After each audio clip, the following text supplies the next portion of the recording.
Chapter 210. Northern Garrison City was already very familiar with how to enslave kobolds and goblins.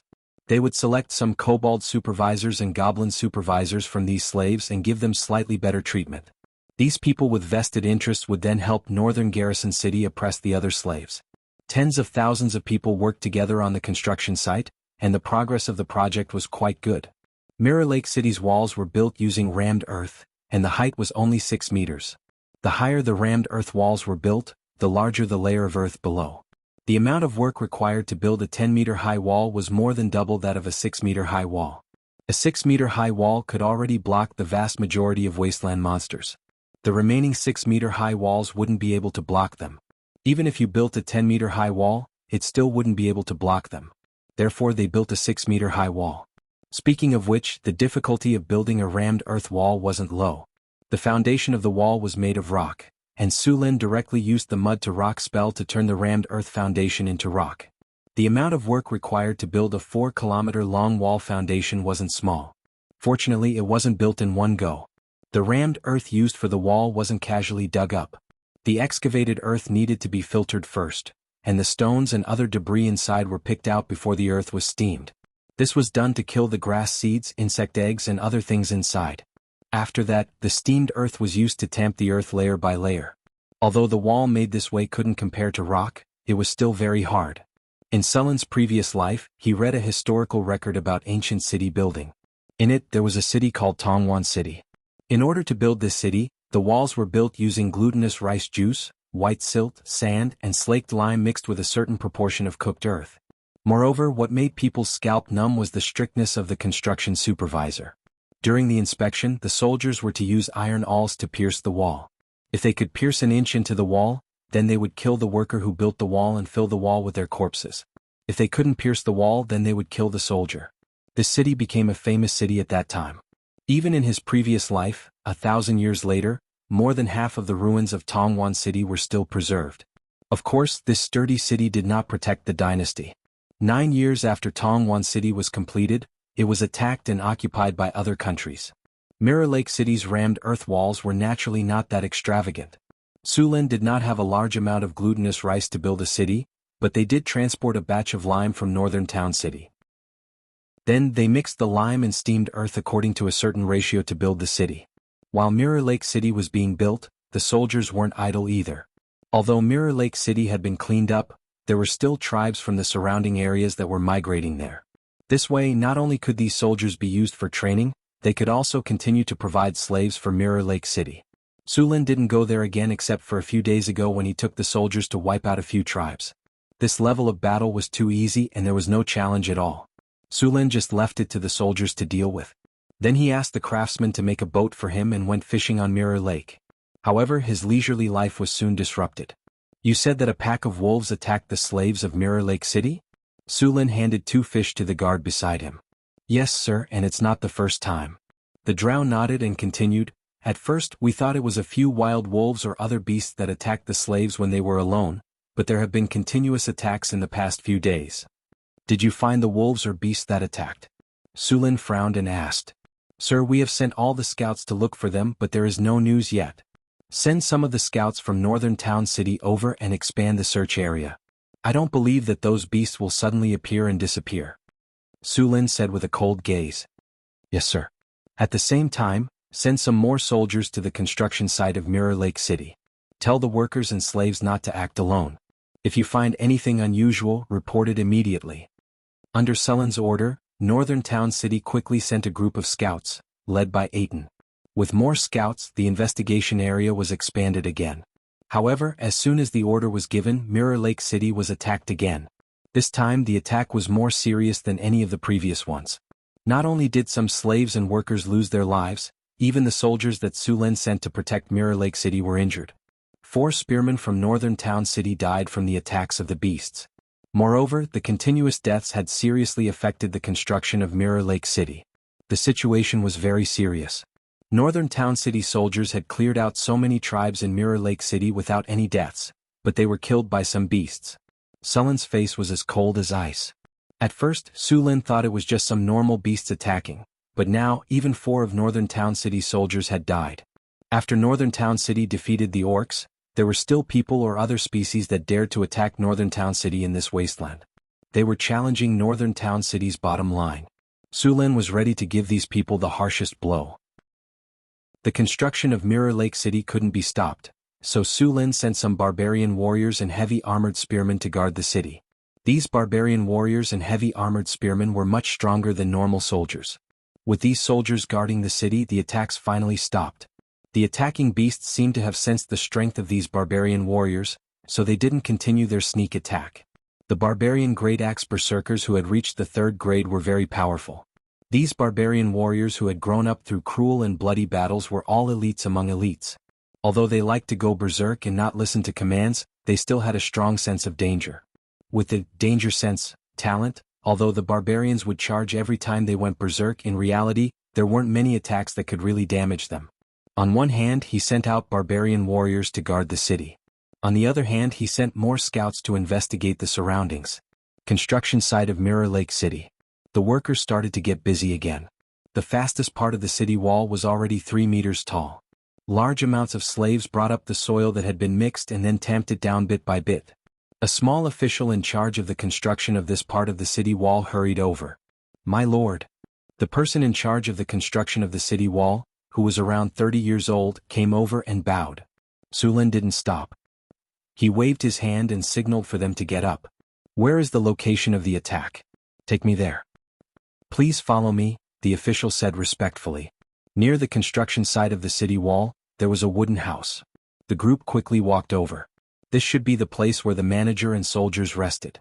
Soon the group arrived at the small room. The bodies of the 4 spearmen were placed to the side. Su Lin's face was cold. He walked forward and lifted the white cloth on the bodies, revealing the hideous corpses underneath. The corpses were still intact, but the wounds were hideous. There was a large hole in the iron scale armor, and the neck was badly mutilated. Sharp claws and teeth like to sneak attack. After looking at the corpses for a while, Su Lin said in a deep voice, "Although the iron scale armor's defense is not as good as iron armor, the beast must be very strong to be able to damage it to this extent.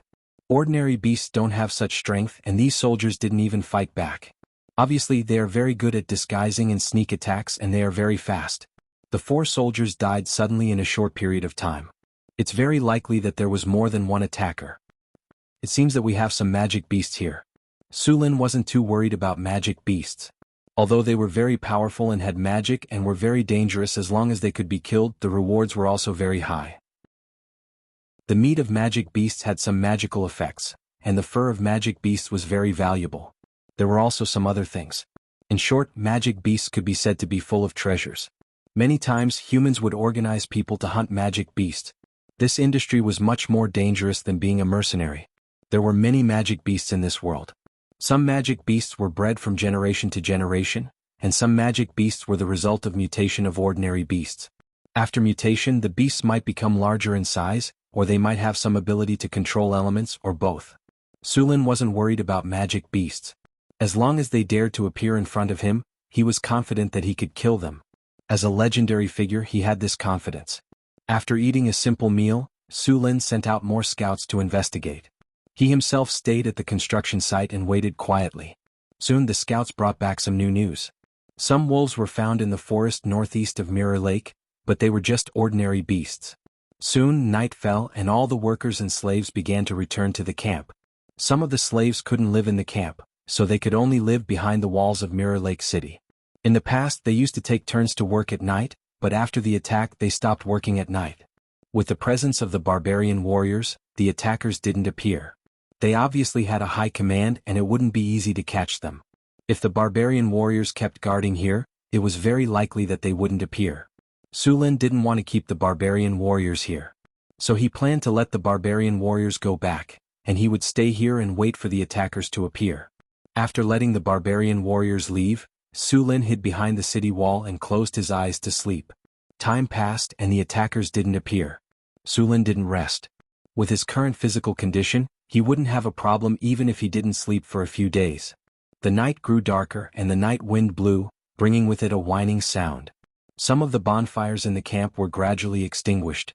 It was close to 2 in the morning. This was the time when people were the most sleepy, and also when their defenses were the most lax. Just then Su Lin, whose eyes had been closed, suddenly opened his eyes. A flash of lightning flashed across his eyes. Chapter 211. Finally, Su Lin sneered. Ah! A few screams suddenly sounded in the silent night sky.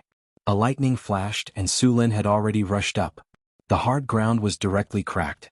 After arriving at the scene in an instant, Su Lin saw a few ice-blue shadows moving quickly. In the blink of an eye they pounced on Su Lin. Their sharp claws flashed with cold light as they grabbed at Sullen's neck. The chill made Sullen's skin tighten.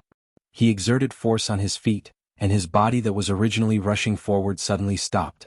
The lightning on the purple dragon halberd in his hand surged, and a dazzling lightning was drawn in the darkest time before dawn. Bang! The lightning exploded, and the several ice-blue shadows that had rushed towards Su Lin were sent flying backwards at a faster speed than before. The shadows rolled on the ground and stood up again. At this time, Su Lin finally saw the appearance of these attackers. These attackers were tall and very similar to wolves, but their fur was ice blue. They were at least 1.5 meters tall at the shoulder and more than 2.4 meters long. Their claws and teeth were sharp, and there were some ice crystals that appeared when they breathed. Winter wolves? Sullen's eyes flashed. He had already recognized these giant wolves. These were the magic creatures that lived in the northern wasteland, the winter wolves. They were also the most dangerous of all the wolf creatures. Not only were they big, but they could also use ice spells. They were immune to ice spells, but fire spells would cause double damage to them. Winter wolves usually formed a pack of 5 to 6 wolves. Sometimes they would also act together. More importantly, winter wolves were very intelligent, on par with ordinary humans. They also knew the common language and the language of giants. At the same time, they could communicate with ordinary wolves, wargs, and even domestic dogs. They could be said to be very cunning and difficult to deal with. Adventurers who came to the northern wastelands had also fallen into the traps of the winter wolves. These cunning winter wolves who knew the common language would even shout "help" to attract humans. Often, careless adventurers would fall into their traps.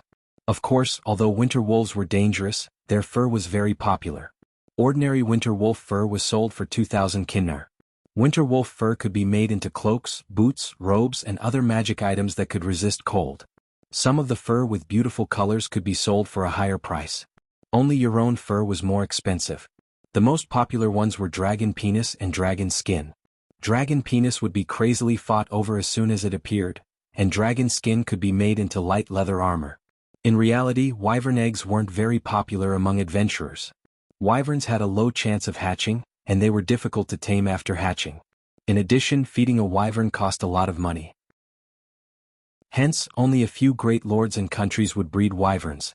The 5 winter wolves in front of him stared at Su Lin with their blue eyes. The attack just now made them hesitate, but Su Lin did not give them time to think. He moved and rushed toward one of the winter wolves. Since the attackers were winter wolves, Su Lin would not let them go. Seeing Su Lin rushing over, the winter wolf wanted to dodge, but it was too late. It could only open its mouth and use frost breath on Su Lin. The other winter wolves saw Sullen's attack and did not hesitate to attack Su Lin. Although the winter wolves were strong, they were only level 3 magical beasts. How could they be a match for Su Lin? The frost breath only caused some frost to appear on Sullen's body. In the blink of an eye, he recovered without even frostbite. The lightning wrapped around the purple dragon halberd exploded in an instant. The surrounding 3 meters was covered in lightning. The paralysis effect of a single lightning bolt was limited. The Constitution had a high chance of immunity, but with a large amount of lightning gathered, the paralysis rate rose sharply. The winter wolves were paralyzed as soon as they pounced. Sullen's purple dragon halberd swept across, and the 5 winter wolves were beaten back again. At the same time, they were all wrapped in lightning and could not move for a moment. Su Lin shook lightly, and the layer of frost on his body shattered and disappeared. With his current resistance, the 5 frost breaths did not cause much damage. The winter wolf's frost breath was far less powerful than Cryopteris. Taking advantage of the fact that the winter wolves could not move, Sullen's purple dragon halberd quickly slashed across their throats. Scarlet blood gushed out, and the 5 winter wolves quickly lost all signs of life. Adventurers who came to the northern wastelands all knew that if they had a conflict with the winter wolves, they had to be ruthless and kill them all. Otherwise, they had to be constantly on guard against the winter wolves' revenge. The winter wolves would always remember their hatred and let that hatred settle, accumulate, and grow in their hearts until the day they took revenge again. Once the wolf pack replenished their strength, They would go on an expedition again and take revenge for every member that had died. The life of the 5 winter wolves quickly drained away.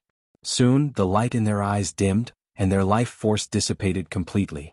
A wave of hurried footsteps hurried over. It was 2 teams of fully armed barbarians. "Sir, those 5 winter wolves are the murderers. Take care of them and skin them. Remember to be careful," Sulin said with a wave of his hand. "Send a team to search the surroundings and see if there are any that escaped." The winter wolf's fur was very precious. The barbarians' craftsmanship had long been masters of skinning. They easily skinned the entire winter wolf's fur intact. Seeing the complete winter wolf's fur, Sulin was amazed at the beauty of the winter wolf's fur. The ice blue fur was very soft. This kind of high-quality fur was not only used to make magic equipment, but it was also bought by noble ladies who loved beauty to make cloaks. 5 winter wolf's fur could be sold for at least 10,000 kinnar, but Sulin did not plan to sell it. Such beautiful fur was warm in the winter and cool in the summer. He planned to find a few high-level tailors to make cloaks for Chris and Hathaway as gifts. "Sir, a pack of ferocious wolves has been discovered in the forest," a drow hurriedly reported at this time. "Send someone to eliminate them directly." Sulin did not care. These ferocious wolves should have been summoned by the winter wolf, but they were obviously not used. A team of barbarians hurried over with a team of spearmen and longbowmen. When dawn came, all the ferocious wolves were either killed or escaped. Then there was a batch of wolf meat in Mirror Lake City as food reserves. Without the threat of the winter wolf, the progress of Mirror Lake City accelerated again. Even Sulin stopped fishing and cast mud to stone on all the foundations of the city walls. Finally, after 2 weeks, the city walls of Mirror Lake City were finally built. Sulin was relieved. These days he had cast mud to stone close to the last time. If it were not for the mana recovery effect of the tungsten steel, his energy would have been drained. The city walls had a circumference of 4 kilometers, a square shape and a height of 6 meters. Such a small city did not originate from the Kingdom of Florence, but it was the second city in Sulin's territory. A lot of soil had to be excavated during the construction of the rammed earth city walls, so Sulin directly asked them to dig a moat outside the city walls. The moat was 10 meters wide and 3 meters deep. The 2 ends were connected to Mirror Lake next to it. City wall, Mirror Lake City, rammed earth city wall, height 6, 12 meters, length 4.02 kilometers. The establishment of the city wall symbolizes that the city has defense and that the land has officially entered the era of civilization from the barbaric era. City defense +10, popular sentiment +8, civilization +3, stability +5, rammed earth city wall defense against water attacks -15. With a city wall, the people have a sense of security. Moat, Mirror Lake City, width 10 meters, depth 3.21 meters, length 4.8 kilometers. The construction of the moat increases the difficulty of the enemy's attack. At the same time, it promotes water transportation. Defense against water attacks +10, city defense +8, popular sentiment +3, prosperity +3, transportation +2. The construction of the moat and the city wall gave Mirror Lake City a certain level of defense. A new city, Mirror Lake City, under construction, appeared on Sulin's system panel. After the construction of the city wall was completed, Sulin immediately built a warehouse in the city and transported all kinds of resources to the warehouse for storage. Then all the slaves and workers were moved to the city to live. Because of the city wall, the safety was guaranteed. Sulin first arranged for the craftsmen to build houses. Because of the lack of time, the conditions of the houses were simple. They were just large bungalows and each room could accommodate dozens of people. The construction of such rooms was fast, and a dozen of them were built in 1 or 2 days.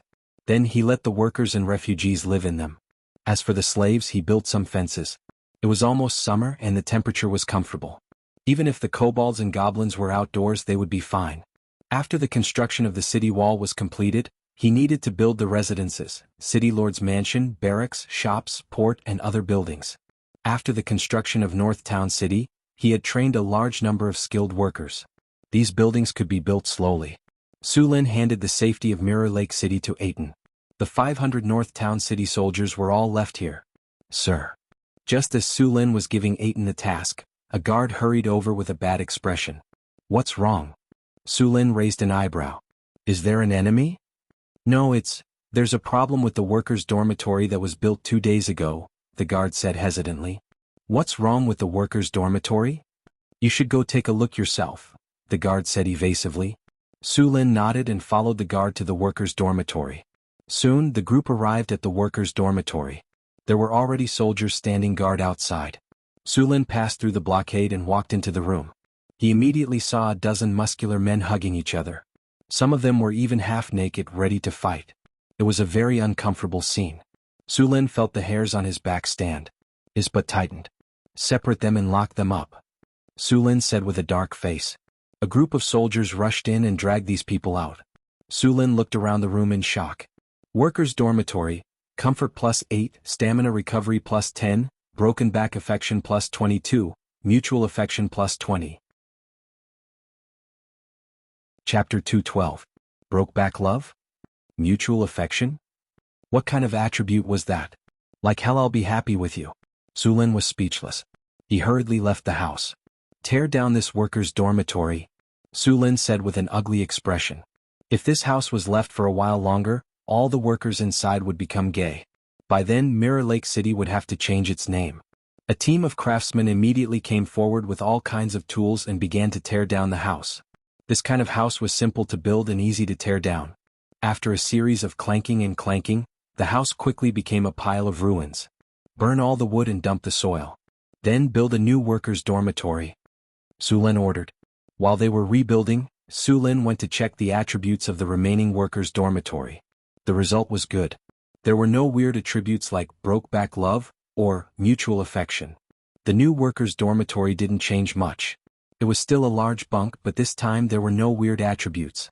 Workers' dormitory, comfort +9, stamina recovery +10, cleanliness +5. After confirming that all the buildings were normal, Su Lin continued to arrange things in Mirror Lake City.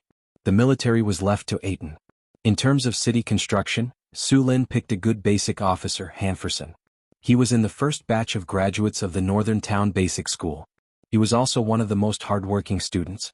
His grades were very good. A few scholars liked him very much.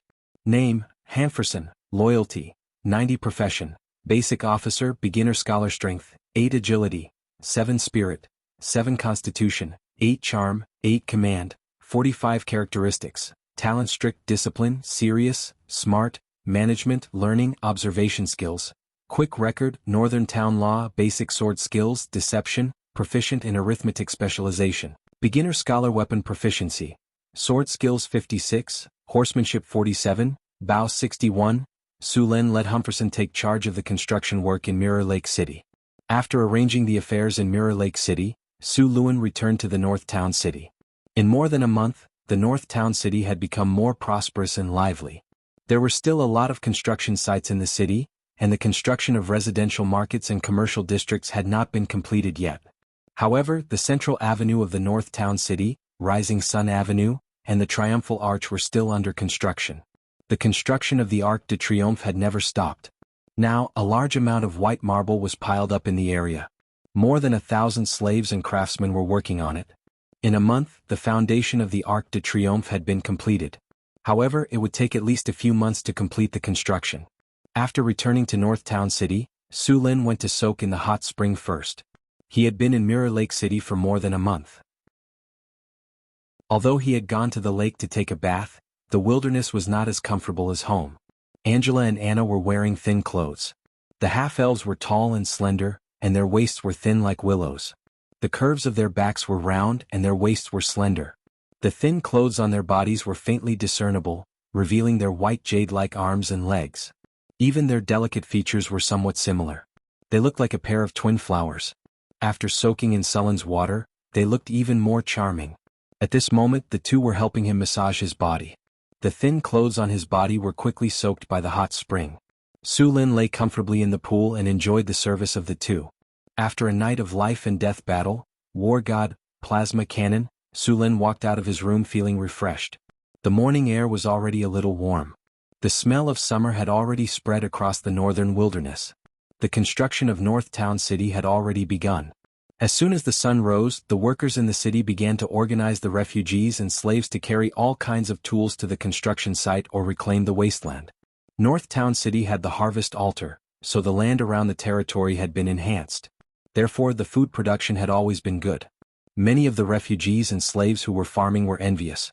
They didn't even dare to think about such good land in the past. Now, as long as they worked for 5 years and accumulated enough work points, they would be able to exchange for a piece of land that belonged to them at the city hall. Seeing the city getting busy, Su Lin also felt a sense of accomplishment.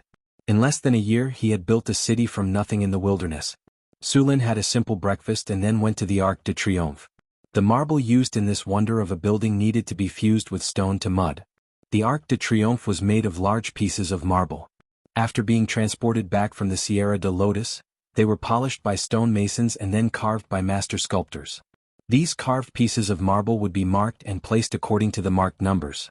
The Arc de Triomphe had 8 large reliefs. There were also statues of all kinds of flowers, birds, angels and monsters. All of the master sculptors in North Town City were gathered here. Su Lin even spent money to hire some master sculptors from the northern provinces. The Arc de Triomphe wasn't just a simple arch. The Arc de Triomphe on the blueprint had a hall, staircase and exhibition room. This place would display the contributions and sacrifices of North Town City in previous wars. At the same time, the battle spirit stone was also placed in this exhibition room. As a matter of fact, the Arc de Triomphe and the Martyr's Palace on the blueprint of the wonder of a building that Su Lin had obtained. However, Su Lin didn't have the blueprint of the Martyr's Palace. The two buildings complemented each other. After fusing all the marble pieces of the Arc de Triomphe, Su Lin left the place. Although North Town City's infrastructure was more than half complete, there were still many places that needed upgrading. For example, the barracks and the training ground. In order to ensure North Town City's prosperity, they had to have enough military force to protect themselves. Otherwise, everything before them would be nothing but an illusion. After a few expansions, the barracks in North Town City were no longer enough. Now that the city had been upgraded, the barracks could be upgraded as well. Upgrading the barracks wasn't too difficult. Su Lin gathered 100 blacksmiths and 500 slaves and started upgrading them. The barracks, toilets, armory and bathrooms in the barracks were all upgraded. A lot of training equipment was added to the training ground next to the barracks. Su Lin even built some of the training equipment he used in his past life, such as the balance beam, uneven bars, parallel bars, horizontal ladders, obstacle training ground, spear training ground, shooting range and a training ground. Boss, what are these things? Are they useful? Standing next to Su Lin, Boulder looked at the balance beam, parallel bars and obstacle training in front of him and asked with some doubts. He knew that those stone locks and horizontal bars were used to train strength, but what were these things for? Su Lin said proudly, "These are good stuff. The balance beam can train a soldier's sense of balance. The obstacle training can help them pass through obstacles quickly. The horizontal ladders are, how can these simple things be so useful?" The others beside him didn't believe it either. The results of modern scientific training over a few decades were no joke. Su Lin glanced at them and didn't say anything else. What was the point of talking about it? They would know once they experienced it themselves. Training ground. Difficulty enhancement plus 20, proficiency plus 13, limit break plus 5, training effect plus 16, training addiction plus 15. The newly upgraded training ground was much better than the previous one, and the various attribute enhancement effects were also very strong. What surprised Su Lin even more was that there was a limit breaking effect. What was the effect of this effect? Could it help soldiers break through their limits and become heroes? If that was the case, Su Lin was going to make a fortune. If you want to know how effective it is, why don't you give it a try? Su Lin said to them. Sure. Johnson nodded and led some soldiers into the training ground. The food supply for the soldiers in Northern Town City was abundant. Even the new recruits looked like healthy young men, let alone the veterans. The amount of food and meat consumed in the barracks was a lot higher than anywhere else in Northern Town City. Not all the soldiers in this world were as rich as Northern Battlefront City. The soldiers in the northern provinces were lucky if they could get 2 meals a day. Most of the time, apart from the personal guards, the rest of the soldiers were recruited at the last minute. They would enter the battlefield after some simple training. Only the elite soldiers would get 3 meals a day. Even so, they would only get some meat every few days. The soldiers in Northern Battlefront City had meat every day. Only the personal guards of nobles were treated like that. Most of the soldiers in the city were farmers. They usually farmed and were given a spear when needed. In other words, they were cannon fodder. Every soldier in Northern Battlefront City was an elite. According to the game, they were elites. The generals were like mini-bosses. In the training ground, after Su Lin explained the usage of various equipment, the soldiers began to train. The loud slogans sounded. Su Lin asked someone to bring a reclining chair, and then lay leisurely in the shade of a tree to watch the soldiers train. The soldiers soon realized that the seemingly simple training was not as simple as it seemed. They could feel the pressure when they entered the training ground. It felt like their bodies had become a lot heavier. They followed the steps of the training. The soldiers soon fell in love with the training method. They continued to train tirelessly. It didn't take long before the ordinary soldiers couldn't take it anymore. They were all exhausted, but even so, these people still wanted to continue training. Su Lin realized something was wrong when he saw the situation. He asked them to stop. "Boss, why did you ask us to stop? We haven't finished our training yet." Johnson said excitedly. "Look at those soldiers. Do you think they can still be trained?" Su Lin glared at him. He mumbled to himself, "Is training addiction really that effective?"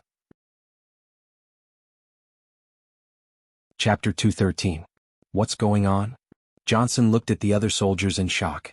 Other than the barbarians who were still standing beside him, the other human soldiers were all lying on the ground, soaking wet as if they had just been fished out of the water. They were gasping for air. Sheriff Harrison's eyes widened and he said, "Are the new recruits now so smart?"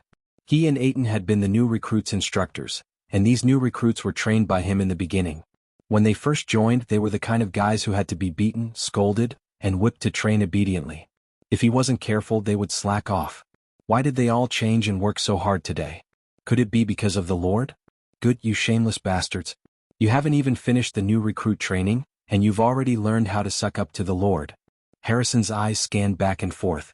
If he was half as smart as these soldiers, he wouldn't have been kicked out of the Silver Eagle Legion. It seemed that he had to learn from them in the future to suck up to the Lord and get himself a noble title.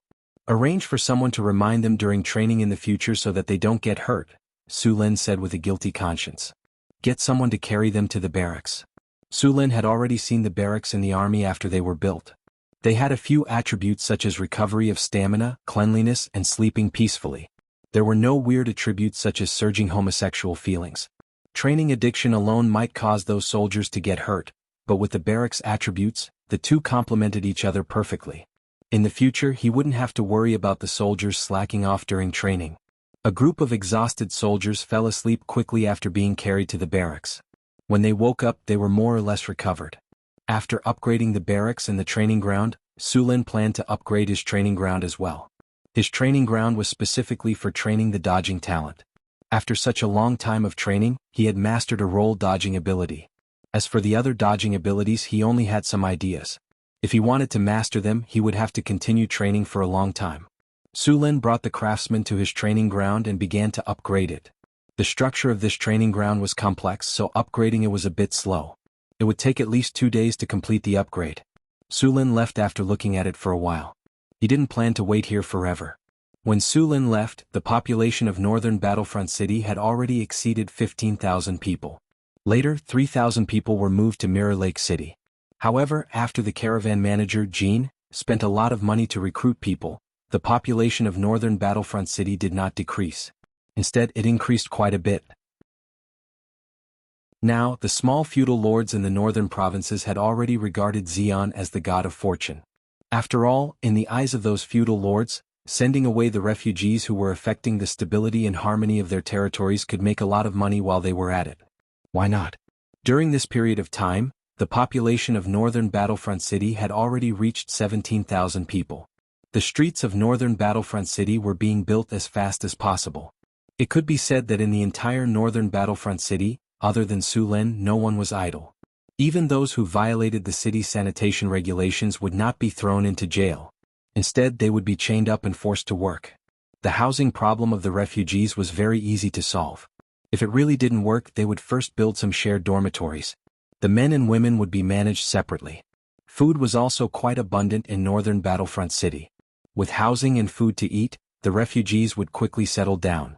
After settling down, the refugees would be assigned to various construction sites to work. Right now, northern Battlefront City lacked basic-level officials.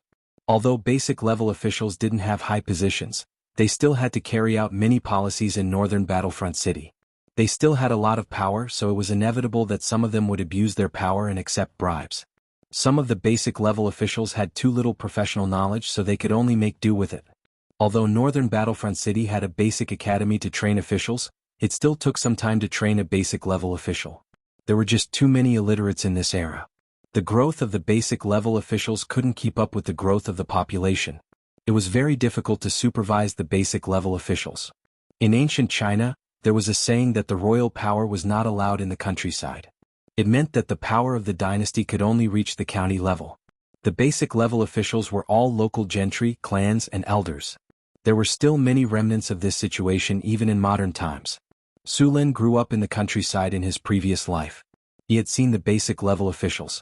To put it bluntly, 2,000 years ago in the countryside, basic level officials were almost the same as the underworld. Later on, when information technology became more advanced and the supervision became stricter, things slowly improved. Su Lin couldn't do anything about this for now. It was useless to build more schools if there weren't enough teachers. However, Su Lin still had a lot of ways to deal with abuse of power, corruption, and accepting bribes. He built a prison in the past. It was quite effective, but he didn't use it on the basic level officials.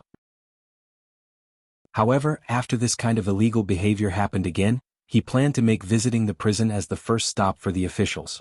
In order to enhance the effect, Su Lin also planned to upgrade the prison. Although the prison in the past was effective, wouldn't it be better to enhance the effect? Since he had already thought of it, he would do it. Early the next morning, Su Lin put down Chris and Hathaway who were wrapped around his body. He walked past Angela and Annie who were sleeping soundly beside him and swung a pendulum to the bathroom at the side to wash up. After a simple breakfast, Su Lin found a group of craftsmen to bring him to the prison.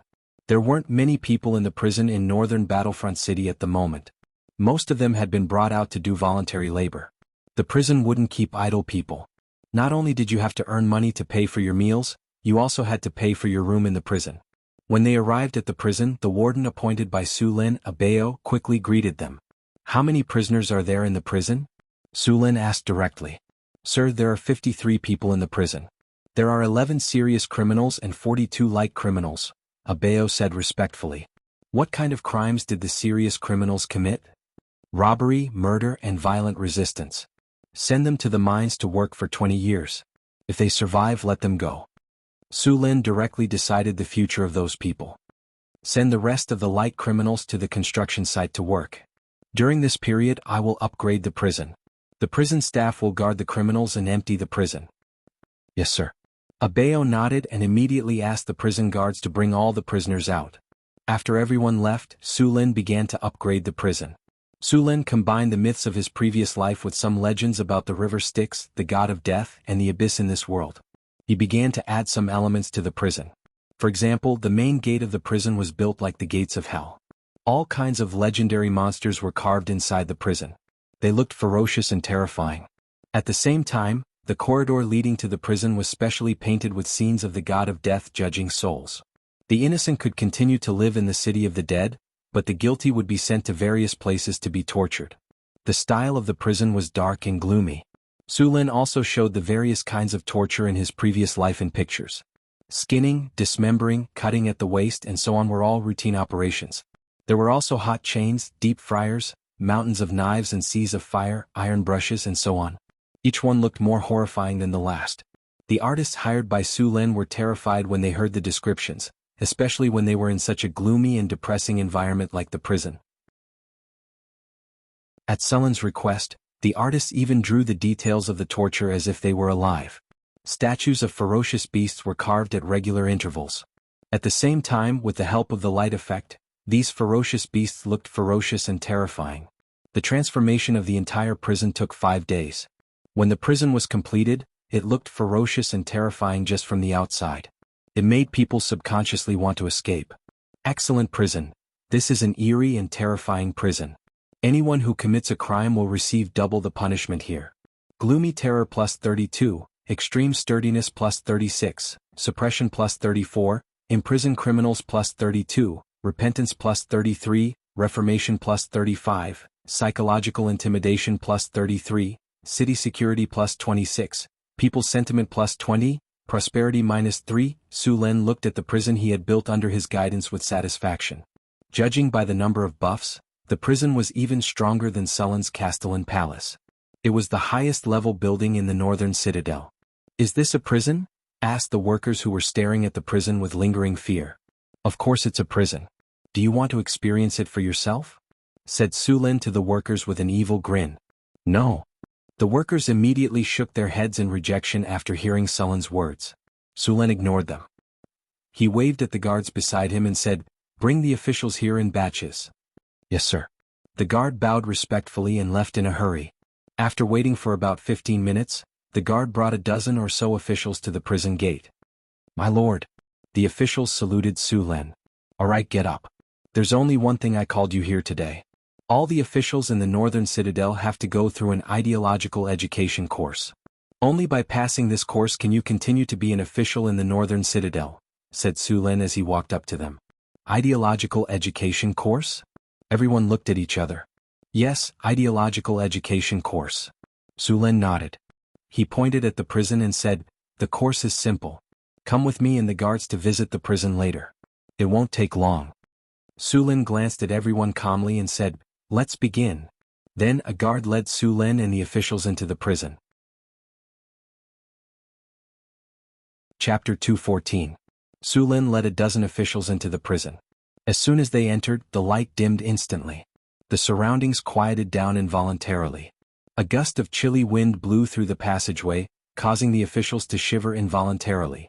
Although it was daytime, the passageway was still very cold. The lights on the walls were also somewhat dim. Under the dim light, the lifelike murals on the walls gave people a sense of immersion. The ferocious beasts and evil spirits on the murals seemed to jump out at any moment. The screams and wails of the people on the murals seemed to be right next to their ears. The various tortures made people tremble in fear. Sulen was very satisfied with the expressions of these people. This prison was only ineffective against the prison guards and wardens. However, once they violated the prison system, they would be treated the same way. The dim passageway was very long. Due to the lack of light, it gave people the feeling that this path was endless and led to the Styx River or the land of death. The ferocious sculptures that appeared a short distance away sent chills down one's spine under the dim light. All the shameful things that one had done in the past or things that violated the law and morals would appear in one's mind once again and begin to magnify. Then, one would involuntarily compare the consequences of the things that one had done to the painting on the wall just now. Many people revealed fear and paleness as they walked. It was not easy for them to walk through the passageway of the prison. When they reached the inside, there were all kinds of torture instruments. The environment of the prison made their hearts, which had just relaxed, tense again. Many people cried bitterly. Some even knelt down and complained about their mistakes while crying bitterly and begging for punishment. When everyone came out of the prison and saw the bright sunlight again, they suddenly felt like they had seen the light of day again. Sulen opened the attributes of these people to check. Soon he found that these people had an additional talent of fairness and integrity. Looking at these people's pale faces and sweating profusely, Sulen was secretly pleased. Next, Sulen had a cordial conversation with these officials. He encouraged them and highly praised their work. Then he asked them to put down their ideological burdens and go back to work. After training this group of officials, Sulen continued to send people to bring the other officials here in batches. Then he asked the prison guards to take this group of people on a tour of the prison. Soon the same scene appeared again 10 minutes later. Sulen skillfully encouraged this group of frightened officials and asked them to go back to work again. Following this pattern, after spending a day, all the grassroots officials had toured the prison. Then this ideological education course was also promoted to the middle-level officials. The effect was still remarkable. From today onwards, there was a new rule in the northern city. All officials had to come to the prison for ideological education before they officially took up their jobs. Only after ideological education could they start work. After a period of ideological education in prison, the officials of Northern Battlefront City instantly became honest and just. All kinds of abuse of power, corruption, and bribery in the past all disappeared. The operation of the entire city became smoother. The data showed that the prosperity of the city and the progress of the construction had improved. Just as the officials of the northern city were receiving ideological education, Sullen's training ground was also upgraded. The upgraded training ground didn't seem to have changed much. Some tools were added, but the attributes had changed a lot. Training ground: dodge training enhancement plus 28, difficulty increase plus 25, strength suppression plus 24, reflex training plus 25, training bonus plus 22, durability plus 25, smooth operation plus 26. Seeing the upgraded training ground, Sulen was eager to try it out. After quickly installing the machine, Sulen began to train. The most obvious feeling was that after the training ground was opened, Su Lin immediately felt an invisible force surrounding his body. This force restrained his strength. Then the difficulty of the training also skyrocketed. The training that Su Lin could handle easily became difficult again. In the end, he finished today's training in a sorry state. However, the training effect was very good. The experience points gained were twice as much as before. With the improvement of the training effect, Su Lin felt that it wouldn't take long for him to master a new dodge ability. After the northern city's army was reorganized for a while, Su Lin began to prepare for the next step of expansion. This time he set his sights on the Duergar in the underground world. The Grey Dwarves were the cousins of the dwarves. They were also good at mining and smithing, and they were quite strong too. The dwarven warriors were quite famous. If they could recruit the Grey Dwarves, North Town's weaponsmithing standards and military strength would improve once again. However, it wasn't easy to enslave the Duergar. Su Lin planned to take the drows, centaurs, and barbarians with him. As for the humans, they weren't suitable to fight in the underground world. Su Lin brought Hathaway, Karina, and 1,000 soldiers to the entrance of the northern city's mine that led to the underground world. After opening the steel door, the group quietly entered the passage to the underground world. This time, Su Lin planned to sneak up on the Duergar. He took out the sky lantern and cast group invisibility. Then, the northern city's army disappeared into the passage. In order to deal with the environment of the underground world, Su Lin chose the warriors with dark vision. The drows had the strongest dark vision with 120 feet of dark vision. As for the barbarians and centaurs, they had 30 feet of dark vision. However, this dark vision was enough. After all, the Underdark wasn't completely dark. A large number of fluorescent plants provided dim light. The dark passage didn't cause too much trouble for the army. After the drows arrived, they were like fish in water. Some of the underground salamanders in the passage were killed as soon as they appeared. In the face of the army, these monsters couldn't resist at all. Because they had been through this passage before, the army moved forward quickly. After about half an hour, the army walked out of the narrow passage.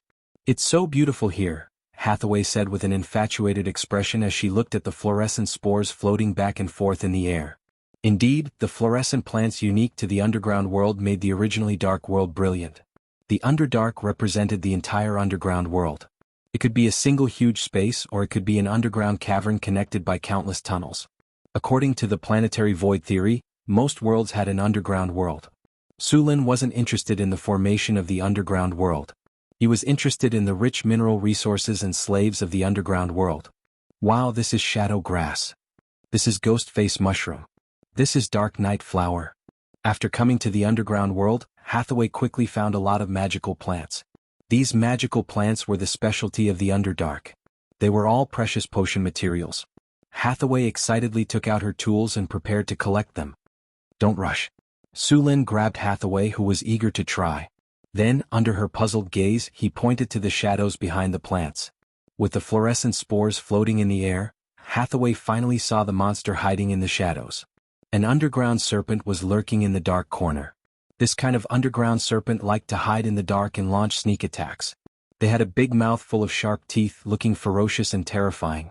Once they bit their target, they wouldn't let go easily. They were very dangerous hunters in the underground world. However, since the underground serpent was discovered, it was easy to deal with. Su Lin took out a javelin and threw it. The javelin's powerful force made it so fast that the underground serpent didn't even have time to react. The javelin pierced through its head. After killing the underground serpent, Hathaway collected the magical plants. The army then continued to advance along the tunnel. This time, Su Lin didn't go to the Kobold tribe. Instead, he went directly to the giant void where the Grey Dwarf city was. With the presence of the drows, the army of Northtown City didn't encounter any difficulties. Some hook horrors, underground salamanders, and underground serpents living in the underground world were quickly eliminated. Soon, Su Lin led the army to the Grey Dwarf city. With the effect of invisibility, Su Lin didn't have to worry about being discovered by the Grey Dwarves. The fluorescent moss at the top of the void gave a faint light to the underground world. The Grey Dwarf city could be seen clearly in the distance. Due to the dangerous environment of the underground world, there weren't many field soldiers outside the Grey Dwarf city. It was a far cry from Northtown City's tens of thousands of acres. They were more used to building their land inside the city. This way, even if a battle broke out, the fields wouldn't be destroyed by the enemy. Su Lin nodded to Hathaway. Hathaway took out her staff and began to cast a spell. Because she had to suppress the magic waves to the minimum, Hathaway's casting speed wasn't fast. The spell, which could be cast almost instantly, took almost a minute. Warlock's Eye. 5 translucent eyeballs appeared in the air. With a gentle wave of his hand, the Warlock's Eye flew towards the Grey Dwarf's city. The Warlock's Eye didn't get too close to avoid being discovered. Although the underground world didn't have a clear division of day and night like the surface world, they still had time devices. The fluorescent moss also changed its brightness with the time. It was still daytime in the underground world. Sulin had enough patience to wait for the Grey Dwarfs to rest. About 2 hours later, the city of the Duergar began to quiet down, and the fluorescent moss on the dome began to dim. Some of the Grey Dwarves who were working outside the city also returned to the city. Sulin planned to launch a sneak attack at midnight, so the soldiers of Northtown City took the time to rest, except for a few scouts. Hathaway, on the other hand, controlled the Warlock's Eye to keep an eye on the Grey Dwarf's city. Time passed quickly. Sulin took out the magic clock made by Hathaway and looked at the time. He waved his hand, and the army of Northtown City silently advanced towards the Grey Dwarf's city. Chapter 215. Wizard Eyes had been monitoring the movements of the Grey Dwarf city from high up in the sky. The army of Northtown City slowly but surely advanced toward the city with the help of group invisibility. The land outside the city was flat. Many places were planted with edible fungi, which were the main source of food in the underworld. An underground river ran through the city. The army of Northtown City advanced cautiously. With 1,000 people moving together, even with the invisibility spell, they could still be discovered if they were careless. After all, they were only invisibility spells. Their scents and footprints would still be left behind unless they used spells to erase their tracks. The sound of the flowing river covered the sound of Sulin's army advancing. After more than an hour, Sulin led the army of Northtown City to the edge of the Grey Dwarf city. The Grey Dwarf city was originally carved out of a rock wall. After some repairs, it was built with a large amount of rock. It was unusually sturdy. If they wanted to take down the city using normal methods, they would need to have more than 10 times the number of soldiers and pay a heavy price. However, it was not impossible for Sulin to take down the city. The walls of the Grey Dwarf city might be tall, but it was not much different from a peaceful place for Sulin. A few Grey Dwarf soldiers were dozing off on the walls. Sulin pressed his hand against a rock. He was about to use stone to mud to break a big hole in the wall. "Wait," Hathaway suddenly said, grabbing Sulin's hand. "Is there a problem?" Sulin asked. "Uh-huh," Hathaway nodded. She stepped forward and touched the wall for a while. This wall was built with obsidian. It was also carved with elemental runic matrices. The entire wall is connected. Hathaway frowned. Because of the elemental runic matrices, it's very difficult to use stone to mud to break a hole in the wall. Also, the runic matrices will immediately send a message if you cast a spell on the wall. "Looks like it's not possible to enter this place quietly," Sulin muttered. He then waved at Karina and said, "There are a few Grey Dwarf guards inside. Let's attack them together and then open the gate." After that, the three of them had a simple discussion, and with the help of Fly they successfully flew up the city wall. Since the Grey Dwarves were not at war during this period, their defense was very lax. There were only 2 sentries on the city wall who were drinking and slacking off in the lee of the wind, and a few other sentries were hiding in the houses nearby. Stun. 2 Hathaway snapped her fingers and 2 beams of light flashed. The 2 Duergars hiding in the leeward corner didn't even have time to groan before their eyes rolled back and fell to the ground. Sulin hurriedly reached out to support them, then gently leaned them against the wall and waved at them. Karina and Hathaway then attacked the remaining Duergars in the small room. Stun. Controlling humanoid creatures. Several beams of light flashed, and the sentries who were resting in the room either fainted or were controlled by the spells. Sulin walked into the room and it was filled with the stench of sweat and alcohol. For Duergars who loved to drink, they would drink a few glasses even if they were on duty. Other than some leftover food, there were also plenty of bottles of alcohol in the room. Sulin casually searched through the Duergars for the key to open the gate. Soon he found a cloth pouch on one of the Duergars. There was a key, 2 rubies and a book in the pouch. Sulin flipped through the book and saw that it was a diary. Duergars have a habit of keeping diaries? Sulin casually flipped through the pages. Most of the diary was about the daily life of a Duergar soldier, but the diary still revealed some information. For example, there were about 1,000 Duergars in this city. Sulin also found out who the Duergar's king was from the diary. He also found something even better. King Thorn is too stingy. We dug up a fist-sized ruby from the ground, and he only gave me 20 gold coins and 10 barrels of wine as a reward. He's far worse than his father, Solis. If I'd known, I wouldn't have supported him to become king. It seems that our Duergar's king isn't loved by their people. Sulin shrugged and put the diary back. Karina let him use the key to open the gate. As you wish, my lord, Karina replied.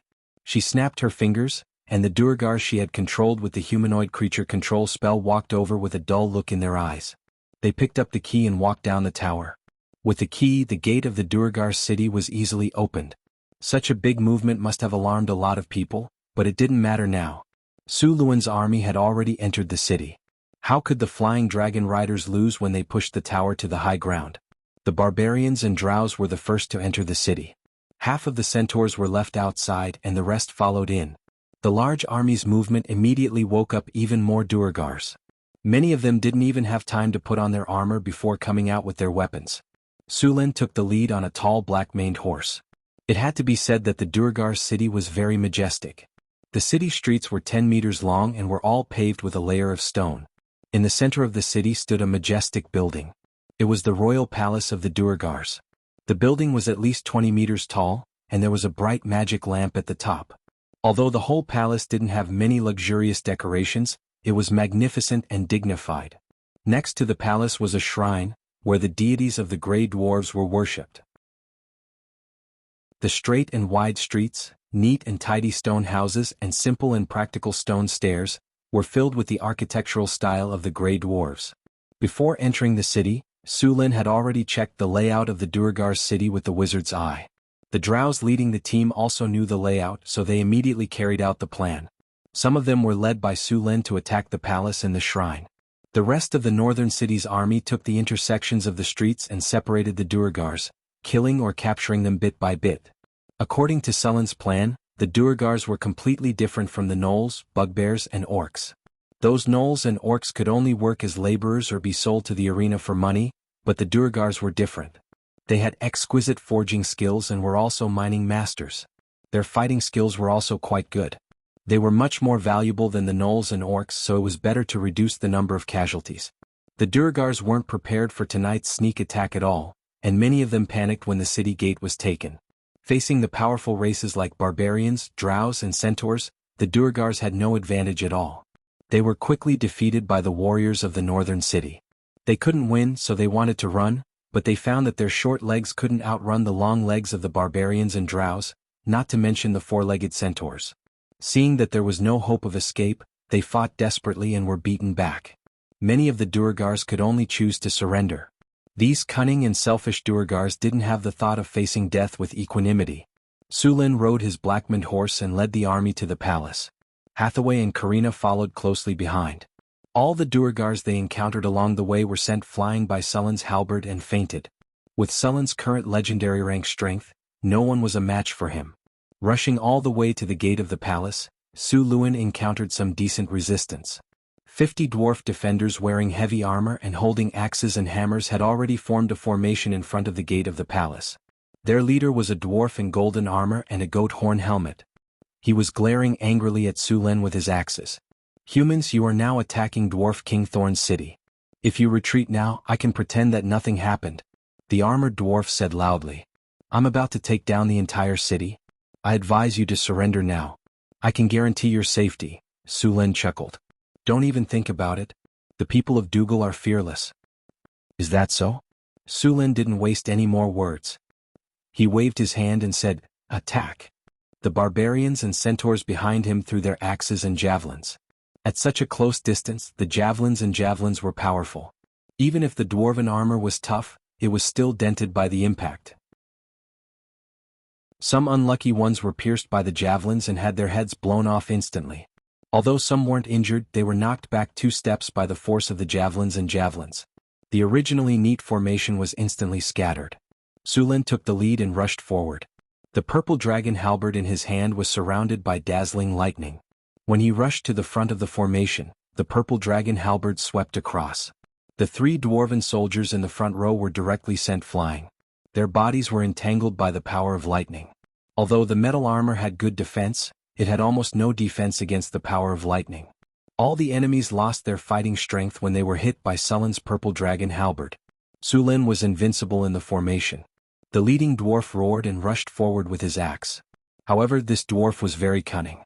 He didn't attack Su Lin. Instead, he swung his axe at the back of the black-maned horse. If he hit, even if the black-maned horse was a product of the system, it would be finished. At the critical moment, Su Lin squeezed the horse's belly. The black-maned horse retreated and instantly kicked back. It just dodged the dwarf's attack and kicked him in the chest, sending him flying far away. Chapter 216. Just as Su Lin was about to catch up and finish him off, a powerful wave of magic suddenly came. The air suddenly became a little cold and snow-white ice crystals quickly appeared and began to spin. Ice storm. Counterspell. The ice storm that was forming was suddenly interrupted, and the ice crystals suddenly shattered. A gray dwarf dressed as a wizard hiding behind the dwarven army turned pale, and a trace of blood flowed from the corner of his mouth. This was because he was severely injured after his spell was interrupted. He had lost to Hathaway in a battle of will.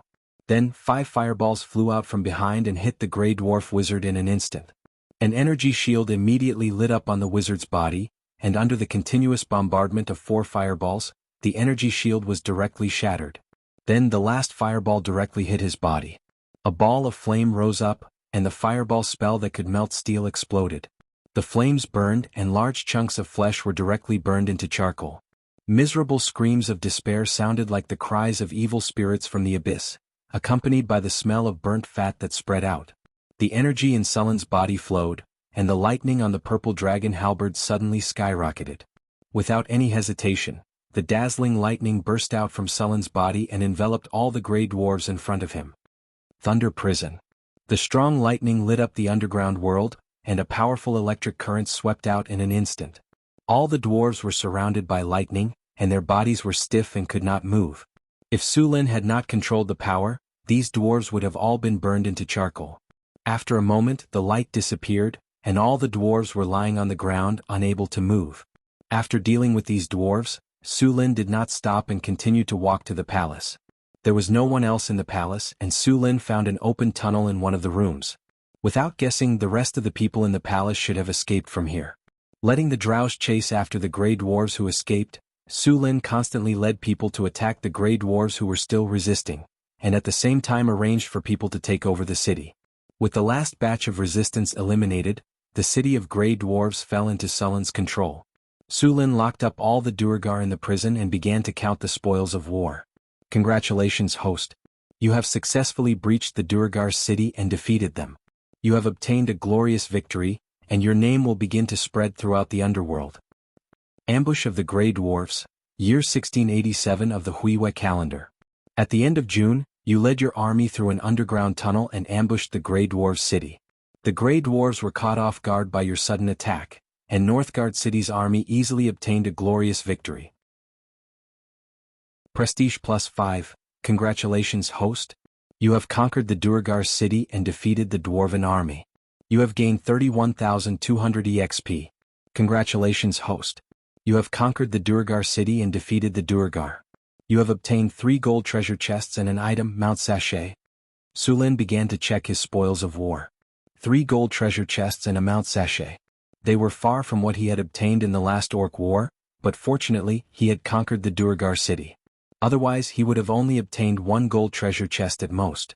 After opening the 3 gold treasure chests, 3 rays of golden light flashed, and Su Lin heard the system's voice ring in his ears. Congratulations, host. You have obtained a self-created hero template. Congratulations, host. You have obtained the skill Reduce Enemies' Defense. Congratulations, host.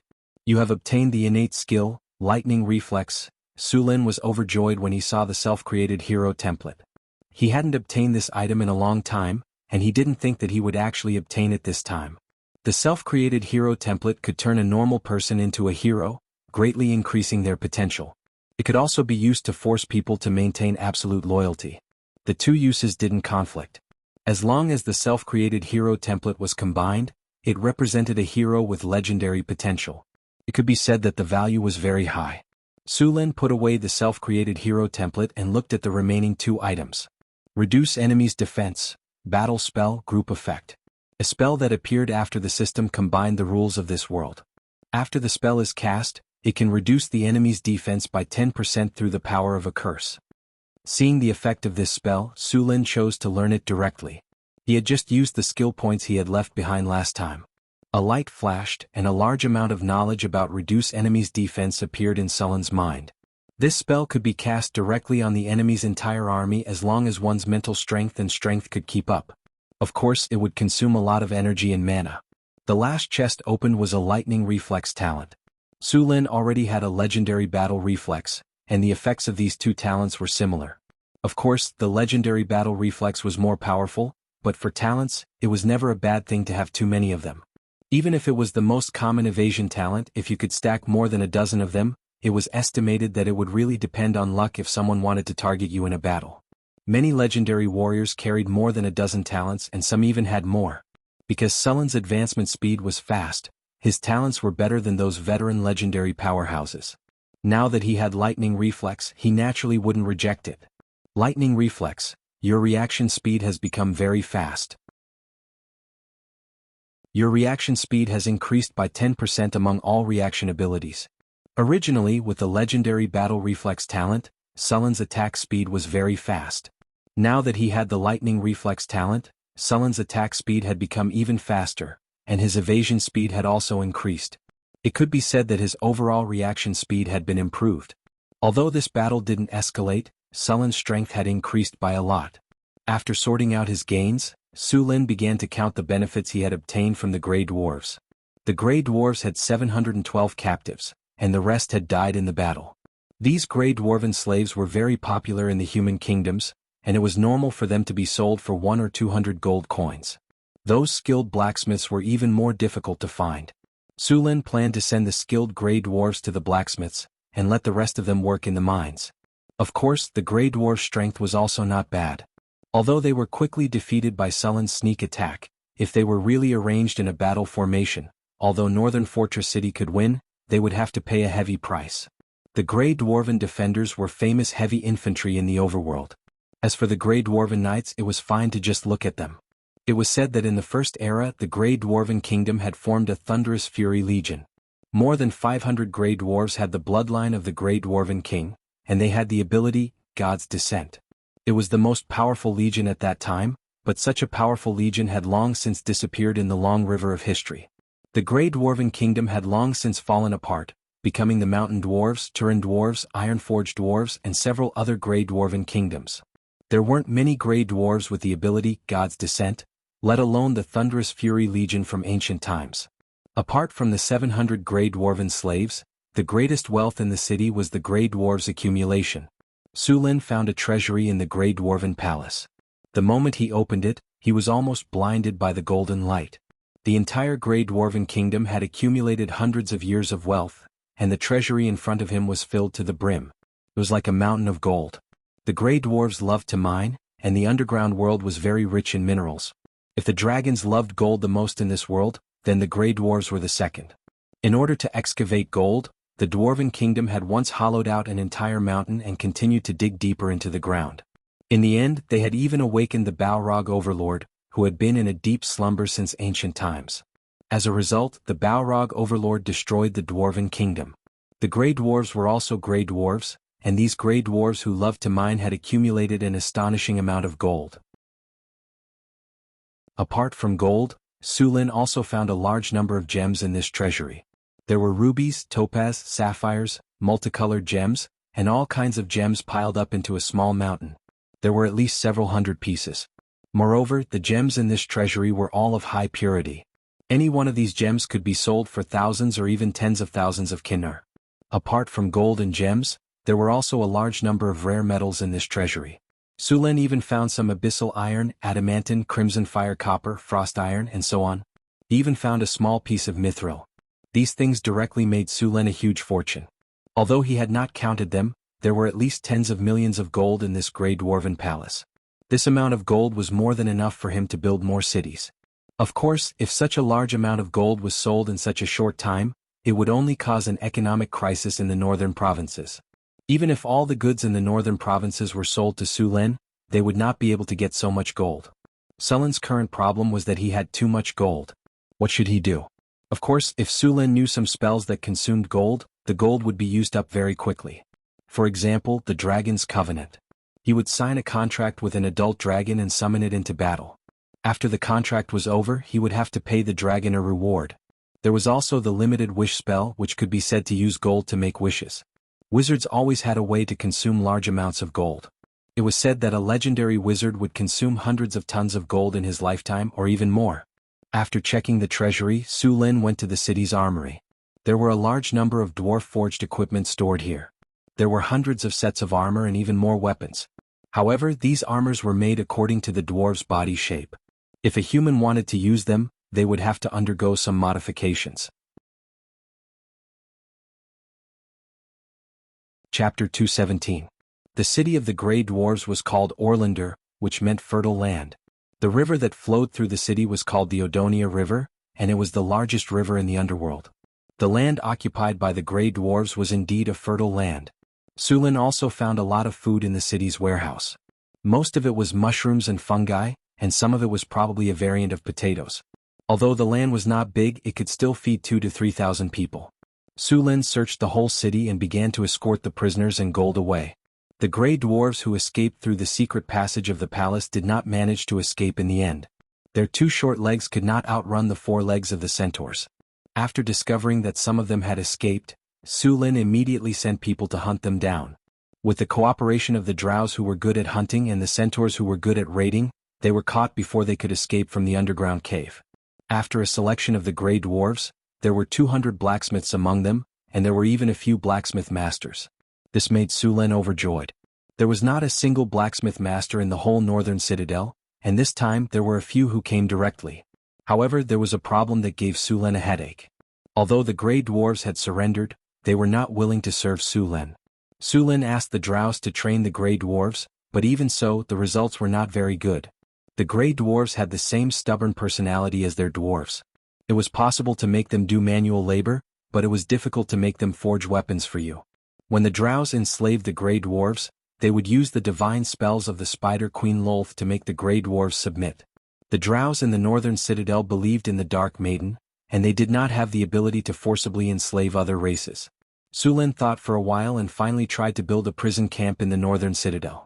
The prison camp was not large and there were not many facilities inside.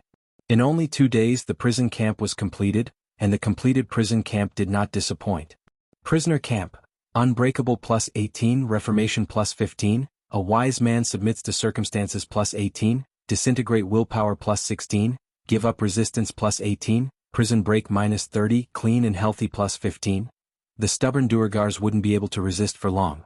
After the construction of the prison camp was completed, Sulin directly sent all the Duergars to the prison camp to be modified. Although most of the dwarves were as stubborn as rocks, there were always a few exceptions. After 3 days of sending the prisoners of war, a few Grey Dwarves had already surrendered. After receiving the news, Sulin came here to see if they had really decided to give in. Arriving at the prisoner of war camp, as soon as he entered the door, he heard a burst of swearing. Barker Kashi, you 2 cowards. You will be spurned by His Highness Durag. Even if you die, you will only fall into the bottomless abyss. Traitor! I'm ashamed of being your neighbor. Traitor. Coward. You 2 cowards who are afraid of death. Behind the fence, many Duergars pointed at the 2 Duergars in the fence and scolded them. The 2 Duergars lowered their heads and remained silent, their faces red. Sulin didn't care about the noise of the Grey Dwarfs. Although they were shouting happily now, it wouldn't take long for them to give in. Have you made your decision? Sulin asked the 2 Duergars.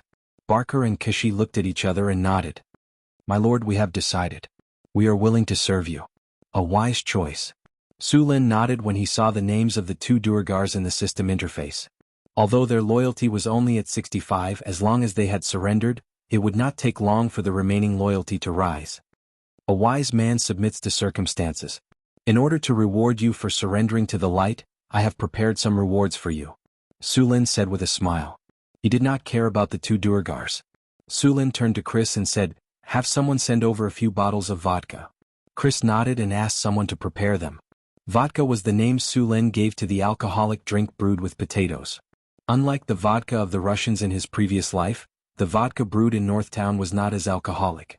Due to technical reasons, the vodka brewed in Northtown was only 30% alcoholic. Even so, a drink with 30% alcoholic content was very rare in this world. It was currently the most popular drink in the taverns of Northtown. The sales of rum had dropped by a lot. Soon a guard came back with 2 bottles of vodka. Even the Durgars who were yelling stopped and stared at the 2 bottles of vodka. A soft sound rang out as the cork was opened. The rich aroma of alcohol instantly filled the air. The 2 Durgars closest to the bottles took a deep breath and their throats kept sliding down. Su Lin noticed their situation and laughed inwardly. As expected, these Durgars could not resist the temptation of alcohol. Su Lin handed the 2 bottles of vodka to Barker and Kathy. The 2 Durgars who had long been addicted to alcohol took a big gulp after receiving the bottles. Gulp, gulp, gulp, gulp. The 2 Durgars couldn't wait to raise their heads and drink half a bottle. Then their faces turned red. The clear liquid flowed down their thick beards and the rich aroma of alcohol spread out. Gulp. The sound of saliva being swallowed could be heard. The Durgars in the enclosure looked at the bottles in the 2 Durgars' hands with longing, as if they would rush up and snatch them in the next second. Phew. Barker let out a deep breath after he recovered from the alcohol. He then said excitedly, "Sir, this is amazing. The Dwarven Fire wine is like water compared to this. This is definitely the best wine." "Yes, this wine is definitely the best. I love it," Kathy yelled from the side. "I'm glad you like it. All right, since you've decided to serve the northern city, follow them to go through the formalities. You'll officially start work tomorrow," Su Lin said as he pointed at an official beside him. "Yes, sir. We're at your service," the 2 Durgars said happily. At this time, Su Lin also discovered that the loyalty of the 2 Durgars had risen from 65 to 80. He estimated that as long as they stayed in northern Battlefront City for a while, their loyalty would soon rise to 90. After sending the 2 Durgars away, Su Lin came to the front of the enclosure and said to the Durgars, "Do you have anything to say? Damn human, we won't yield. Don't even think about making us work for you." "That's right, we won't yield," the Durgars yelled again. Their expressions were exactly the same as when King Zay, who would rather die than submit, pointed at the door and said, "Piss off." "Chris," Su Lin waved his hand gently. The little succubus giggled and handed over a bottle of vodka. Su Lin took the bottle. The Durgars who were still cursing suddenly felt like their fates were being strangled. Su Lin opened the bottle and poured out a glass. The clear liquid had a strong aroma. The aroma was like a hook that attracted the Durgars' eyes. "Do you want some?" Su Lin asked softly. The gray dwarves nodded involuntarily. "Sure, no problem. Buck and Casey are examples," Su Lin said with a smile. Su Lin said with a smile, and then put the glass of wine only half a meter away from them. At this distance, they could smell the strong fragrance of the wine, but they couldn't reach it. Looking at the gray dwarves who stretched out their arms to grab the glass, Su Lin almost burst into laughter. "That's what you get for your stinky mouths. I'm going to make you die from hunger today. I won't let you drink a single drop." Su Lin left in satisfaction when he saw the Durgars stretching their arms but still unable to reach the glass. Before he left, he specifically told the guards of the prison camp to ignore the Durgars even if they were willing to yield. He didn't want them to die from hunger. After putting the Durgars aside for the time being, Su Lin began to transport the various treasures in Orlando to Northtown. The Durgars had accumulated a large amount of gold over the past few centuries. Su Lin planned to use some of it as coins and put the rest into the Lord's treasury. At the same time, all the soldiers who participated in the attack on the Durgar city would be rewarded. Su Lin could take all the gold they obtained from the battle, but the soldiers would definitely be dissatisfied. In the end, Su Lin asked Chris to come up with a reward system. All the soldiers who participated in the battle were rewarded between 30 and 100 kinnar. The large amount of rewards made the soldiers rich in an instant. At the same time, the soldiers who didn't participate in the battle were drooling with envy.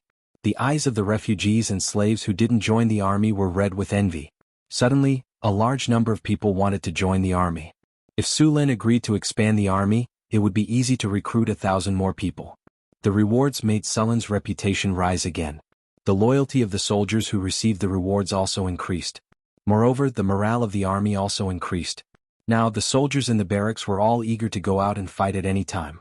Most of the soldiers who received the rewards started to buy all kinds of goods in the market. Northtown's commerce was flourishing and all kinds of goods were available. The inflow of money from the soldiers also made the market even more prosperous. Although the rewards for the soldiers cost more than 100,000 kinar, the results were still very good. The morale of the soldiers was greatly boosted, and their enthusiasm to join the army also increased. The soldiers received a better life, and the city's market became more prosperous. It could be said that it was killing many birds with one stone. Chapter 218. The prosperity of the city made North Town more and more famous in the northern provinces, attracting many merchants to do business there. Now, some people were calling North Town City a bright pearl in the northern wasteland. The white sugar, rum, vodka, furs, and so on produced here were all popular goods. The white sugar was also monopolized by a few powerful caravans. Others couldn't even get a foot in the business. However, although only a few caravans monopolized the white sugar trade, they would sell the white sugar to other caravans. If they didn't share some of the benefits, these caravans would have been swallowed up by others long ago. The arrival of the caravans also attracted many people to settle down in North Town. Although there were fewer people than Sulen who took the initiative to migrate, it was still a good sign. With people taking the initiative to settle down in North Town, it meant that the city's attractiveness had increased. The rapid development of North Town had attracted the attention of the northern provinces. If it weren't for the distance, the nobles would have long come here to get a share of the profits. Sulen had received a few official letters from the noble parliament, asking him to return to Kalt to accept the title of nobility. According to the style of nobles, they wouldn't do things that didn't benefit them. If Sulen went back to accept the title of nobility, he would have to give them enough benefits. And once he accepted the title, Sulen would officially become a noble of the Kingdom of Florence. North Town would also be included in the territory of the Kingdom of Florence, and he would have to pay taxes to the king. One had to know that North Town was now built by Sulen and his men. He also spent money to buy the expansion order and all kinds of resources. Sulen didn't want to find himself a king.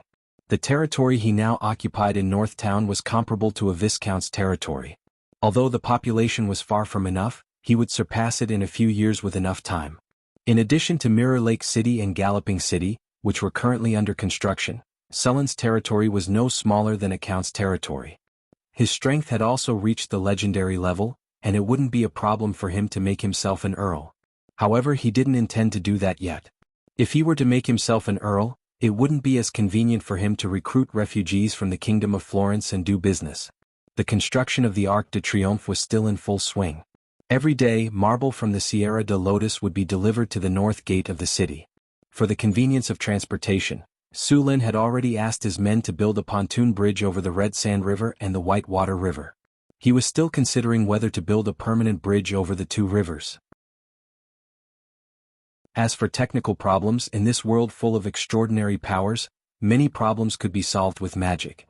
For example, the strength of a building. As long as an object was hardened, even if it was originally a piece of wood, it would be as hard as steel. Of course, hardening an entire bridge would be a huge project. After giving the Grey Dwarves the cold shoulder for a day, Sulen went to the prisoner camp again. Today, a few more Grey Dwarves expressed their willingness to work for Sulen. When he came to the prisoner camp again, the Grey Dwarves still cursed the traitors, but this time their voices were much softer. Sulen naturally wouldn't mistreat the Grey Dwarves who were willing to work for him. As usual, he gave each of them a bottle of vodka and arranged for them to live and work. After sending away the Grey Dwarves who were willing to work for him, Sulen once again looked at the Grey Dwarves who were still persisting. This time, Sulen came up with a new idea. In order to celebrate the huge wealth I've gained in Orlando, I've decided to give all of you Grey Dwarves a reward, Sulen said as he stood outside the fence. You invader robber, that's the wealth of us Grey Dwarves. Hearing Sulen's words, the Grey Dwarves who were still somewhat quiet at first became agitated again. If the anger in their eyes could burn someone to death, Sulen would have been burned to ashes by now. Face reality. I think you should be more concerned about your current situation, Sulen said with a shrug. Considering that you haven't had any alcohol for a long time, I've specially prepared some alcohol for you today. If you don't want it, I'll take it away, Sulen said with a smile as he looked at the angry Grey Dwarves. Yes, we want it. Give us the alcohol. Silence. Sulen's face suddenly became cold and frosty, and an aura that belonged to a legendary powerhouse suddenly erupted from his body. The Grey Dwarves who were still yelling were like ducks whose necks were stuck. Their mouths were wide open but no sound came out. Seeing this situation, Sulen waved his hand, and a group of soldiers came forward. Then they gave each of the grey dwarves a glass about the size of a thumb, and let them come up one by one according to the order of the meal. The glass was so small that it couldn't even be considered a sip. The grey dwarves drank it all in one gulp. The rich wine aroma and the mellow taste made the grey dwarves unable to stop themselves. However, this small amount of wine didn't satisfy the alcohol in their stomachs at all. Instead, it made them feel even more uncomfortable. Although these grey dwarves couldn't bear the problem of not having any alcohol to drink, at least they could still hold on. However, after taking a sip of the wine, the taste of which was far better than any wine they had ever drunk before, caused an avalanche of consequences. After drinking that glass of wine, not only did they not feel satisfied, but they also craved more wine. However, by the time they wanted more wine, Su Lin had already left the prison camp with his men. On the third day, when Su Lin appeared in the prison camp again, more than 200 grey dwarves asked to work for Su Lin. The grey dwarves who had been cursing at the betrayers all fell silent. Seeing Su Lin give out large amounts of vodka, the grey dwarves couldn't take it anymore, and kept expressing their willingness to work for Su Lin. There were originally more than 700 grey dwarves, but less than 300 of them were still holding on. However, they wouldn't be able to hold on for much longer. Su Lin had enough patience to slowly wear them down. After obtaining another 400 grey dwarves, Su Lin chose some of the skilled blacksmiths to join the smithy. With the addition of the grey dwarves, the blacksmiths in Northtown City improved again. The original smithy was no longer enough, so Su Lin ordered the workers to start upgrading the smithy. With more than 200 grey dwarves and humans, Su Lin planned to build a large steel workshop. With the rapid development of Northtown City, even with the hydraulic forging machine, the production capacity of the smithy was still insufficient. Now that there were so many grey dwarven blacksmiths, Su Lin wanted to change the equipment of the entire army on the agenda. The first thing these Duergar did as blacksmiths was to modify the Duergar armor that Su Lin had obtained from Orlando. Although the Duergar armor had good defense and was sturdy and durable, it couldn't even be regarded as half-body armor when worn by the barbarians who were more than 2 meters tall. These armors needed to be modified and forged into full-body armor. Once the barbarians reached the peak level, they could equip themselves with the dwarven full-body armor and pick up a giant axe. They would be like a meat grinder on the battlefield. Of course, apart from the barbarians' armor, Su Lin also planned to equip the centaurs with full-body armor to form a centaur-heavy cavalry. Due to the size of the centaurs, the armor they used was comparable to 3 sets of human armor. The armor Su Lin sold them before was only for the front, and the back was for chainmail and inlaid scale armor. Now that they were his subordinates, he naturally wouldn't fool them like this. He planned to fully equip the centaurs with full-body armor, and thicken the front of the armor at the same time. After arranging the grey dwarves' blacksmiths, Su Lin planned to let the rest of the grey dwarves continue mining. "Sir, I have a map of the underground world's mineral distribution for you," a grey dwarf said. Su Lin's eyes lit up. After all, the grey dwarves had lived in the underground world for hundreds of years. They must have explored all the nearby minerals. This map was extremely valuable. Mineral distribution map? If it's true, I'll give you the reward you deserve. Enough vodka, and I appoint you as the new city lord of Orlando. When he heard Su Lin say enough vodka, the grey dwarf's eyes instantly turned red. When he heard that he could become the city lord of Orlando, his breathing became heavier. "Sir, the map is here." With that, the dwarf sat directly on the ground and took off his leather boots. A strong smell, like pickles that had been fermented for decades, filled the air in an instant. Su Lin hurriedly summoned some wind elements to blow away the smell of pickles. The grey dwarf fumbled around in the boots for a while before finally pulling out a grey parchment that emitted a strange smell. Su Lin frowned and put on gloves. He resisted the urge to throw away the parchment that emitted a strange smell and took it. A guard behind him sensibly handed over a bottle of water. Su Lin rinsed it briefly before flipping through the map. The map was not large. It marked the mineral veins that the grey dwarves had discovered. There were 3 iron mines, 1 copper mine, 1 gold mine, which was close to exhaustion, and 1 silver mine and gemstone mine that were being mined.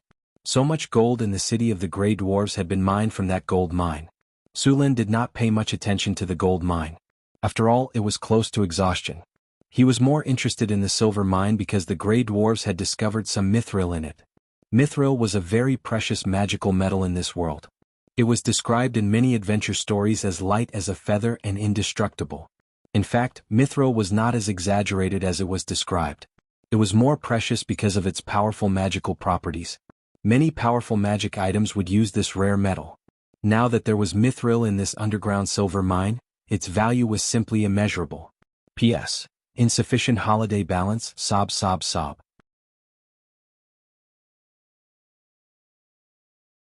Chapter 219.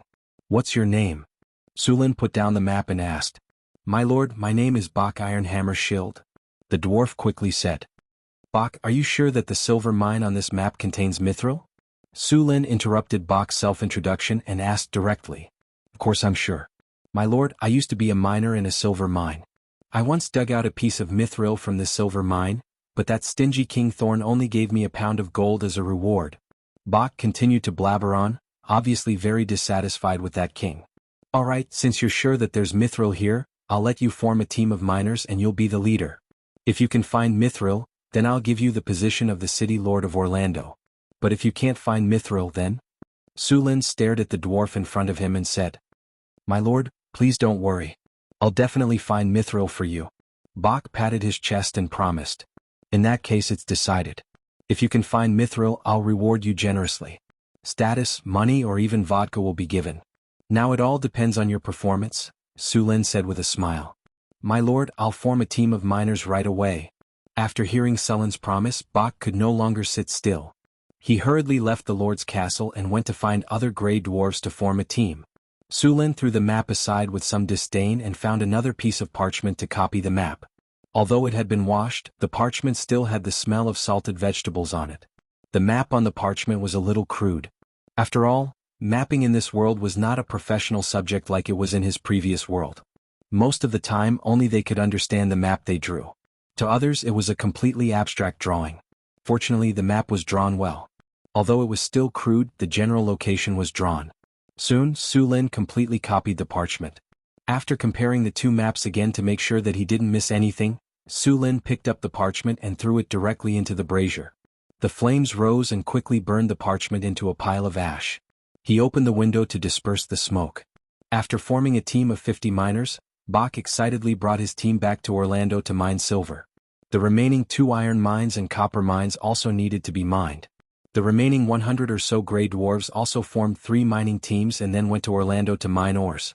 After the population of the northern city expanded, there was a shortage of all kinds of tools and ironware. Moreover, the army also needed a lot of equipment. The surface iron mine was originally not big. Before Sulin obtained it, many tribes had already mined it. Now the output of the mine was very low. Was close to exhaustion. This was one of the reasons why Sulin was in a hurry to control the underground world. After several expansions, the number of soldiers in the northern city had increased to 4,000. There were 300 barbarians, 400 centaurs, 100 drows and 300 half-elves. Apart from the war spirits that Sulin had summoned, the rest were all humans.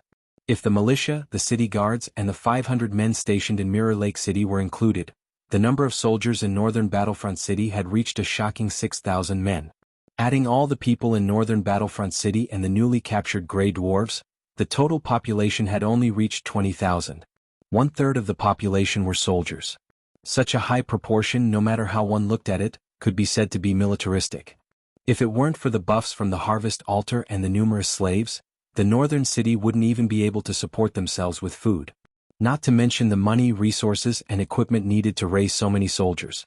In the past, the size of the northern city's army wasn't very obvious. Now, just maintaining the number of soldiers required tens of thousands of kinnars worth of pay every month. Sulin had always been curious. How did his predecessors manage to not pay the soldiers and make them listen to orders obediently? They were even braver than the other when they went into battle. If Sulin dared to not pay the soldiers in the northern city for a few months, there would be a large number of deserters. It wouldn't be strange if there was even a rebellion. If it weren't for the sugar trade that gave the northern city a lot of money, it would have taken years of hard work to develop the city to this extent. The northern city's army needed a lot of equipment. Apart from the army, the centaur tribes also needed equipment to protect their herds. Fortunately, Sulin had made a lot of money from the raid on the Grey Dwarf city. Not only did he solve the problem of money, but he also solved the problem of equipment. After settling the matters in the northern city, Sulin brought the Grey Dwarves mining team and the drows back to the underworld. He was going to restore the Grey Dwarves' mines and clean up the dangerous areas around the mines. He returned to Orlando. At this time, there were 100 barbarian warriors and 100 centaurs guarding the city. A group of subterranean dweller slaves were in charge of the labor. These subterranean dwellers were short. Because they lived in the dark for a long time, their eyes had deteriorated. They relied on infrared sensing to survey their surroundings, so blindness and petrification spells didn't work on them. Most dungeons had subterranean dweller slaves. They were the best growers in the underworld. Sulin brought 3 teams of Grey Dwarves to the various mines. The Grey Dwarves had discovered a lot of ore veins, but many of them were occupied by monsters from the underworld. The Grey Dwarves had to clear out all kinds of monsters every once in a while. If it wasn't for this, the other veins would have been excavated by them long ago. After resting in Orlando for a day, Sulin brought a team of drows and miners out of the city. They passed through some narrow tunnels and headed to the first mine. This mine was the closest to Orlando. It was an iron ore mine that produced good quality iron ore. It was a few grades better than the iron ore produced by Sullin's surface mine. The group moved forward in the dark tunnel, encountering a few hook horrors along the way. Hook horrors were a common type of monster in the underworld. They had sharp hearing and walked on 2 feet. Their heads looked like vultures and their eyes were small. They had sharp beaks and a pair of compound eyes. Their bodies were covered with a layer of hard gray carapace. They looked ugly. Their eyesight was poor, but like bats, they could emit high-frequency sound waves to determine the enemy's position. Just as Sulin led the team forward in the tunnel, a dozen shadows suddenly jumped down from above. Sulin reacted quickly. Because the tunnel was narrow, he didn't use the purple dragon halberd. Instead, he swapped it for a long sword forged by the dwarves. He subconsciously swung the long sword in his hand. The hook horrors that attacked Sulin didn't expect Sullin's reaction to be so fast. They didn't have time to react before the sharp sword swept across them. The powerful force directly split open the hard carapace on the hook horrors. The monster that was about 2.7 meters tall and weighed nearly 200 kilograms was directly cut in half. The next dozen or so hook horrors didn't affect the team at all. As soon as the hook horrors attacked, the drows dodged. As for the Durgar, they were wearing heavy armor, so the hook horrors attacking them was a waste of energy. Soon the dozen hook horrors were all killed. No one died in the team. Only a few Grey Dwarves suffered some minor injuries. After Sulin healed them, the team continued on their way. After walking out of the dark tunnel and passing through 2 desolate underground caverns, Sullin's team finally arrived at the first mine.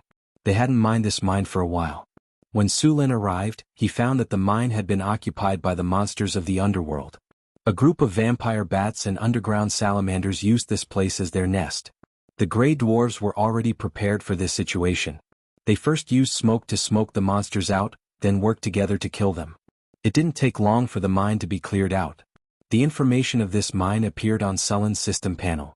Iron mine, ore quality +5 or yield +8, mine disaster reduction +5, associated ore veins +2, chance of producing dark iron Oregon. With the Grey Dwarves' work, the iron mine quickly resumed production. Seeing that the mine had resumed production, Sulin didn't stop and led the rest of the team to the next mine. The second mine was a gem mine. When Sulin arrived, he found that the vein looked gloomy. There were some shadow-like creatures outside the vein.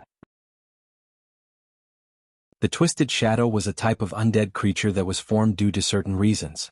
It was similar to a ghost. This thing had very high resistance to physical damage and appeared in groups. It was very unfriendly to those who purely focused on physical attacks. At the same time, it also had spell-like abilities. If Sulin hadn't come with them today, this team of Grey Dwarves would have been finished. Their half-energy form could reduce physical damage by 50%. Normal weapons would be troublesome to deal with them no matter how sharp they were. Elemental weapons had to be used to deal with them. Even more troublesome was that these monsters lived in groups. Their best attack was the Touch of Death, which could drain the enemy's energy and strength. Once the energy was drained, the enemy's life force would be depleted.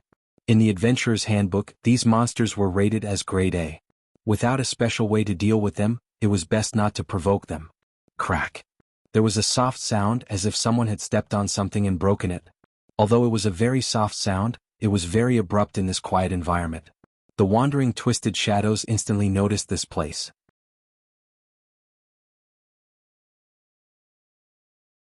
Chapter 220. *Sulin cursed in his heart.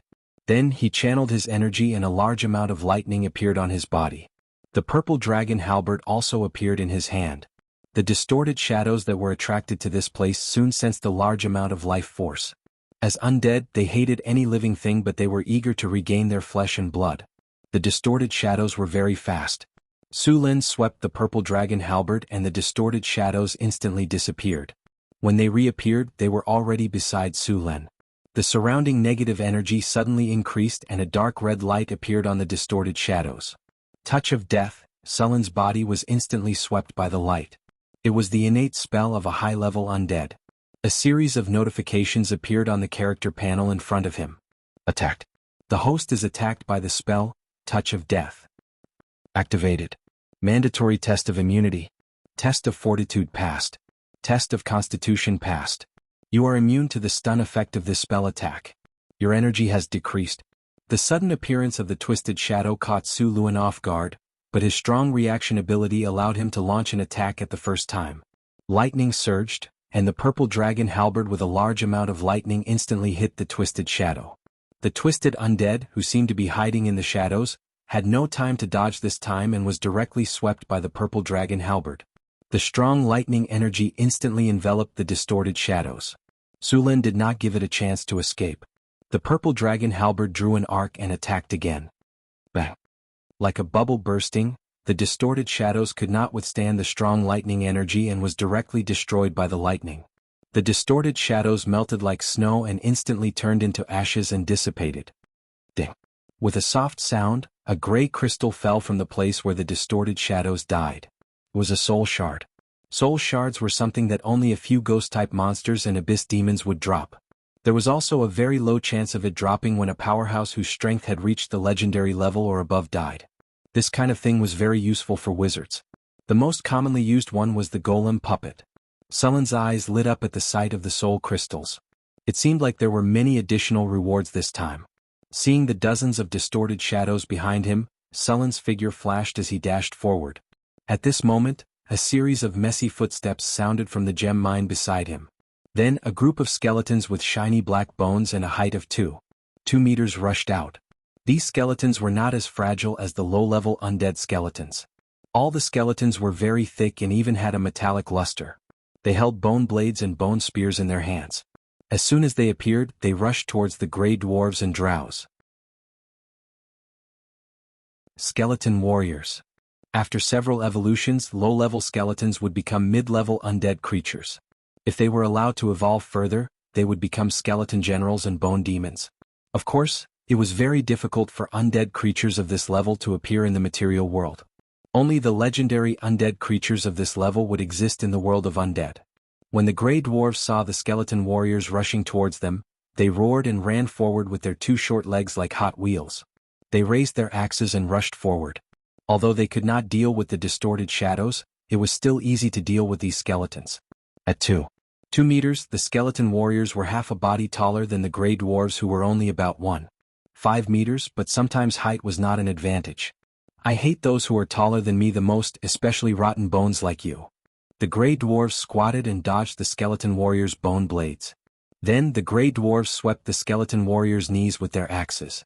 Even if the skeleton warriors had turned into skeletons, the knees were still weak.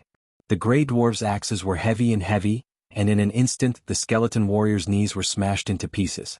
The 2-meter-tall skeleton suddenly lost its balance and fell to the ground.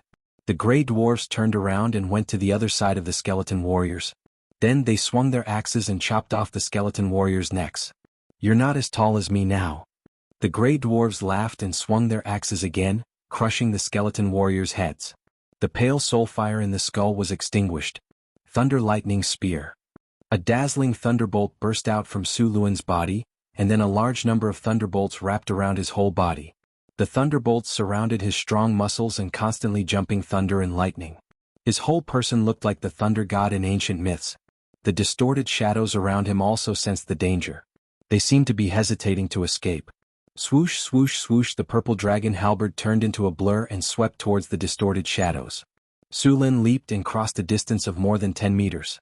At the same time, the sky was filled with spear shadows and countless lightning bolts, instantly hitting the distorted shadows. The purple dragon halberd was like a hot knife through butter as it swept through the twisted shadow's body. The powerful lightning power instantly enveloped the twisted shadow. At this time, the other distorted shadows also began to attack. The shadows pounced. Sullen's purple dragon halberd left after images in the air. The sky was filled with lightning, and a large number of shadow tentacles were drowned by the lightning. However, some of them still managed to hold on. A notification rang in Sullen's ears. You've been attacked by the distorted shadows. You've been attacked by the touch of death. You've been damaged by death's corrosion. Your constitution has passed the test. You have legendary tenacity. Immune to death's corrosion. Flurry. Just as Su Lin was attacked, the purple dragon halberd in his hand instantly turned into silver dragons surrounded by lightning. They counterattacked in the direction of the attacks. The lightning was dazzling, and the distorted shadows around him were instantly hit. As ghost-type undead creatures, although the distorted shadows were immune to 50% of physical damage, their HP was not high. After being hit by a few lightning bolts, the distorted shadows were constantly killed by the lightning bolts. Silver Dragon Inverse Scale Spear. Countless lightning bolts condensed on Sullen's body, except for the shadow of a dragon. The moment the dragon appeared, it carried a destructive aura and rushed towards the distorted shadows around him. The huge dragon shadow swept across. Everywhere it passed, the distorted shadows' bodies instantly stiffened. Countless lightning bolts were sent into their bodies and instantly exploded. Ding dong. Ding dong. A large number of soul crystals fell from mid-air. The dragon shadow dissipated, and more than half of the dozens of distorted shadows around him disappeared in an instant. Only a few distorted shadows were left that were not affected. The following battle became much simpler. The remaining distorted shadows were easily harvested by Su Lin. At the same time, the battle between the dwarves and the drows was coming to an end. Although the skeleton warriors were strong, they had no advantage against the dwarves and the drows. They were quickly wiped out under the 3 axes that chopped off their legs, necks and heads. A large number of broken bones were left on the ground. The battle ended quickly.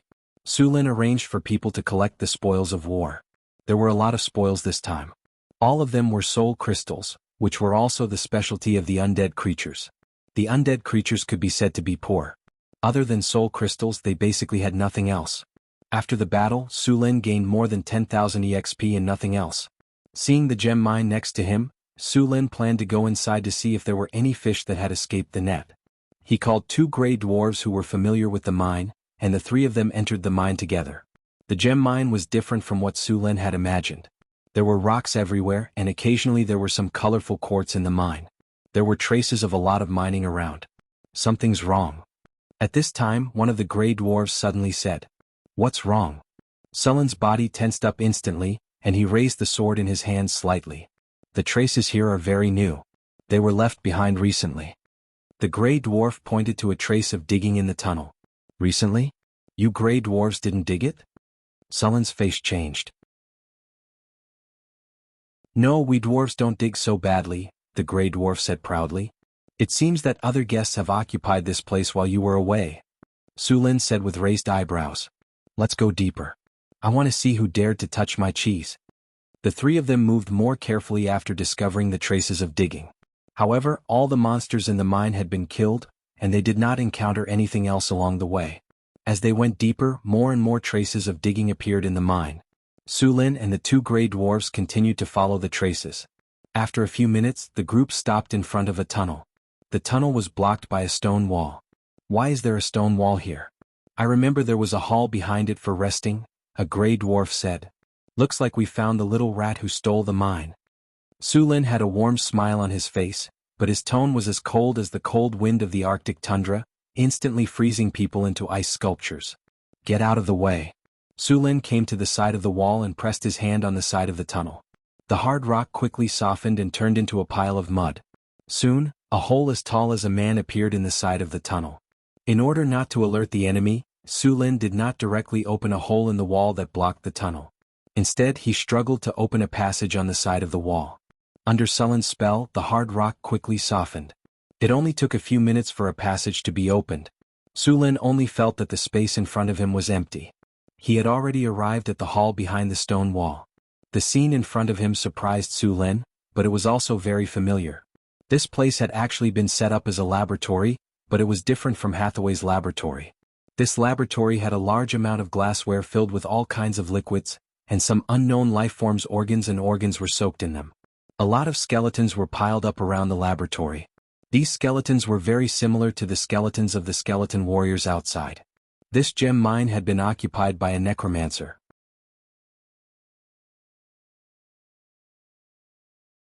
Chapter 221. While Sulin was cleaning up the twisted shadows. The underground world. The dim light caused this place to be shrouded in darkness all year round. At this moment, a huge shadow suddenly emerged from the darkness. The shadow was more than 6 meters long and had a majestic body like a lion. However, unlike a lion, it had a pair of wings like a pterosaur. As it swayed its tail, it revealed a hook that flashed with cold light. It was a scorpion tail. A manticore. It was a powerful magical beast in the underground world. It was said that this monster also had the bloodline of a dragon. The pair of dragon wings was proof. As a high-level predator in the underground world, although the manticore did not have any magic abilities, its venom was very difficult to deal with. Compared to its venom, the thing used by assassins was simply a potion. In addition to being very poisonous, its venom also had the characteristic of paralysis. The manticore's venom was a prohibited item in the human kingdom. In the black market it was sold for up to 2,000 kinar. But now, this manticore, which was at the top of the food chain in the underground world, was fleeing in a sorry state. A pair of dragon wings flapped rapidly as the manticore quickly flew through the air. At this moment, a bone spear shot out from the darkness and instantly pierced the manticore's wing. Under the pain, the manticore could no longer flap its wing. The other wing struggled to continue flying, but it could not carry its heavy body. It staggered and fell from mid-air. As soon as the manticore landed, a few figures rushed up. With the weak light of the fluorescent moss, one could see the dark bones on their bodies. They were skeleton warriors. The manticore found that there was no hope of escaping and fiercely pounced. Curse, weakness. Curse, aging. However, as soon as it made a move, a spirit light struck its body. Its originally strong body instantly became weak and powerless, and its originally strong body suddenly became old. The surrounding skeleton warriors swarmed forward, and the lion-scorpion beast was completely trapped. Although it could still bite off the skeleton warriors, even more skeleton warriors had surrounded it when it attacked. In the face of these skeletons, the manticore beast's most powerful poison attack was completely ineffective. Not long after, a skeleton warrior seized the opportunity to pierce its throat. Although this skeleton warrior was also split into two by the manticore beast's counterattack before it died, to undead skeletons, a damaged body could be replaced. As long as the soul fire was not extinguished, they would not die. A large amount of blood gushed out of the manticore's throat. The counterattack before death had exhausted its strength. The light in its eyes dimmed quickly and its body collapsed. At this time, a figure wrapped in a black robe and riding a skeleton horse came out. It had the characteristics of the Highlanders. It had a hooked nose, wrinkles, a rigid face and cold eyes. Although it was tall, it looked very pale. There were 3 different rings on its fingers. One of them looked like a skeleton that was dozens of times smaller. It held a white bone staff in its hand and was surrounded by a cold aura. Seeing that the manticore was dead, the middle-aged man waved his hand. A few skeleton warriors behind him stepped forward and began to skin and cut the manticore. Damn it! Just as the skeleton warriors were cutting the manticore, the middle-aged man's expression changed drastically. He quickly took out a gemstone that looked like an eye. The originally exquisite gemstone was now cracked. Who dares to attack my guards and invade my laboratory? Keaton's expression was gloomy. Damn rat. Don't let me catch you. Otherwise I'll pull out your soul and stuff it into a rat's body. Keaton packed up the manticore. He didn't ride the skeleton horse anymore. Instead, he directly flew in the direction of the gemstone mine. Sulin didn't know that he had alarmed the necromancer. The laboratory in the gemstone mine wasn't big. Soon, Sulin turned the entire laboratory upside down. Sulin didn't touch the bones and other things inside. These things were useless. Only the necromancers would collect them. As for the bottles and jars in the laboratory, Sulin didn't take them. After all, who knew what was inside? However, in the storage room next to it, Sulin found a large number of gemstones. Obviously, these gemstones had just been excavated by the necromancer. In addition to these gemstones, there were also some books in the laboratory. Human anatomy diagrams, how to make a skeleton warrior, detailed explanation of necromancy, and more than 10 other books. Su Lin packed them all up and took them away. Tui, what a pauper. Even these gemstones were excavated from my gemstone mine. Su Lin pursed his lips. He casually put some magic materials into his storage space. You two, throw away those bone sticks. Don't touch those glass bottles. Now hurry up and get out. We've already searched his nest. With the necromancer's abilities, he must know by now. Let's get out of here quickly. Su Lin yelled at the two gray dwarves who were playing with the skeleton of a skeleton warrior. He then left the gemstone mine. In the underground world, a hazy figure was flying quickly. A few distorted shadows circled around him to help him fly faster. There were also many skeleton warriors running on the ground. Along the way, Keaton didn't rest at all. With the help of distorted shadows, his flying speed was very fast. However, it didn't consume much mana. Wherever this group of necromancers passed, all monsters would retreat. As he continued to speed up, Keaton saw the gemstone mine in the distance. Landing from the sky, Keaton didn't rush in recklessly.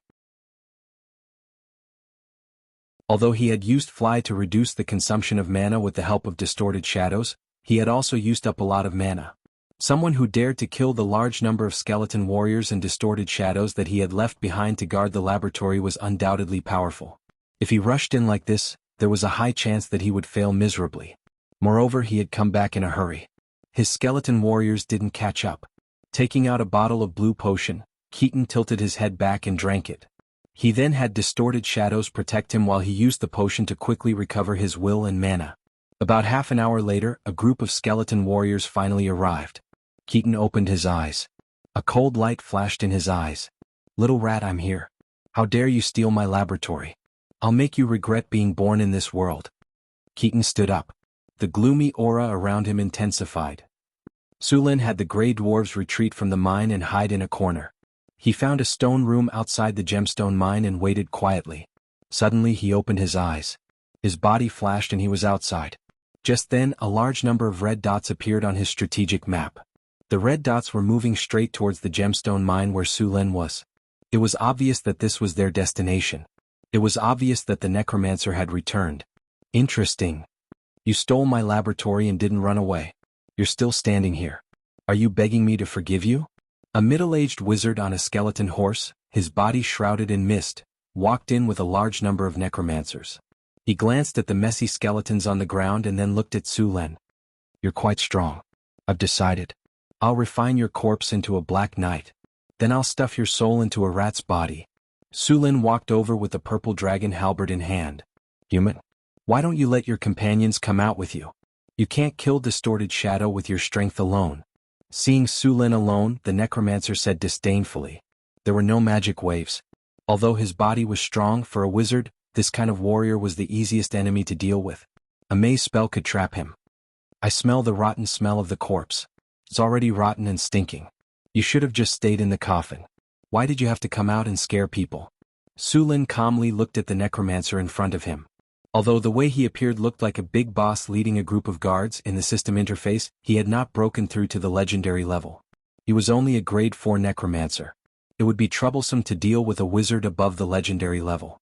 After all, his anti-magic skill was only effective against wizards below the legendary level. Although there were many limitations to the anti-magic skill, it was enough to crush enemies below the legendary level. The eyes of the middle-aged man in front of him were dark red. Although he looked like a human, Su Lin could sense that there was almost no life in his body. Instead, there was a strong undead energy surrounding him. Even if he was a necromancer, although he could use undead magic and energy, he was still a living person. Su Lin felt that the man in front of him was not much different from a corpse. No, there was still a difference. He could run and jump. That strong undead energy could even make a normal corpse come alive. Hearing Su Lin's words, the middle-aged wizard's face suddenly changed. In the next moment, a strange black fog gathered and quickly rushed towards Su Lin.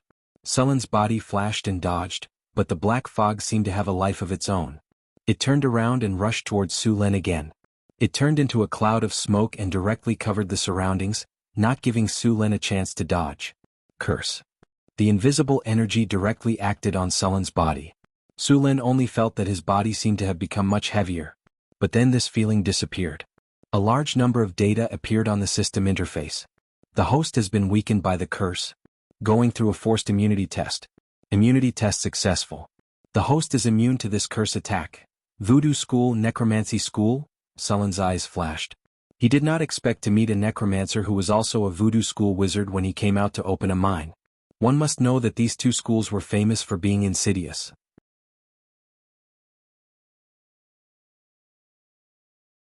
Chapter 222. Necromancers played with the dead and desecrated souls. In the eyes of many churches they were heretics. As long as they appeared, they would be expelled or killed. The voodoo school was even more insidious. They did not have any advantage in a head-on battle and could even be said to be very weak. However, no one could beat them when it came to scheming. The voodoo school was proficient in curses. There were many types of curses such as weakness and aging, which took effect immediately. There were also some that were invisible. They captured some of your aura and then used this aura to cast a curse. This kind of curse was invisible and difficult to guard against. Once the person was hit, they would die within a few days. In addition to curses, they were also proficient in all kinds of poisons. This was not a big deal. The main thing was that this school had participated in the fight for the throne of the secular world. The deaths of the heirs of several countries were more or less related to them. Since then, this school was boycotted by various countries. After all, no one wanted to lose their lives for no reason. Even those who had used the voodoo school to kill their competitors were the same. After all, as the victors, they were also worried that they would be killed in the same way. This also made the voodoo school become a target of scorn in various countries. How is this possible? The middle-aged man looked at Su Lin in surprise and said subconsciously, "You are immune to curses? How is this possible? How can your physique be so strong?" Su Lin was very curious about curses. He was not sure how to deal with that kind of invisible attack. If he could understand this kind of attack, he would try to find a way to defend against it. The middle-aged man stared at Su Lin and his eyes flashed. "Such a strong body, maybe you can even refine a death knight. I didn't expect to find such a good material in this remote underground world. I will definitely refine it with all my heart." The middle-aged man's gaze made Sullen's hair stand. This guy did not like men, right? This was not impossible. Many necromancers were necrophilic. Moreover, because of the erosion of death energy for a long time, their living environment was poor, and they were hated by others. They would definitely have psychological problems. Distorted shadows, skeleton warriors, attack. At the command of the middle-aged magus, a large number of undead creatures rushed towards Su Lin. Seeing this situation, Su Lin didn't fight head-on. Instead, he turned and ran. Seeing Su Lin escape, the undead creatures chased after him. Although undead creatures had some intelligence, they could only understand simple instructions unless they reached the legendary level. Sullen's speed was very fast, and the undead were in hot pursuit. The distorted shadow could fly, so it was the closest. As for the skeleton warriors, they were soon far behind. They quickly ran out of the middle-aged wizard's sight. At this time, it became much more difficult for the middle-aged wizard to control these undead creatures, so he could only chase after them. Su Lin led the undead creatures to where the gray dwarves were hiding. Both sides moved quickly, and in a few minutes Su Lin found the gray dwarves' ambush. At this point, Su Lin finally stopped running. The energy in his body instantly exploded, and powerful lightning energy swept through the surrounding space. The distorted shadows that were chasing him were instantly enveloped by lightning energy. The purple dragon halberd carried the powerful lightning energy and drew out a dragon shadow. Silver dragon inverse scales spear. The dragon shadow formed by lightning took shape in an instant, and then directly rushed towards the distorted shadows behind him. These distorted shadows had no time to dodge, and were swept by the dragon shadow. All of the distorted shadows stopped moving, and then their bodies exploded with lightning, drowning them in lightning. Clanging sounds were endless, and a large number of spirit crystals fell from the sky. Su Lin didn't care about these spirit crystals, and instead rushed towards the necromancer. At this time, the necromancer was still some distance away from the battlefield. Although necromancers were powerful, they relied more on their summoned creatures.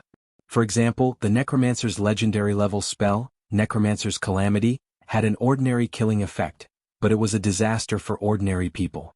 This spell could easily turn an entire city's population into undead. The necromancer's combat power was very ordinary. Soon, Su Lin saw the necromancer who was rushing here. As soon as he saw Su Lin, the necromancer didn't fight, but turned and fled. However, as soon as he turned, two vigorous figures suddenly rushed out from the shadows beside him. The figures were as fast as ghosts, and they instantly appeared beside the necromancer and launched a surprise attack. These two black figures were the Drow rogues, two grade 3 assassins. Although their strength was one grade lower than the necromancer, the success rate of sneak attacking a necromancer was still very high. Feeling the threat of death, the necromancer didn't have time to cast a spell. The ring on his hand suddenly flashed, and 4 bone shields appeared around his body in an instant, blocking the attacks of the 2 rogues. But before he could breathe a sigh of relief, he heard the sound of a mechanism being pulled. Bang bang bang. The fine steel crossbow bolts were shot out in an instant. The 2 rogues each held a delicate and small crossbow. The crossbow could fire 3 bolts at a time. This kind of crossbow had a very short range, only 50 steps, and its accuracy was poor, but it could only penetrate iron armor within 10 steps. The white bone shield instantly cracked, and then shattered into pieces with a bang. The 2 rogues attacked again. At this time, the only 2 remaining skeleton warriors around the necromancer finally reacted and quickly attacked the 2 rogues. Attacked by the assassins, the necromancer, who was in a hurry, was shocked. He quickly cast a protective spell on himself and then turned to escape. However, he was delayed by the 2 rogues and Su Lin had already caught up. Seeing the necromancer who was about to escape, Su Lin clenched his hand. Lightning spear. A spear made of lightning appeared in his hand in an instant, and then he threw it at the necromancer. Boom. The lightning spear instantly hit the energy shield in front of the necromancer. The energy shield only froze for a second before it shattered. Then the remaining 2 bone shields blocked in front of the lightning spear, but they still shattered in less than a second, and the light of the lightning spear only dimmed a little. The middle-aged necromancer's face changed greatly. A golden ring in his hand was instantly activated, and a pale golden energy shield immediately appeared, blocking the lightning spear. The lightning spear and the energy shield were in a stalemate. At the point of contact, lightning surrounded the pale golden energy shield.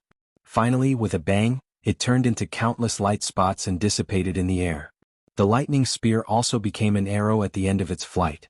After breaking through the energy shield, it only had 1/5 of its size left, and then it hit the middle-aged necromancer. The middle-aged necromancer only felt pain in his chest, and a smell of burned flesh came. The middle-aged necromancer's chest was scorched black. Su Lin quickly moved forward. Seeing that the middle-aged necromancer was about to continue casting, he directly threw a forbidden magic at him. The middle-aged necromancer who was about to cast a spell suddenly felt that the elemental energy around him was suddenly isolated from him. It was as if an invisible shield had appeared on the surface of his body. What is this? Why is my spell ineffective? After feeling that he was isolated from the elemental energy, the middle-aged necromancer's face changed greatly. You're the one who did this. I'm going to kill you. The middle-aged necromancer directly activated the 3rd black ring, and then a strange energy spread out in an instant. The next moment, Su Lin suddenly felt as if his head was suddenly hit by a hammer, and his head was splitting open. Soul shock. However, this feeling came and went quickly. Su Lin's movements stiffened for a moment, and then he recovered quickly. You have a lot of little things, Su Lin sneered, and then the purple dragon halberd pierced through the necromancer's head like a poisonous snake. You. The necromancer looked at Su Lin in disbelief, and his eyes dimmed instantly. He didn't expect Su Lin to be so straightforward. Wasn't he going to work for him or torture him for his collection next? You're not playing by the rules.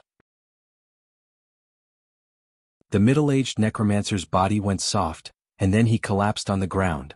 The left hand that was hidden under the necromancer's robe opened weakly, and a small black bead rolled out. Then it instantly burst open, and the middle-aged necromancer's body quickly turned black and decayed. Large amounts of flesh and blood were eroded, and a foul smell came out. In less than 10 seconds, the middle-aged necromancer's body was only left with a few rotten bones. Damn, what kind of poison is this? Seeing the middle-aged necromancer's end, Su Lin's heart was still beating fast. Although he was confident in his own body, seeing such a strong poison, he still felt a chill in his heart. If this thing touched his body, even if he didn't die, his skin would be peeled off. Fortunately, he didn't learn from the villain and talk to him before the battle ended. Otherwise, the consequences wouldn't be too good. However, this poison was a little strange. It was only effective on flesh and blood, and the necromancer's clothes were not damaged at all. Su Lin gently lifted the clothes with the purple dragon halberd, and 3 rings slid down. Seeing these 3 rings, Su Lin's eyes lit up. He clearly saw the rings that the necromancer used just now, and these 3 rings were all magic items. He picked up the rings and checked them. The rings were not damaged. The 3 rings were embedded with 3 different colored gems, and the quality of the gems was very high. The spells in the rings had been released, and if he wanted to use them again he would need to recharge them. Among the magic items, rings and earrings were very expensive because they were difficult to make.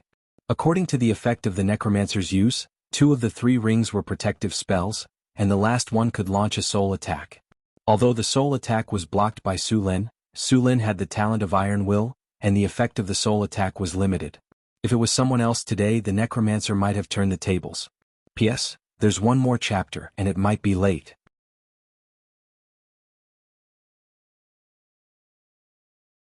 Chapter 223. Generally speaking, soul magic could only be used after reaching the legendary realm. Even at the legendary realm, the soul was still very mysterious. The ring in front of him could actually launch a soul attack. This kind of magic item could be said to be very precious. The disadvantages of forbidden magic were obvious. First, it was ineffective against legendary level, and second, it was ineffective against the spells that came with the magic item. So even if Su Lin used forbidden magic, others could still use it if they had powerful magic items. Su Lin let the system scan the 3 rings and saw their attributes. White Bone Control Ring +2. This ring is made from the skull of a bone demon. It is engraved with a complex magic circle. It can double the number of undead creatures you can control, below legendary level. This ring is made with a special refining technique. It can summon 4 bone shields. Equipment requirement: Spirit 18 and above. Special effect: Undead control. Double the number of undead creatures you can control, below legendary level. Equipment effect: White Bone Shield. You can cast a spell without chanting. Once activated, you can summon 4 bone shields to protect yourself. The bone shields last for 10 minutes. It needs to be recharged after use. The second ring was completely gold. It looked like a gold ring inlaid with topaz. Su Lin was very disdainful of the person who made this ring. He was like a rich man in the countryside. Golden Ring of Protection +2. This ring is made with gold alloy and other metals. It is engraved with a complex magic circle. The maker added a calming effect on it. Wearing it can clear your mind. At the same time, this ring is made with rune craftsmanship. It can summon a shield after activation. Requirements: 15 spirit. Equipment effect: calm. Once equipped, you can be in a calm state. Your mind will be clear and reduce the chance of casting a spell. Equipment effect: energy shield. Once activated, you can summon a spherical shield in an instant. The shield lasts for 15 minutes. The shield has the strength of a level 5 spell. It needs to be recharged after use. The last ring was the one that released the soul attack. This ring was black and looked very inconspicuous. However, this ring was the most valuable of the 3. Soul Impact Ring +2. This is a ring made by a legendary wizard. It is engraved with his most prized spells, but this ring is actually his practice. It can increase one's resistance to soul spells, and at the same time, it is engraved with a soul spell. Equipment requirement: Spirit 20 and above. Special effect: Soul Resistance +1. Increased resistance to soul spells, resistance to charm and mind control +1. Equipment effect: Soul Shock. Upon activation, instantly unleash a soul shock within a 30-yard radius. All creatures within this range will have to undergo a soul test. If the soul test fails, the target will be fainted. This spell ignores all defensive effects other than the soul. Requires charging after casting. After seeing the attributes of the 3 rings, Su Lin was even more surprised. This necromancer was too rich. Any of the 3 rings in front of him could be sold for hundreds of thousands of kinnar, and the most valuable one, the soul ring, could even be sold for millions of kinnar. This ring was simply invincible for people below the legendary level. The soul domain was a domain that only legendary people could enter. Before entering the legendary level, unless one had a special talent, the soul strength would not be too high. In the face of this kind of spell that directly attacked the soul, there was a 95% chance that it would fail. For people below the legendary level, this ring was a big killer. In addition to this skill, this item also increased the soul defense by a little. This was also very rare. It was the first time Su Lin saw an item that could directly increase the soul defense, let alone increase the soul resistance to charm and mind control. Out of the other 2 rings, the bone ring was the least valuable. However, this ring could be considered a low-level artifact for necromancers. The effect of doubling the power of a summoned creature was too powerful. The biggest problem for necromancers was the number of undead creatures they could summon. Undead creatures never relied on quality to win. They relied entirely on their scalp-numbing numbers. The necromancer that Su Lin killed was also unlucky. He should have been building his own undead army, but before he could finish, Su Lin had bumped into him. Otherwise, there would be more than 100 undead creatures, less than 200 of them. If it was a month or two later, Su Lin would have to face an army of undead creatures. At that time, unless he brought all the troops of North Town City, it would be very difficult to kill the necromancer. According to the real value, the bone ring was more valuable than the gold ring. However, necromancers were hated by everyone now. Other than using the bone shield for defense, this ring was of little value. As for the gold ring, although it looked old-fashioned, its effect was still quite good. The calming effect could reduce the probability of failure, which was very helpful for novice wizards. As for the shield, it had the effect of a level 5 spell, and its defensive ability was still very strong. Although the shield was broken by Sullen's lightning spear, Su Lin was a legendary. Although he didn't use his full strength, not everyone could block his lightning spear. The fireball spell was only a level 3 spell, and the defensive effect of a level 5 spell was still very strong. To a certain extent, this ring was a blessing for wizards below the advanced level. Su Lin put away the 3 rings and checked the rest of the items.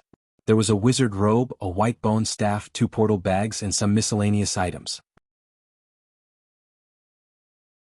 The wizard robe was also a magic item, but it was a low-level magic item. It increased some magic resistance and defensive effect. It also had 3 additional spells: a cleaning spell, a repair spell, and an adaptation spell. The bone staff was more valuable. It could reduce the difficulty of casting spells and increase the power of spells. Unfortunately, the appearance of the bone staff was too bad. Anyone who took it out would know it was a villain. No one would take it out. When he went back, he would ask Hathaway to change the shape and make it look like a halberd. He would peel an apple for Xiao. Next were the 2 portal bags. Su Lin was looking forward to these 2 portal bags. The 3 magic rings were a big harvest. He didn't know what good things were in these 2 portal bags. Since the original owner was dead, the secret imprint he left behind had lost its effect. Su Lin easily destroyed the imprint and opened the portal bag. The space in the portal bag was not big. No, it was very small. The length, width, and height of this portal bag were only 50 centimeters, which was only 1/8 of a cubic meter. The things in this portal bag were slowly stuffed, but there were only food, clothes, and some coins. Other than that, there was nothing else. Su Lin was a little disappointed, but this was normal. Wizards were used to using portal bags to store their daily necessities. After calming down, Su Lin took out the other portal bag. Since the previous one was for personal items, this one was very valuable. After destroying the imprint skillfully, Su Lin opened this portal bag. The space in this portal bag was much bigger than the previous one. It was about 1/2 of a cubic meter, which was quite big for a portal bag. Even Hathaway's largest portal bag was about the same size as this one. There were a lot more things in this portal bag. There were all kinds of materials from magic creatures, some potions, magic gems, and a dozen books. Sullen's eyes lit up. He took out a dozen books and started flipping through them. After a few minutes, he roughly flipped through the books. Most of these books were about magic theory and spell knowledge. There were also necromancy and curse spells. These things were the foundation of a wizard, so they were very valuable. Other than these, there were 2 books about runes and enchantments. They were also very valuable. 2 of the last 3 books were the necromancer's experiment records and summaries. The other one was a travelogue. It should be the necromancer's experience. Su Lin briefly flipped through it. This necromancer was actually a noble. His name was Keaton Abbott. He was a noble from a western country. Because he had the potential to become a wizard, he was accepted by a wizard school. However, his potential was average and he was very compatible with Shadow Undead. These 2 schools were not popular, so he was not taken seriously in the academy. However, during one of his adventures, he accidentally discovered the inheritance left behind by a necromancer. The bone ring and soul ring were found here. Keaton, who had obtained the necromancer's inheritance, naturally couldn't help but learn necromancy magic. At first, everything was normal. However, after he advanced, he was discovered by the organization that he was practicing forbidden spells. That wizard organization naturally demanded that he give up on practicing necromancy and imprisoned him. Faced with such a situation, Keaton defected with the inheritance of the necromancy wizard and fled. Because of his defection, he was wanted by the organization. At the same time, because of his practice of necromancy, other wizard schools did not welcome him. There were even radical ones who wanted him. In the end, he accidentally found a passage to the underground world and hid there. After making great progress in his practice of necromancy, He began to sneak back to the surface world to take revenge. After committing a few big crimes, he was severely injured. It was not easy for him to escape. The golden ring was his trophy. After recuperating, he began to travel in the underground world. This desolate underground world was a tunnel that he accidentally discovered, which led him to this place. In the records of this notebook, several Drow cities were marked, but they were all very far from here. At the same time, Su Lin had a preliminary understanding of the Drow in the Underdark.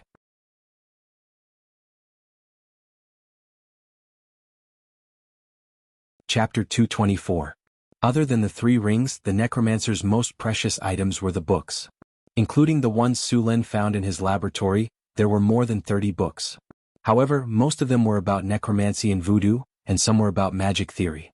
Other than that, there were books about alchemy, potioneering, golem making, anatomy, and a lich reincarnation spell. This lich reincarnation spell was a witchcraft ritual that could reincarnate a necromancer into a lich. It was said that this was a choice that many powerful necromancers made when their lives were about to end. The minimum requirement for the lich reincarnation spell was to be a grade 3 necromancer. They were usually necromancers or warlocks, but there were also some priests. Building a lich reincarnation spell circle required a lot of resources, including rare magic materials, high-quality gems, gold, and so on. If a lich was successfully reincarnated, it would turn into an undead creature and retain all of its memories and spells. After reincarnating into a lich, it would no longer be restricted by its lifespan. This gave it plenty of time to research spells and experiment. It could be said that every lich was a top-tier necromancer. They were powerful and controlled a lot of necromancy spells. It wouldn't be surprising if a team of death knights appeared in a lich's territory. There might even be a bone dragon. Liches would create a lot of magic items in their long lives. It could be said that liches were basically rich. The necromancer that died at Su Luin's hands was collecting all kinds of resources for the lich reincarnation spell. Although he looked very young as a rogue necromancer, it would take at least a few decades for him to gather all kinds of materials for the lich reincarnation spell circle. Su Lin casually flipped through the book and threw it into his storage space. Su Lin had never thought about reincarnating into a lich. After all, liches didn't have a penis. After collecting the spoils of war, the other battlefields were almost finished. Under the ambush of the Grey Dwarves, the group of skeleton warriors didn't cause any trouble at all. It didn't take long for them to be wiped out. Apart from some soul crystals, there was nothing else. He had exterminated the necromancer and reclaimed the gemstone mine. He had also obtained a large number of soul crystals and magic books. His only regret was that he hadn't received much EXP. He was still a long way from leveling up. By the time they reoccupied the gem mine, it was already late. Everyone rested in the gem mine for the night. The next morning, after leaving a group of miners behind, Su Lin led the rest of the people to another mine. Su Lin had been to this mine before. It was the place where he had discovered the harpy. It was the largest mine of the Grey Dwarves. It produced iron ore, copper, lead, tin, and gold ore. It was a rare mixed mine, and its output was very high. This was also why the Duergar didn't give up on the mine even when the harpies attacked. When they set off again, there were only about 100 people left in the group. After passing through 3 tunnels and 2 underground caverns, the team finally arrived at their destination. There were some underworld monsters in the mine, but they were quickly cleared out by the Grey Dwarves. After the mine returned to normal, Su Lin prepared to deal with the harpies. This time, Su Lin didn't want a group of monsters coming to cause trouble every 2 or 3 days. Not only would they cause casualties to the Grey Dwarves, but they would also affect the production. If it weren't for this reason, Su Lin would have to wait a while before considering the harpies. Now that the Grey Dwarves had joined Northtown City and the mine had returned to production, the harpies could appear at any time. Before, the Grey Dwarves weren't strong enough, so they could only passively defend. Su Lin wasn't helpless against them. Moreover, the harpies could also be used as an air force. During battle, they could carry a few kilograms of stones and throw them down from the sky. Even a 1-kilogram stone would cause more damage than arrows and javelins. Even the Grey Dwarves' iron armor couldn't withstand such an impact. In addition to flying in the air and throwing stones, the harpies could also throw Molotov cocktails and other things. They could also take advantage of the night to cross the city walls and directly open the gates. If he really had an air force, it would be very useful on the battlefield. "My lord, the harpies are active in the area ahead." A drow scout quickly walked to Sullen's side and said in a deep voice. Su Lin waved his hand and said, "Stop for now. Send someone out to investigate." Then a dozen or so scouts flashed and merged into the surrounding darkness. The harpies lived in an underground cavern that was even larger than the one occupied by the gray dwarves. The harpies' nest was on a cliff, surrounded by an underground river. The underground cavern was lush with vegetation, and there were a lot of fluorescent mushrooms, and other plants growing in it. The entire underground cavern was their habitat. Opening the strategic map, a rough topographic map appeared in his mind. The underground cavern where the harpies were entrenched was dozens of kilometers away from the gray dwarf's territory, but various tunnels crisscrossed, and the shortest distance was more than 100 kilometers. Many areas around the map were still black, and would only be shown after exploration. As far as Su Lin knew, there weren't many tribes living in this underground world. There were no other tribes except for the Kobold tribe, the Grey Dwarf City, the Goblin tribe, and the Tauren tribe. Many places were occupied by various monsters. On the strategic map, the current area was marked with the image of a harpy, indicating that there were harpies nearby. The other explored areas were marked with hook horrors, and some were marked with underground salamanders. After a rough look, there were no less than a few hundred of them. There were thousands of harpies here.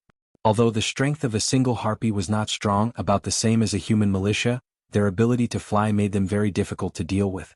Coupled with their huge number, they could now be said to be the overlords of the underground world. Even the reckless and irritable Tauren tribe was not willing to provoke them. Soon, the scouts reported the collected information. At this time, more than half of the harpies had gone out to look for food, and only a few harpies stayed here. After confirming the situation, Su Lin knew that the opportunity had come. Although the harpies had a large number of harpies, they had a common queen, a high harpy. As long as the high harpy was controlled, the whole harpy tribe would be controlled. Su Lin did not let the drows go with him. It was better to have as few people as possible. After casting an invisibility spell on himself, Su Lin began to carefully approach the harpy's nest. High harpies were natural spellcasters. It might be easy to defeat them, but it was very difficult to capture them alive. Especially under the protection of many harpies, it was impossible to capture the high harpy Su Lin, even if they doubled the number of people. The high harpy's nest was at the top of the cliff. If they wanted to go up, they could only fly or slowly climb from below. Directly using elemental fluctuations caused by spells was likely to attract the attention of the harpies. After all, they were very sensitive to wind elements. The cliff was not too high, and a large number of caves had been excavated. Su Lin found an easy place to climb and then climbed up with his hands and feet. From time to time, a few harpies flew by in the sky. These harpies were very hot, but their appearance was not complimentary. Many harpies had a layer of fluff on their bodies. These were the lowest level harpies. Their bloodline had deteriorated to the point that they were close to beasts. Those harpies whose bodies were closer to humans were more intelligent. Some harpies could even use some spell-like abilities. Of course, there were not many of these harpies. They were generally the guards of the high harpies. Su Lin bypassed the caves of several harpies and soon approached the top of the cliff. At this time, a harpy suddenly came out of the cave next to him and was about to fly out. But just as it spread its wings, it stopped. Then its nose kept twitching as if it was smelling something. The smell of a male. Harpy language. The harpy let out a sharp bird cry, and then the surrounding harpies flew over. Even the harpies in the surrounding caves came out. Seeing this situation, Su Lin did not know that he had been exposed. Harpies were all females, so they were very sensitive to the smell of males. Although invisibility could hide the body, it could not eliminate the smell. This was also one of its weaknesses. Unless it was the legendary rogue shadow jump, that ability could directly enter the shadow plane, completely separated from the main material plane. Not only was the figure hidden, but even the body and smell had disappeared without a trace. After knowing that he had been discovered, Su Lin no longer hid. Now he was only one step away from the top of the cliff. As long as he was fast enough, the high harpy would have no time to escape. Thunderstorm. Dazzling lightning burst out from Sullen's body in an instant. The powerful lightning wrapped all the harpies around him. The paralysis effect of the lightning instantly made these harpies stiffen and fall directly from the air. Su Lin, who was originally surrounded, was instantly cleared. At this moment, Sullen's hands and feet exerted force at the same time. His body climbed quickly and he reached the top of the cliff in a breath. Then his figure flashed into the cave. To Sullen's surprise, the cave was much larger than he thought. 2 harpies were guarding the entrance of the cave. These 2 harpies looked very close to humans. After seeing Su Lin break in, they rushed up directly.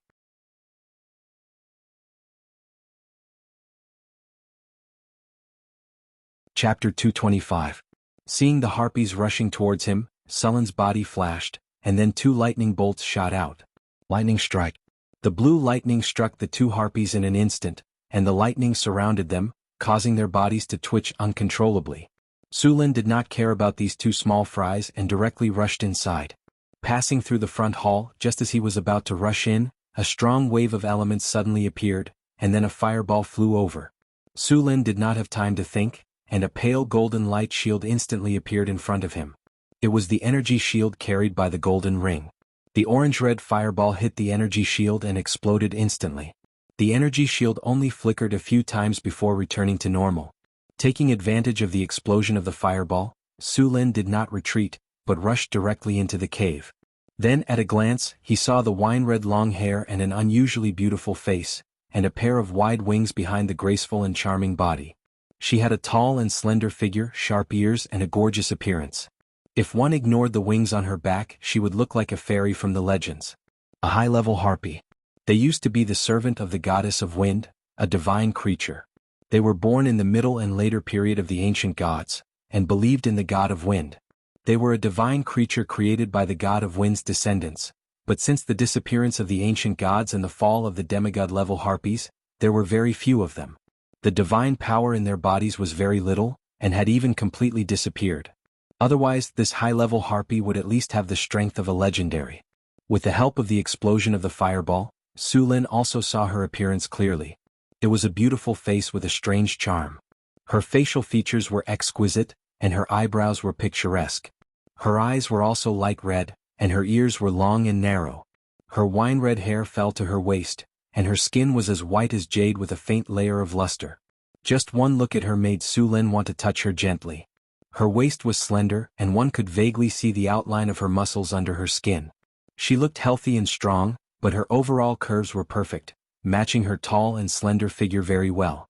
From her graceful swan-like neck, to her perfectly round and beautiful breasts, all the way to her slender waist, and then to her perky and firm buttocks and slender and straight legs, the entire curve was perfect. The wings on her back were faintly discernible in front of her, and the wide wings were white without a trace of impurities. She was wearing a dress made of feathers, and there was no fluff on her body like other harpies. She was looking at Su Lin with a vigilant expression. At this time, wind blades had already appeared around her body. After Su Lin rushed in, she pointed her finger, and all the wind blades flew toward him. At such a close distance, the wind blades flew very fast, and Su Lin had no time to dodge at all. More than a dozen wind blades had already hit the energy shield. The pale golden energy shield flickered continuously, and circles of ripples appeared on the shield. Seeing this situation, Su Lin directly threw a forbidding spell at the high-level harpy. The high-level harpy, who was controlling the wind blades to besiege Su Lin, suddenly felt a layer of shield around her body, isolating her from the elemental energy around her. The elemental energy that she could control as she pleased was no longer affected by it. The wind blades besieging Su Lin dissipated quickly after losing their elemental energy, and the energy shield in front of Su Lin, which was already in danger, also recovered. After losing her ability to cast spells, the harpy was shocked. Before she could react, Su Lin's sword had already stopped at her neck. At this time, the group of harpies behind finally arrived, and when they saw Su Lin, they were about to pounce on him. "Make them stop, I know you can understand me."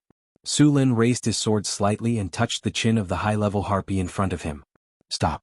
Language of the harpy, a clear and melodious voice sounded, and the harpies that were rushing up immediately stopped. Su Lin looked at the harpies and then said, "Make them retreat."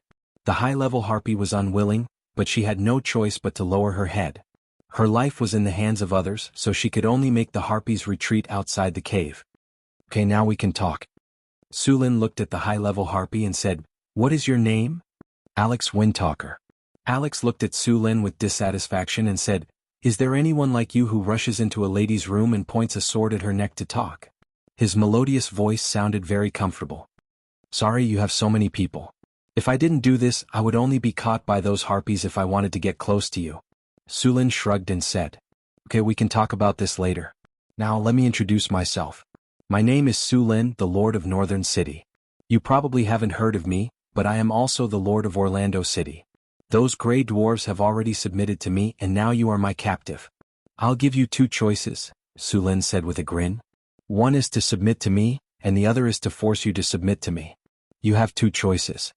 Hearing Su Lin's words, Alex was so angry that his chest kept heaving up and down.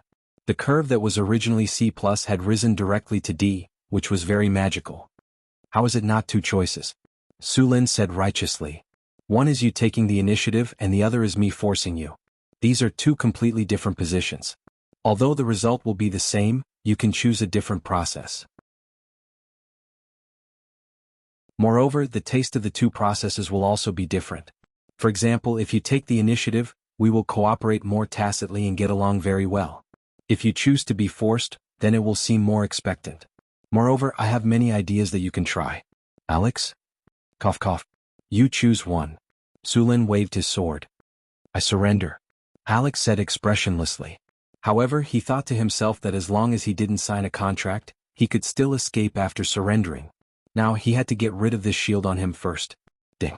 Hi Harpy, Alex Windtalker has applied to join your faction. Do you accept? The familiar system prompt sounded in his ears. Accept. After Su Lin agreed, the name Alex appeared in the hero column of the original system interface. Opening Alex's attributes, Su Lin checked her loyalty. As he expected, Alex's loyalty was only a pitiful 30 points. Such a low loyalty meant that she could betray him at any time, but Su Lin would not give her the chance. Such a beautiful and capable high harpy who was also a spellcaster was simply too good to be a maid. She completely met his requirements for a maid, beautiful, capable, and durable.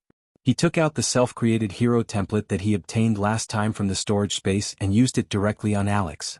He had already used it on the succubus Chris last time, and there was no problem at all.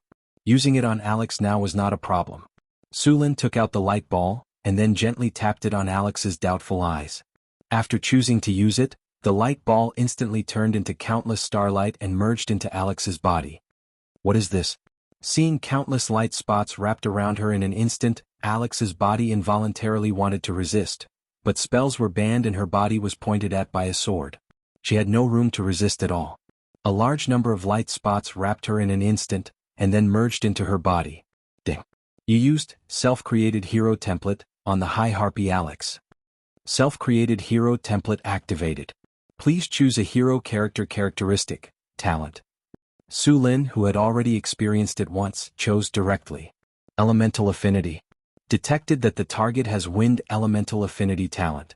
Elemental affinity is fusing, and it is upgraded to high wind elemental affinity. After hearing the system's upgrade, Su Lin's eyes lit up. Alex's talent had actually been fused and upgraded.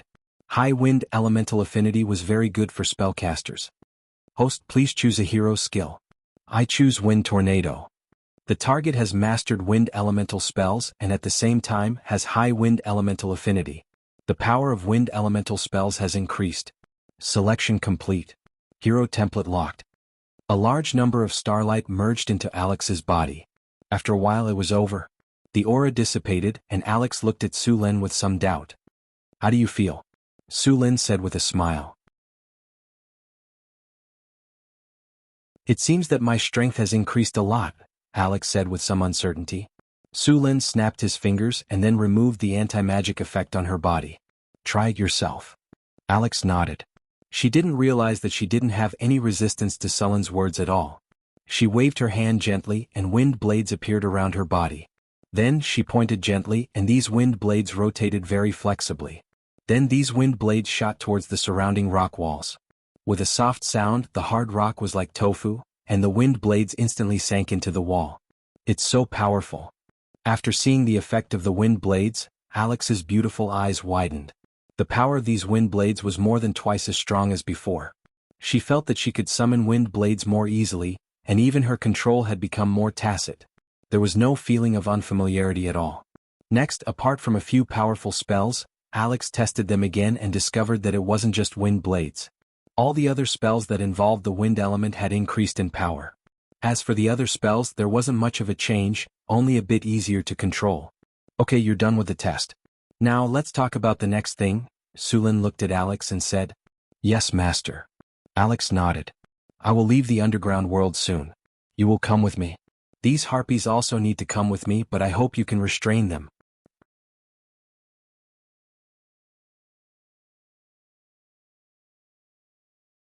Chapter 226. Master, don't worry. I will restrain those harpies. Alex nodded. Sulin and Alex came out of the cave. The outside was already surrounded by harpies. It seemed that the whole sky was filled with harpies. After seeing Sulin appear, all the harpies stared at him with red eyes, which made his hair stand on end. Alex spread his wings and flew up, quickly calming all the harpies. After a while, the harpies finally dispersed. However, there were still a few harpies around Alex. When they looked at Sulin, their eyes were full of vigilance. These harpies were quite different from ordinary harpies. They also had gorgeous fiery red hair, and their appearance was more similar to humans. Their arms had been separated from their wings, and their lower bodies were smooth legs. Only their calves had the sharp claws of birds. These harpies were called harpies. The lower body of ordinary harpies was closer to the legs and claws of eagles, and their arms and wings were connected. Most of their feathers were grayish-brown. Sulin didn't take the hostility of the harpies to heart. Instead, he asked Alex about the surrounding environment. There were many other underground creatures living around here. 30 kilometers away, through 2 tunnels to the north, there was a stone forest. There was a group of petrifying lizards living in it, and there were more than a dozen of them. In the northeast, there was an underground lake. There were many fish living in it, including some underground magic fish. There was also a group of lion scorpions living around the lake. As for the mineral resources, Alex didn't know. After all, the harpies didn't know how to mine. In the southwest was the tunnel Sulin came from. Soon the harpies packed up and set off. The harpies didn't have many items, so Sulin and the others moved very quickly. After a while, they came to the place where Sulin and the drows agreed to meet. When they saw that the sky was full of harpies, the drows subconsciously hid. Fortunately, Sulin appeared soon. Looking at the harpies flying in the sky, the drows looked at Sulin with even more awe. After all, it hadn't been long since Sulin had single-handedly subdued this group of harpies. When the harpies saw the drows, there was even a slight commotion. Many of the harpies were eager to have a try. Their old habit of capturing males to mate had resurfaced. Fortunately, with Alex's restraint, these harpies were well behaved. Your Excellency, these harpies were all subdued by you? The leader of the drows looked at the harpies and said hesitantly. Well, don't worry, they have Alex's restraint. Nothing will happen, Sulin said with a smile. But there are too many of them, and the harpies will capture a large number of males during the estrus period. They will follow their instincts more often, the drows said. In fact, the drows had also thought of taming some harpies to serve as flying troops. Ordinary harpies had the same intelligence as wild beasts. Although they could hear orders after training, once they reached the estrus period, these harpies would follow their instincts and capture any male they saw. In the end, the drows gave up on taming them. Their base will not be near Northern City, Sulin explained, knowing the drows' concerns. With this group of harpies, Sulin did not go to Orlando City again. Instead, he returned directly to the surface. A large group of harpies and drows advanced along the narrow underground passage.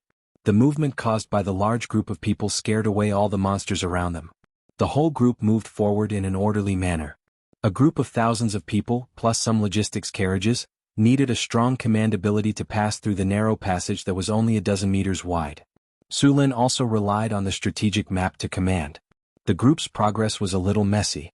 You didn't know how to expect the harpies to be disciplined. After all, they were just a group of monsters not long ago. The drow soldiers were orderly and had cold faces. It could be said that they had the best military discipline in Northern City. Next were the half-elves, and the worst were the barbarians and centaurs. The barbarians were a matter of character, and the centaurs were a matter of racial requirements. But now, the harpies were going to take over the most chaotic part. These harpies were chattering non-stop, and some were even fighting with each other in the air. They didn't realize that they were marching. Fortunately, Alex was there to restrain them. Otherwise, these harpies would definitely be in big trouble. Sulin did not bring the harpies back to Northern City. He chose a new habitat for the harpies in a valley near the Sierra de Lotus. This valley was discovered by Sulin when he was patrolling the surrounding environment of his territory. There was only one exit in the valley, and the whole valley was shaped like a horn. The exit was very small, only about 20 meters wide. The valley was full of plants, and there was a waterfall flowing down from the mountain, forming a small lake in the valley. Because it was in the valley, the temperature was not too low even in winter. Although it was not suitable for building a town, it was still good to build a nest for the harpies. After Alex joined Northern City, the entire harpies were also included in the system of Northern City. All the harpies added up to a total of 3,156 harpies. There were only a little more than 100 harpies and the rest were all harpies. Of course, the harpies were different. They were divided into normal and elite leaders. It was easy to tell them apart by looking at the human characteristics on their bodies. Generally speaking, the more human-like a harpy was, the higher their intelligence and strength would be. Sulin was planning to build a residence in this valley. He specially transferred a team of 1,000 harpies from Northern City to carry out the construction. Sulin's plan was a large eagle fort, which was remodeled from a mountain. Less than 2 days after Sulin left Northern City, the remaining Grey Dwarves could no longer endure life without vodka. It was fine if they did not enjoy it before, but after enjoying it once and then cutting it off, the Grey Dwarves had a greater right to express their feelings. Therefore, a few days later, these stubborn Grey Dwarves who would rather die than surrender appeared in the construction team of Northern City. Sulin wanted to build the Eagle Fort, so Chris directly sent them over with the other craftsmen. The Grey Dwarves were very experienced in excavating mountains. The construction of the Eagle Fort was based on the mountain. They hollowed out the inside of the mountain and then built a large number of lofts. The construction process was not difficult. With the dwarves who were masters of excavation, it only took a week to complete the construction of the Eagle Fort. They even carved many mythical statues on the Eagle Fort as decorations. These statues were the legendary ancient god Wind God, and some demigod harpies. They were basically the religion of the harpies. The Eagle Fort's appearance was not very extravagant. It was completely carved out of rock. Sulin checked the attributes of the Eagle Fort and found that it was really a good building. Eagle Fort, an important building built by the cooperation of a master dwarf and a master craftsman. It is the habitat of the harpies. Harpies who live here for a long time have a chance to evolve their bloodline. Growth plus 10, cleanliness plus 12, indestructibility plus 14, health plus 8, comfort plus 13, warmth in winter and coolness in summer plus 12, enlightenment plus 5, evolution plus 3.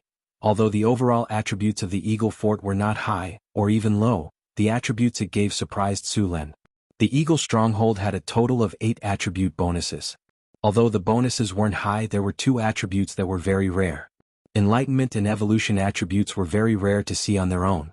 He didn't expect them to appear on the same building. Growth, health, and cleanliness were all normal attributes, but evolution and enlightenment were very different. Both of these attributes could change the attributes of a tribe. Enlightenment could increase intelligence, turning the beast-like harpies into intelligent creatures.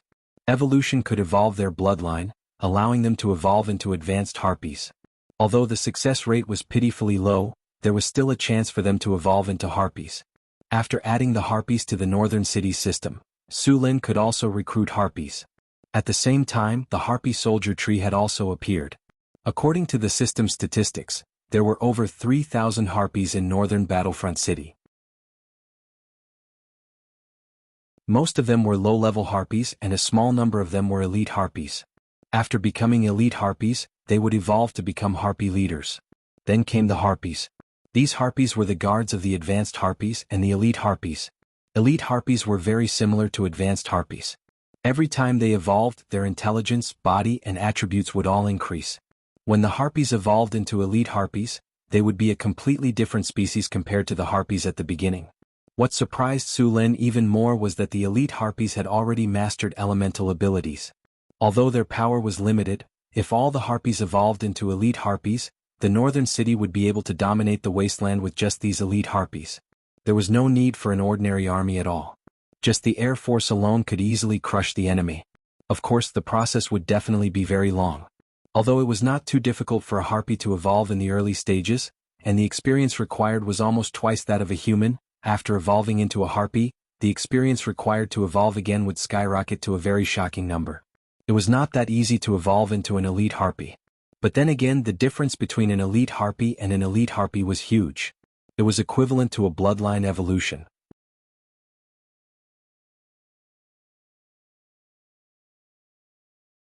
Chapter 227. Both Alex and the harpies were very satisfied with Sulin's Eagle Fort. Sulin had recruited all the harpies as soldiers. Luckily, the harpies weren't very intelligent, so they were very easy to trick. They didn't need to be paid at all. All they had to do was provide them with food. Once their intelligence increased and they became harpies, Su Lin would have to pay for it. Alex arranged the harpies and let the other harpies take care of them. He then left the Eagle Fort with Su Lin. However, as the queen of the harpies, she had to stay here for a few days every month. She also had 2 harpy guards with her. There was no need to worry about the safety of the Eagle Fort at all. The 3,000 harpies could do anything they wanted unless a legendary wizard or an adult dragon set their eyes on this place. However, the harpies didn't have any precious magic materials, gold, or gems on them. Those powerful figures wouldn't do such a thing.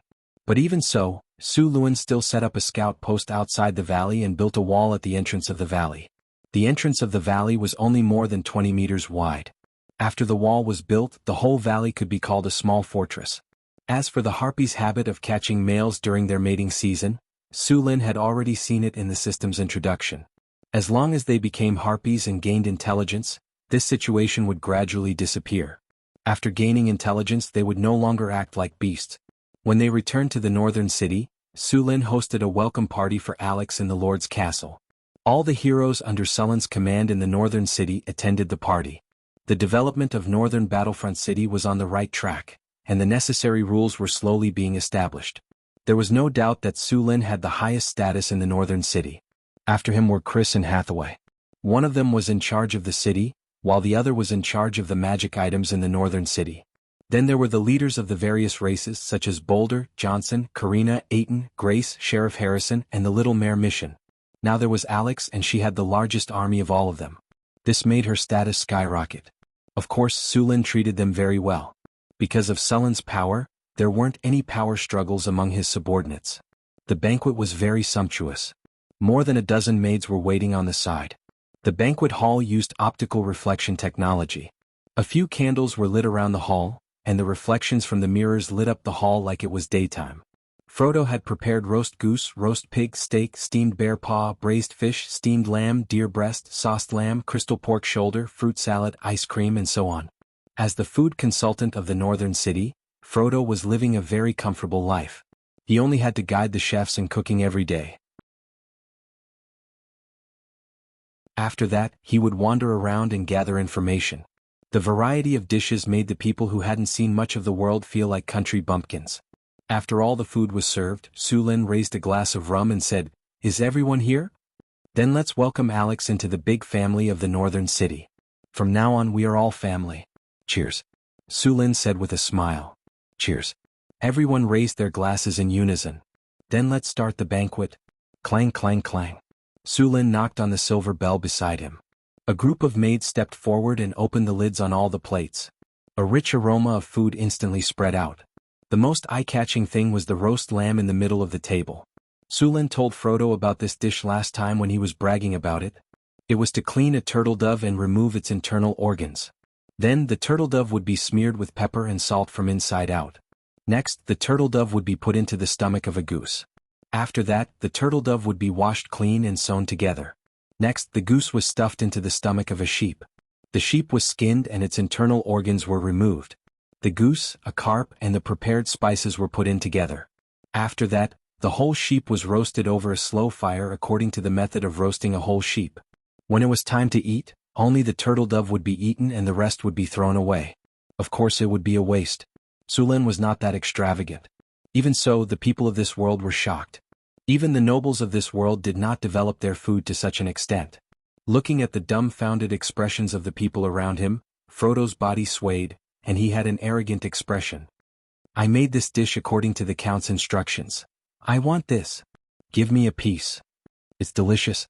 Just as Frodo was about to explain the origin of the dish, the others could not wait to dig in. You. Frodo was so angry that he could not speak. Boulder cut off a leg of the lamb and took a bite. Johnson did not hesitate and took the other leg. The rest of the roasted lamb was divided among the others. Su Lin did not touch the lamb. Instead, he leisurely took the roast goose from the roasted lamb. Then he separated the roast goose and stuffed it with a type of wild water bird. It tasted delicious. He skillfully cut the birds and geese into pieces and distributed them to the others. Compared to Boulder and Johnson, the others were much more elegant. Apart from the whole roasted lamb, the other dishes were also delicious. In the face of these delicacies, everyone let go of their reservations and ate heartily. Alex's table manners were very bold. He held a crystal pork shoulder in one hand and an ice cream in the other. The soft, fragrant pork shoulder was paired with all kinds of spices. The drink was made with honey and white sugar. It was paired with a variety of colorful fruits and cream ice cream. Alex almost swallowed his tongue as it was his first time tasting such food. Even Hathaway and Chris, who had tasted it a few times, were quick to enjoy the food. Every physical profession was basically a glutton, so Frodo had prepared a large portion of food. But even so, there was not much left in the banquet. With Boulder and Johnson, the two gluttons, Su Luen estimated that even if there was another roast lamb, they would still be able to finish it. After the feast, everyone went back to their rooms. Su Lin also brought his maids to exercise after the meal.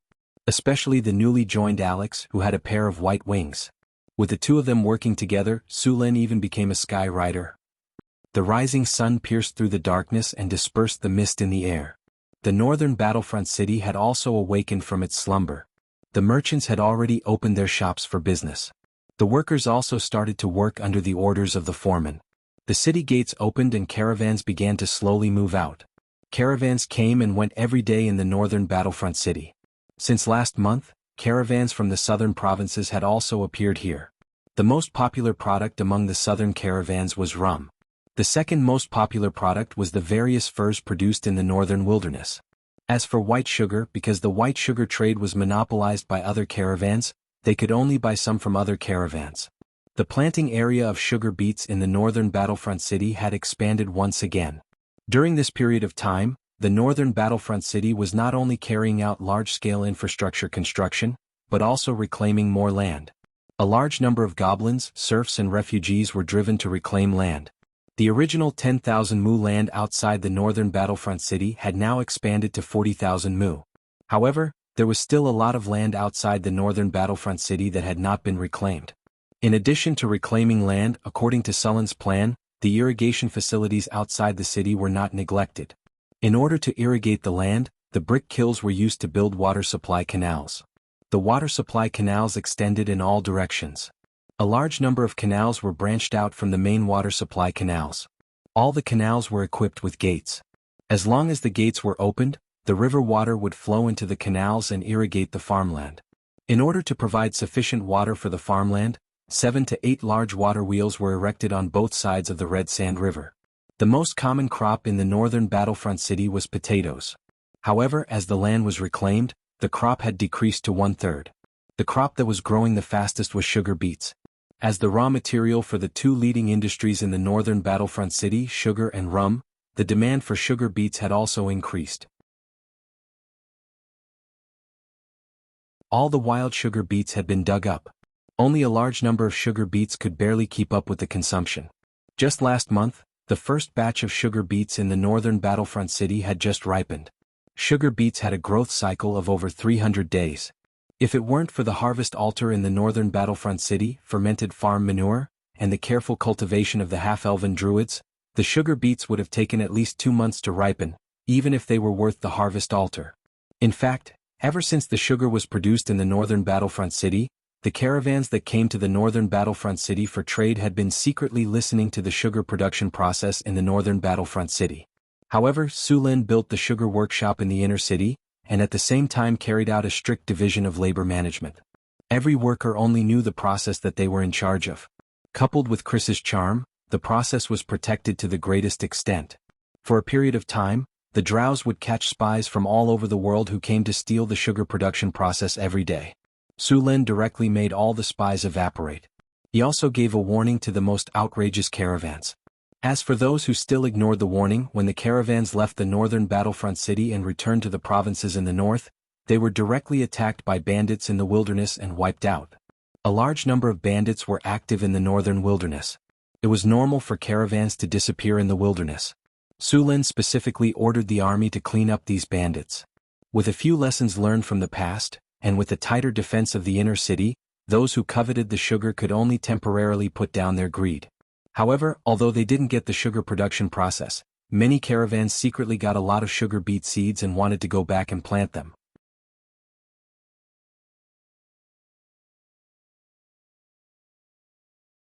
Chapter 228.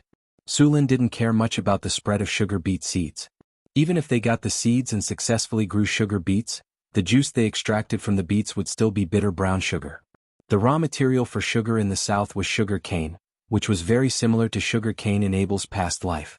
Those people thought that the reason why Northern Town could mass-produce sugar was because the raw material was different, so they paid a lot of attention to sugar beets. They even sent many people to secretly learn how to grow them. What they didn't know was that the planting technology in Northern Town was based on the influence of the harvest altar.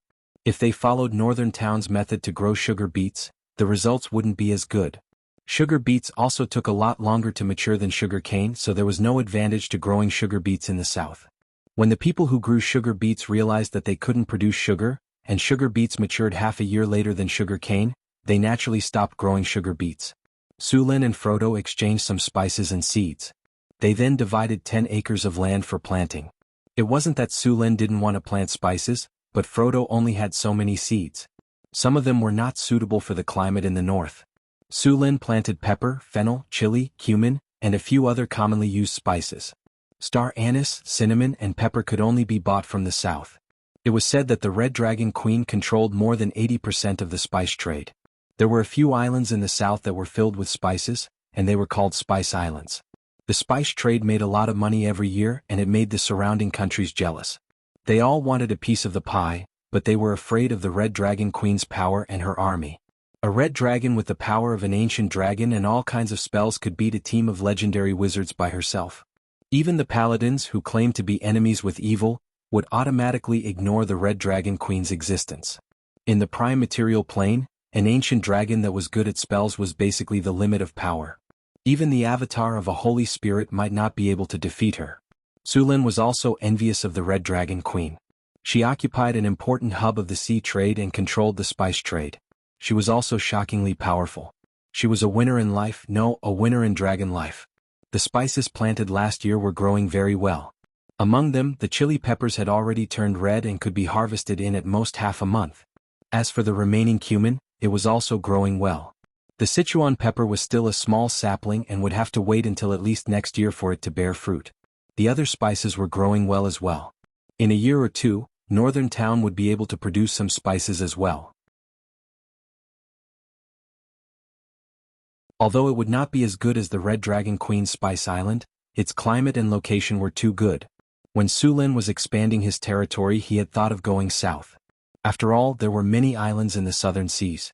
Legend had it that there was even a treasure island. However, all the better islands in the south had already been occupied. With the Red Dragon Queen, a big boss, on top of his head, Sulin felt very insecure. Perhaps with the help of the system he could finally catch up to the Red Dragon Queen, but that would be a matter of time.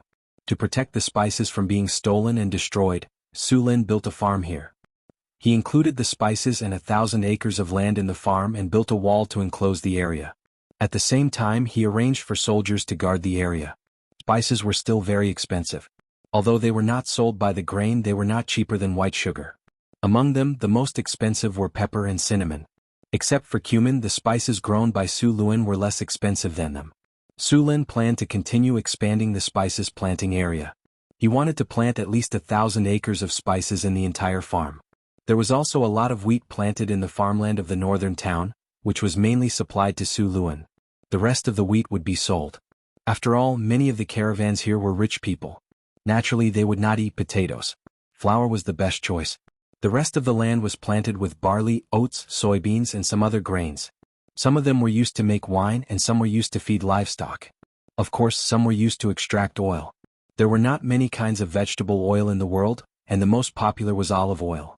However, the quantity of olive oil was too small and the price was not cheap, so Sulin found a substitute: soybeans.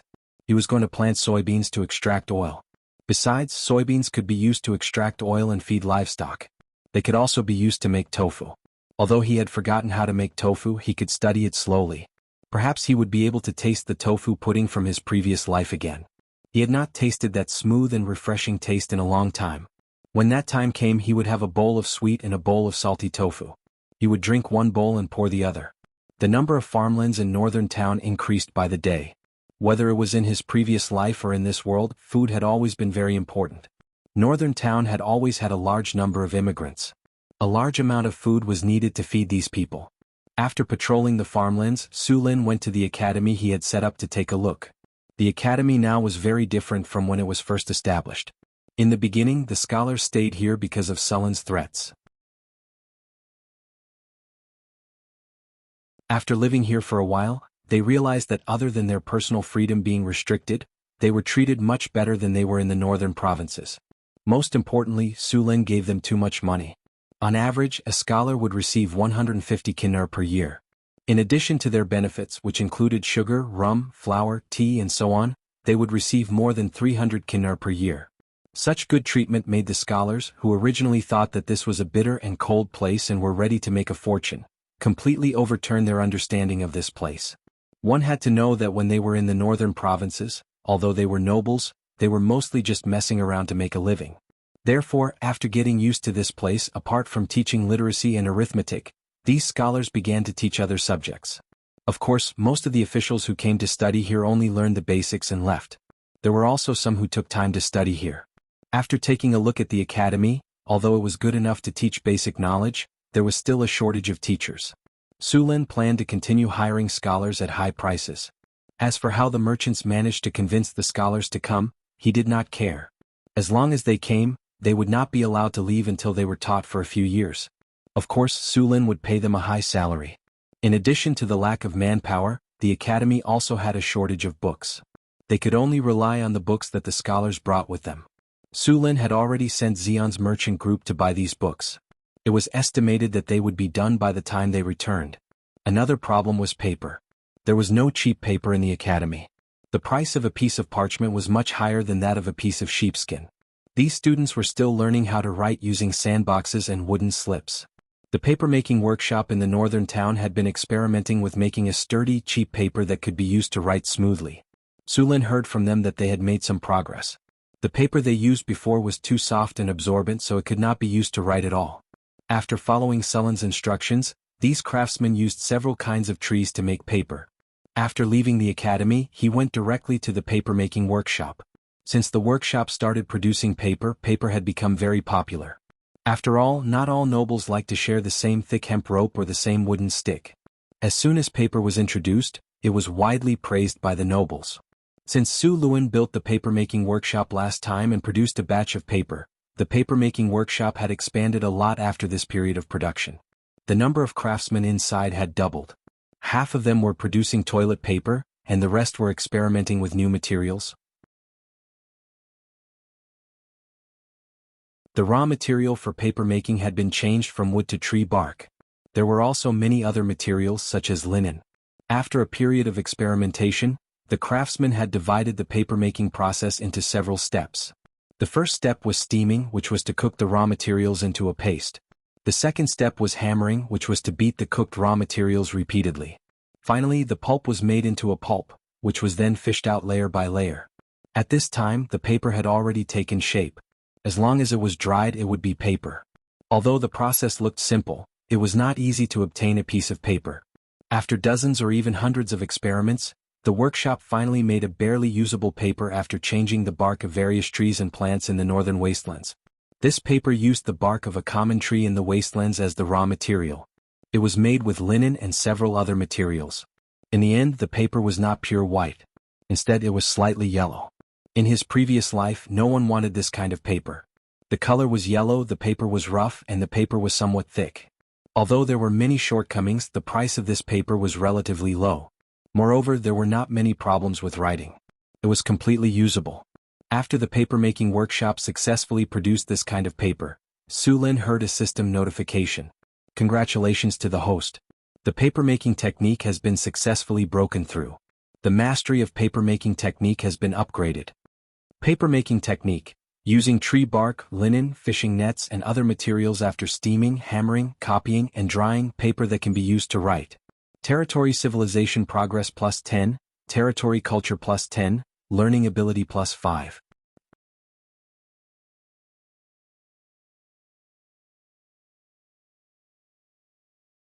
Chapter 229. After the breakthrough in paper-making technology, Su Lin immediately began to arrange for people to copy books. If the school in Northern Town wanted to expand, they would need a large number of books.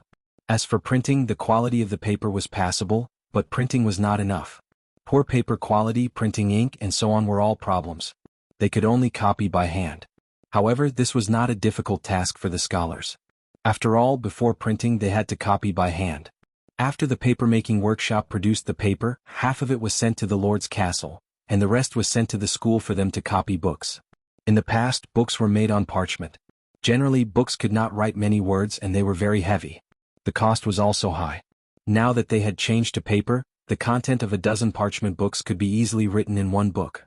The first batch of paper was not a lot, but after the first batch was produced, the second batch of paper was produced much faster, and the quantity would increase several times. Most of the paper from the Lord's castle was sent to the city hall for recording and reporting data, as well as various official documents. Northern Town School. After seeing a cart of yellowed paper being sent to the school, the scholars were very curious about this paper. Soon, a steward came forward to hand over the papers. "Mori, this is the paper that the Lord asked us to send. Confirm the quantity, then move it back." A middle-aged man came over and said, "Is this the paper that the Lord mentioned?" The man named Mori walked over and picked up a piece of paper. "The Lord asked us to use this paper to copy books. But this paper is much thinner than parchment. If we can really write on it, the content of a book will be several times more than parchment. Why do I feel like this paper is not easy to preserve? Who knows? How can the few of us refuse the Lord's orders? Everyone, this is something that His Lordship has specially sent to the Academy for us to copy the books. Let's just do it. Everyone get moving. First, move these papers down." Emole called out to everyone. With the efforts of the many students, the papers were quickly moved to an empty room. Paper is easily damp, make sure to keep it dry when storing. After the paper was distributed, the scholars quickly began to use the paper to copy books. While using the paper, the scholars discovered the convenience of the paper. Although the paper was easily damaged compared to the parchment, it was still widely praised by the scholars. Sulin was holding a handwritten copy of a book that had just been completed. The book had been bound according to his requirements, and it was no longer a roll of parchment. The surface of the book was a little rough and looked very simple, but it was much more convenient than the previous sheepskin scroll. "Guards!" Sulin put down his book and shouted at the door. "Sir, what are your orders?" A guard asked respectfully. "Tell Emole that in the future the books will be made in this style. These books can only be read in the Academy. Without my permission, they are not to be taken out of the Academy and are not to be damaged. Violators will be punished severely. Also, inform Emole to build a library in the Academy specifically to store all kinds of books." "Yes." The guard accepted the order and left. With the appearance of paper, the education in the Academy became much easier. In the past, only the teachers had books, but now, almost every student had one. With the books to record, the students' learning speed had increased a lot. After dealing with the matters at the Academy, Sulin began to pay attention to other things. The number of slaves in his territory had been increasing recently, especially after the Harpies arrived. Sulin had asked Alex to lead the Harpies to train their soldiers. They had attacked the goblins, kobolds, gnolls, and orcs in the wilderness. Northern Town City had obtained a large number of slaves. The orcs had suffered heavy casualties in the battle. Even their chief had died in the battle. The remaining orcs had also fallen apart. The centaur tribe that had been half crippled by the orcs' ambush had joined Northern Town City. The two dominators of the wilderness had suddenly disappeared. Northern Town City no longer had the ability to take over the orcs and centaurs' territories. It had created a temporary vacuum in the wilderness. The smaller tribes in the northern wilderness had begun to migrate here to fill up the empty space. It was a once-in-a-lifetime opportunity for these smaller tribes. In order to fight for the grasslands, plains, and other living spaces, there had been a few tribal wars in the wilderness. Sulin had sent out the army of Northern Town City and the new Harpies to train their soldiers and capture more slaves. Following the military activities of Northern Town City, the number of slaves in the territory soon exceeded 10,000. Most of them were goblins and kobolds, followed by gnolls and orcs. The army of Northern Town City had also suffered losses when they were clearing out the other tribes. The medium-sized tribes had a high chance of producing some spellcasters. The ones that had the highest chance of producing spellcasters were kobold sorcerers. After suffering a few losses, the army of Northern Town City would eliminate any sorcerers or shamans as soon as they found them. Due to the increase in slaves and refugees, Northern Town City's food consumption had increased as well. Luckily, Northern Town City had enough food. With the harvest altar, they did not have to worry about food shortages. After a year of development, Northern Town City had become quite famous in the northern provinces. Many bankrupt farmers and merchants had started to come to the city. The population of Northern Town City had grown rapidly. Excluding the slaves, Mirror Lake City and Centaur City, Northern Town City now had a population of over 22,000. With sufficient labor resources, Su Luen sped up the construction of the Arc de Triomphe. Because of the construction of the Mirror Lake City and the Centaur City, about half of the slaves had been transferred to the Northern Town City. Now, after a large number of arrests, the number of slaves had skyrocketed, and the construction of the entire Northern Town City had accelerated. The Arc de Triomphe was the second most spectacular building in Northern Town City. It was built to celebrate Sullen's greatness, so it was of utmost importance. White marble was mined from the Sierra de Lotus. They were transported to Northern Town City by camel beasts and polished by stonemasons before they could be used. The pieces of marble were polished until they were smooth and flat. They were then dragged over by slaves. Each piece of marble weighed over a ton. Some of the bigger ones even weighed over 3 tons. The middle gate of the Arc de Triomphe was 10 meters wide. The smaller gates on both sides were 6 meters wide. The Arc de Triomphe was built on Sunrise Street, the main street of Northern Town City. After passing through the Arc de Triomphe, one would reach the central square. The gate was 19 meters tall. After the Arc de Triomphe was completed, it would be the tallest building in Northern Town City, second only to the Harvest Altar. The inner walls of the gate were carved with lifelike reliefs. These reliefs depicted Sullen's victories against his enemies. From the gnolls to the Cryopteris, the trolls, the orcs and so on, the many battles. After some artistic embellishment by the master sculptors, even Su Lin felt like he was watching an epic. With enough manpower, the construction of the Arc de Triomphe was very fast. Karina and Grace had to cast all kinds of spells to help with the construction. The arched gate of the Arc de Triomphe was very heavy. It was very difficult to move it with the current manpower, but it was just a little troublesome for the wizards.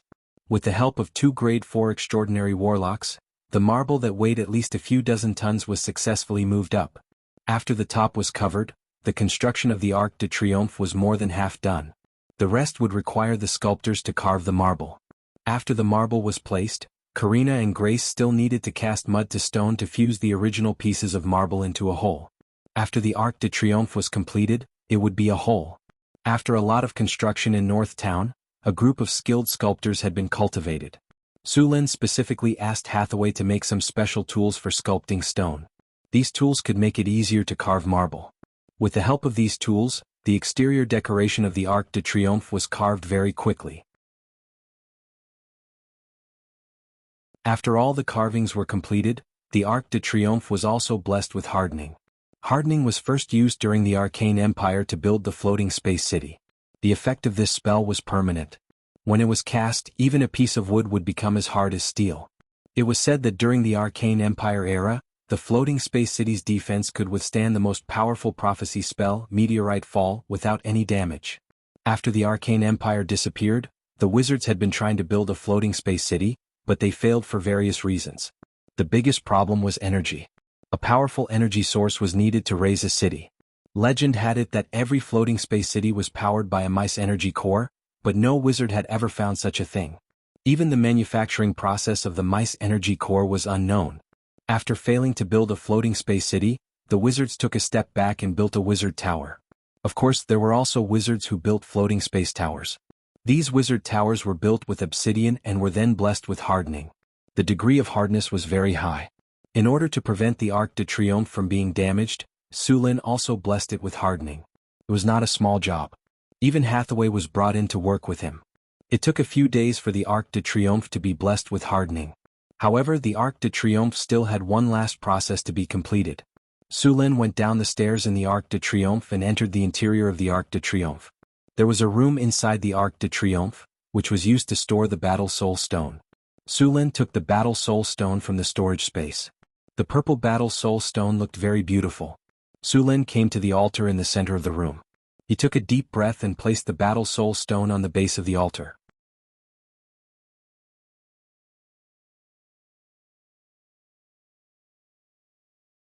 Chapter 230. The purple battle soul stone was gently placed on the altar.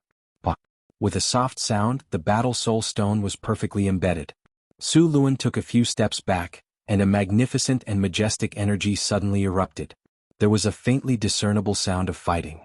Soon, the sound of fighting gradually disappeared and was replaced by an impassioned battle song. Su Lun seemed to see a majestic army shouting and marching to the battlefield on the beat of drums. A magnificent door appeared above the altar. 2 hero spirits stood quietly at the door. The soldiers who died with Su Lun appeared one by one and disappeared into the door. After a while, all the light disappeared and everything returned to normal. The familiar system notification sounded in his ears. Congratulations, you have successfully built a wonder building, the Arc de Triomphe. Arc de Triomphe.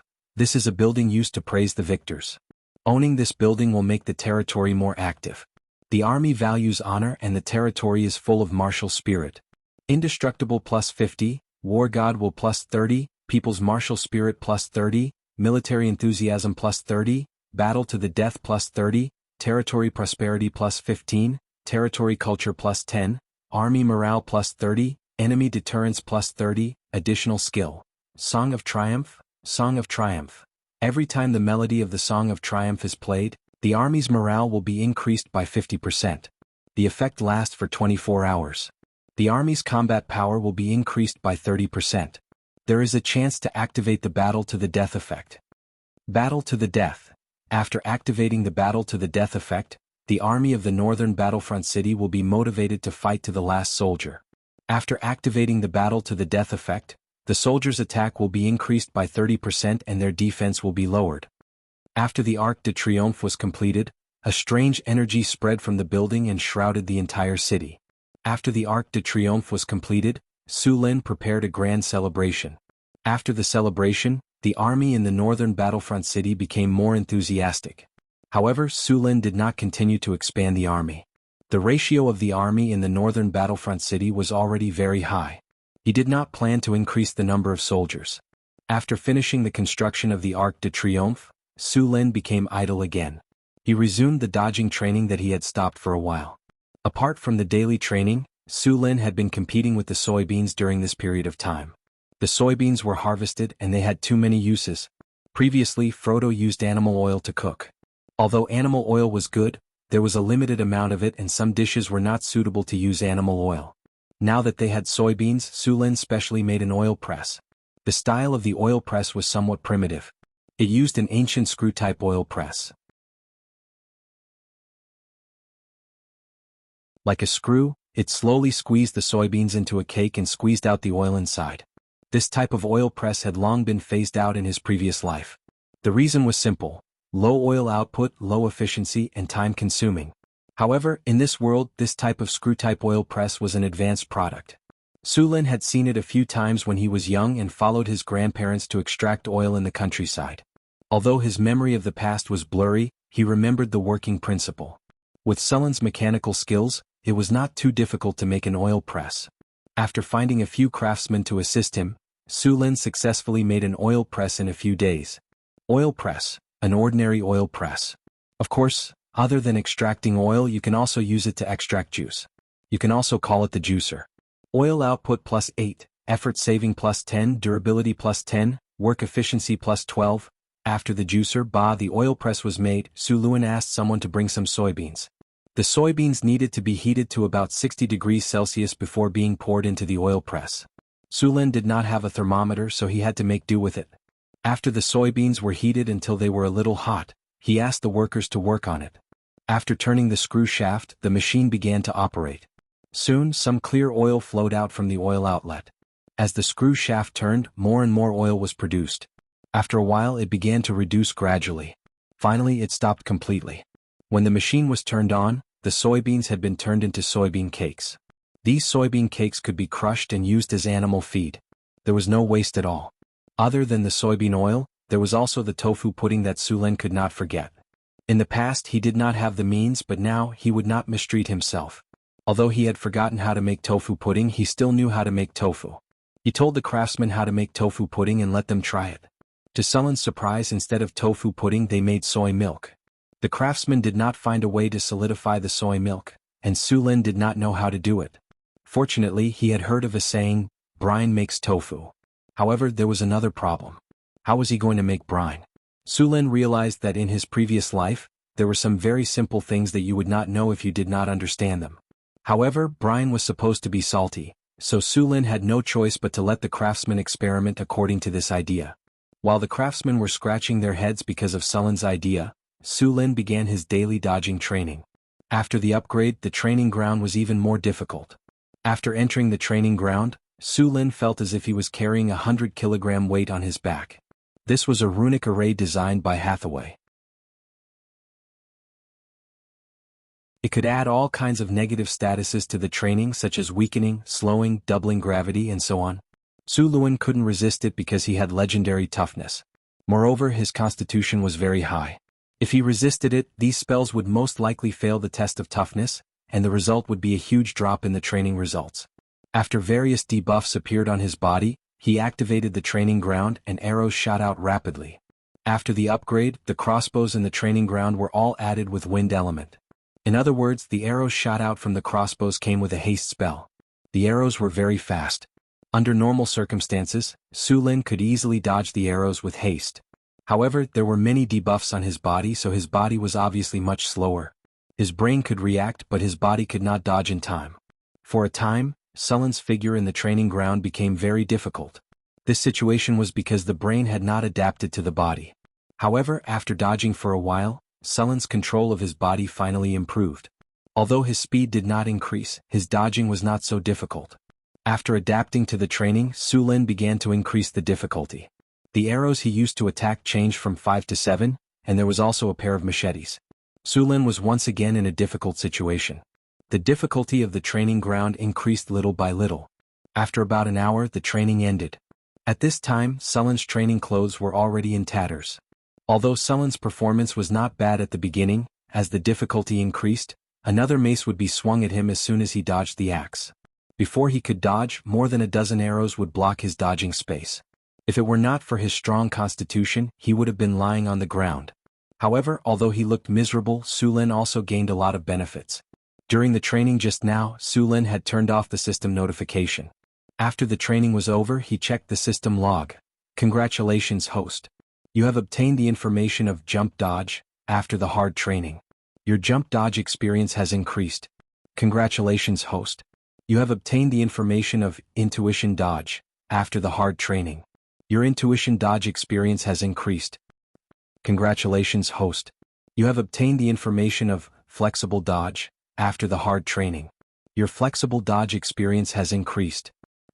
And the last line made his eyes light up. Congratulations, host. Your jump dodge experience is full.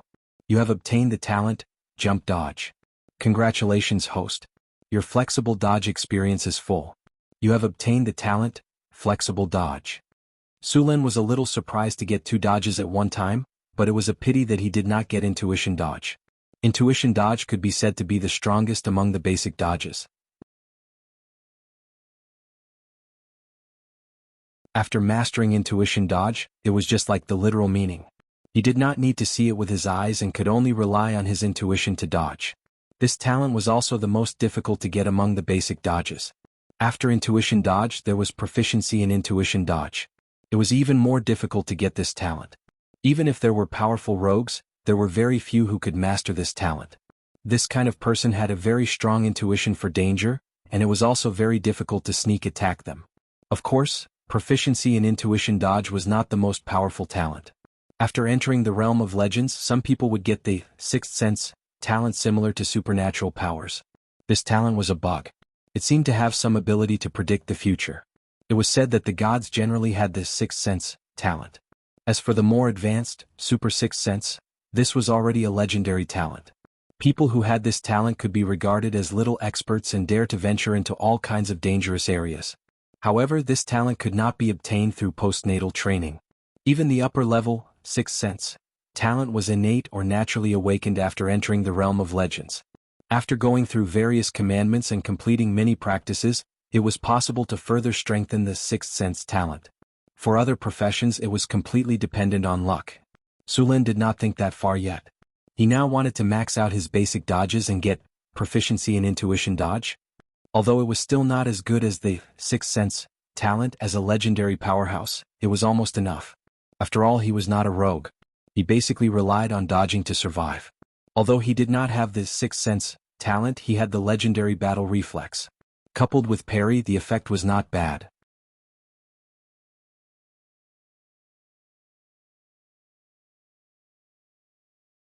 Chapter 231. After the Arc de Triomphe in Northern Town City was completed, many workers and slaves were free. As a black-hearted capitalist and an evil slave owner, there was no way he would let his workers rest. The next day he announced the construction plan for the city. The first thing he needed to do was to upgrade the granary.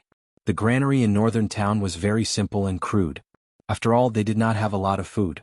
However, due to the harvest altar, the food production had skyrocketed. Northern Town's granary was now full.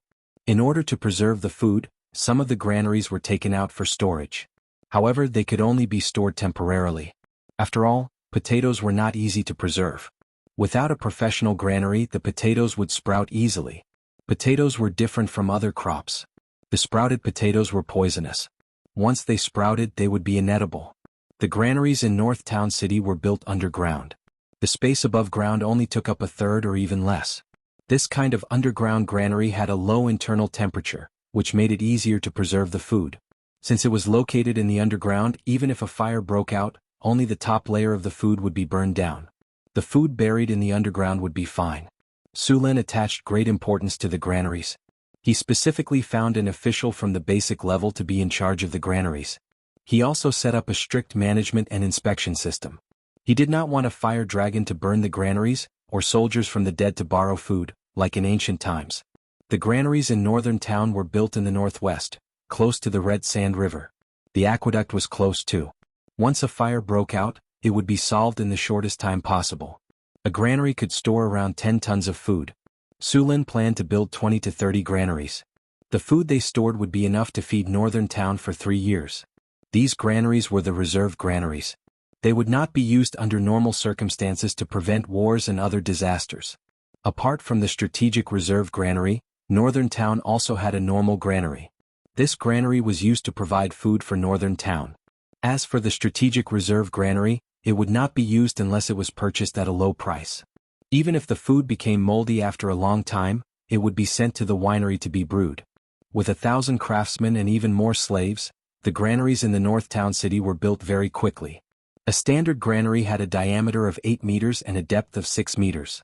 The granary was located in a relatively high area in the North Town City. The ground was dry and hard, and there was a layer of bricks inside the granary.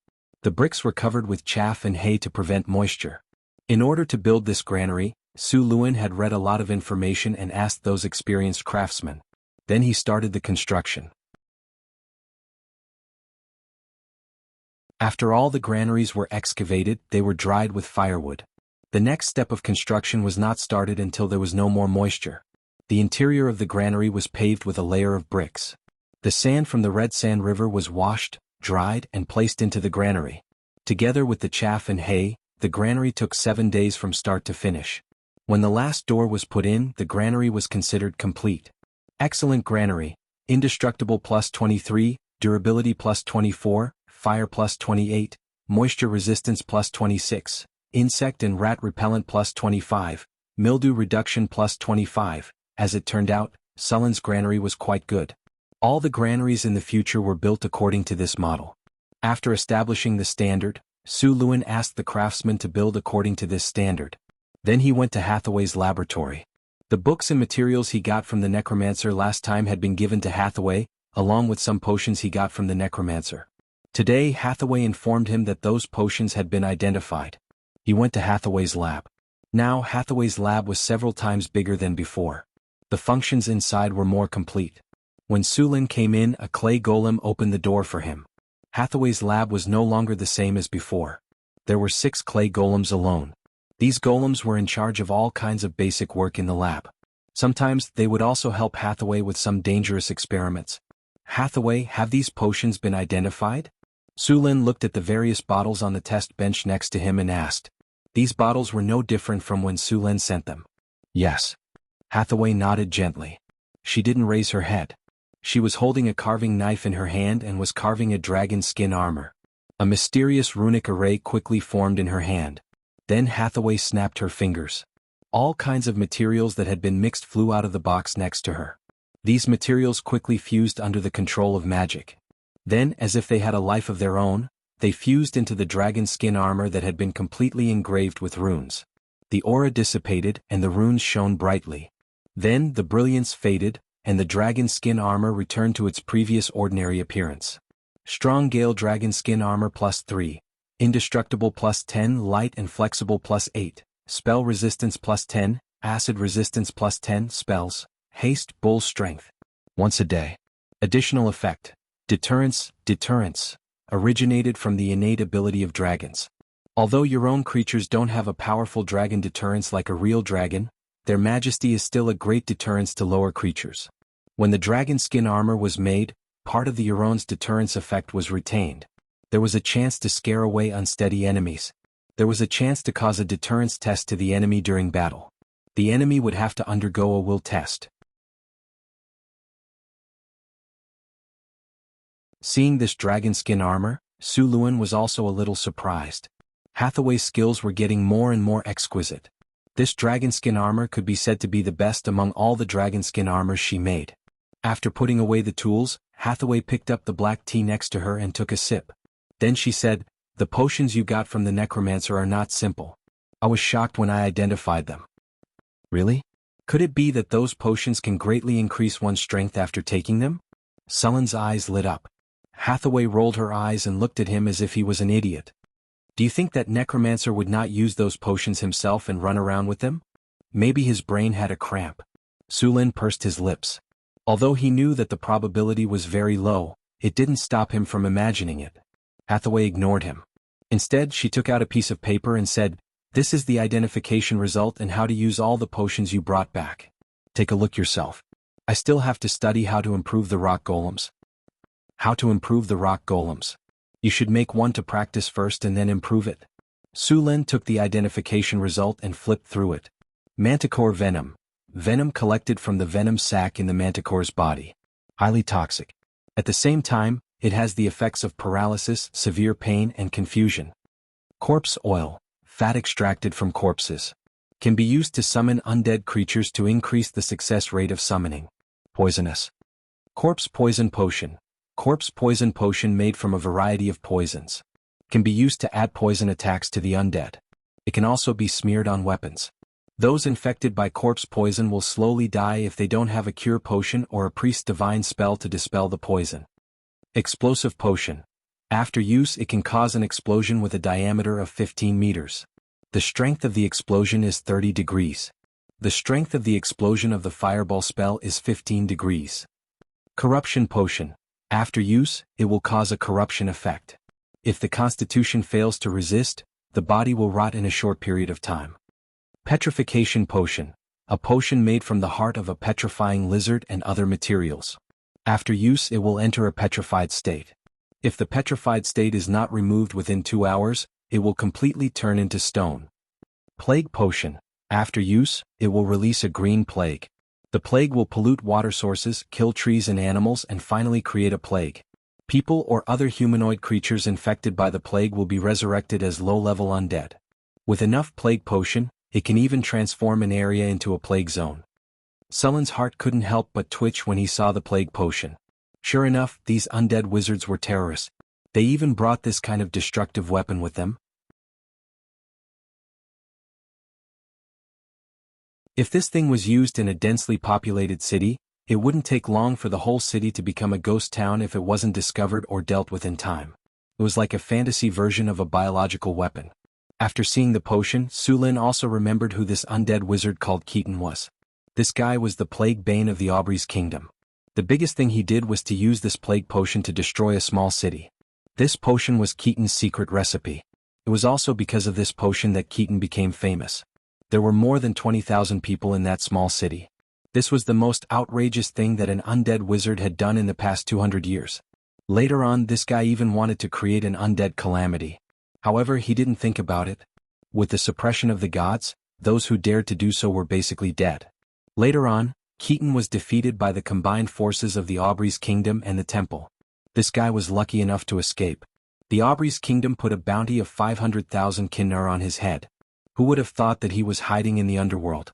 This price was already very high. After all, the Red Dragon Queen's head was secretly offering only 5 million, but no one was willing to do it. The risk and reward were completely disproportionate. The Red Dragon Queen controlled the Golden Sea route and the spice trade. Her annual income was more than that. Those people were offering too little.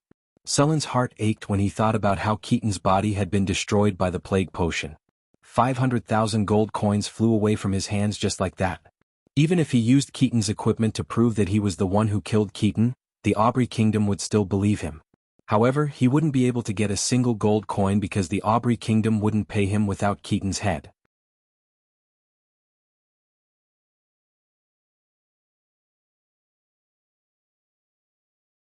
Chapter 232. Sulin didn't feel good about missing out on 500,000 kinnar. If he knew Keaton's head was so expensive, he would have left him with a whole body. Too bad it was too late. The potions in front of him weren't very useful. He was going to destroy the disgusting stuff like corpse oil. The other poisons were pretty good. As for the plague potion, Sulin hesitated for a bit and decided to keep it. It could be used on the enemy. As a matter of fact, if the plague potion was discovered in time, it wouldn't be easy to destroy a city. As long as there were priests and wizards who could purify, dispel, or detoxify the poison, it could be dealt with. It was a surprise attack. The explosive potion was pretty good too. It had a large area of effect and was very powerful. If it could be mass-produced, it would be invincible on the battlefield. It was much more powerful than grenades. If he could get the secret recipe and build a grenadier squad, he would be invincible on the battlefield. Or he could ask the harpies to carry the potion and bombard the target with carpet bombing. The effect would be enough to flatten a city. Sulin picked up a bottle of explosive potion and asked, "Hathaway, can you derive the recipe for the explosive potion?" "The recipe for the explosive potion? That's a bit difficult. I'm not sure how long it will take." Hathaway replied as she flipped through the book, "But the cost of this explosive potion isn't cheap. You'll have to be prepared if you want to mass-produce it." "Don't worry, it's just money. Northern Battlefront City is full of money now," Sulin said generously. After annexing Orlando, the Grey Dwarf, Northern Battlefront City had more than 10 million kinnar residents. On top of that, they were earning a few 100,000 every month. It wouldn't be a problem for them to buy a duchy. "Alright, I'll do it. But I suggest you recruit a few alchemists and wizards. I have too much work to do right now and my time is limited," Hathaway said.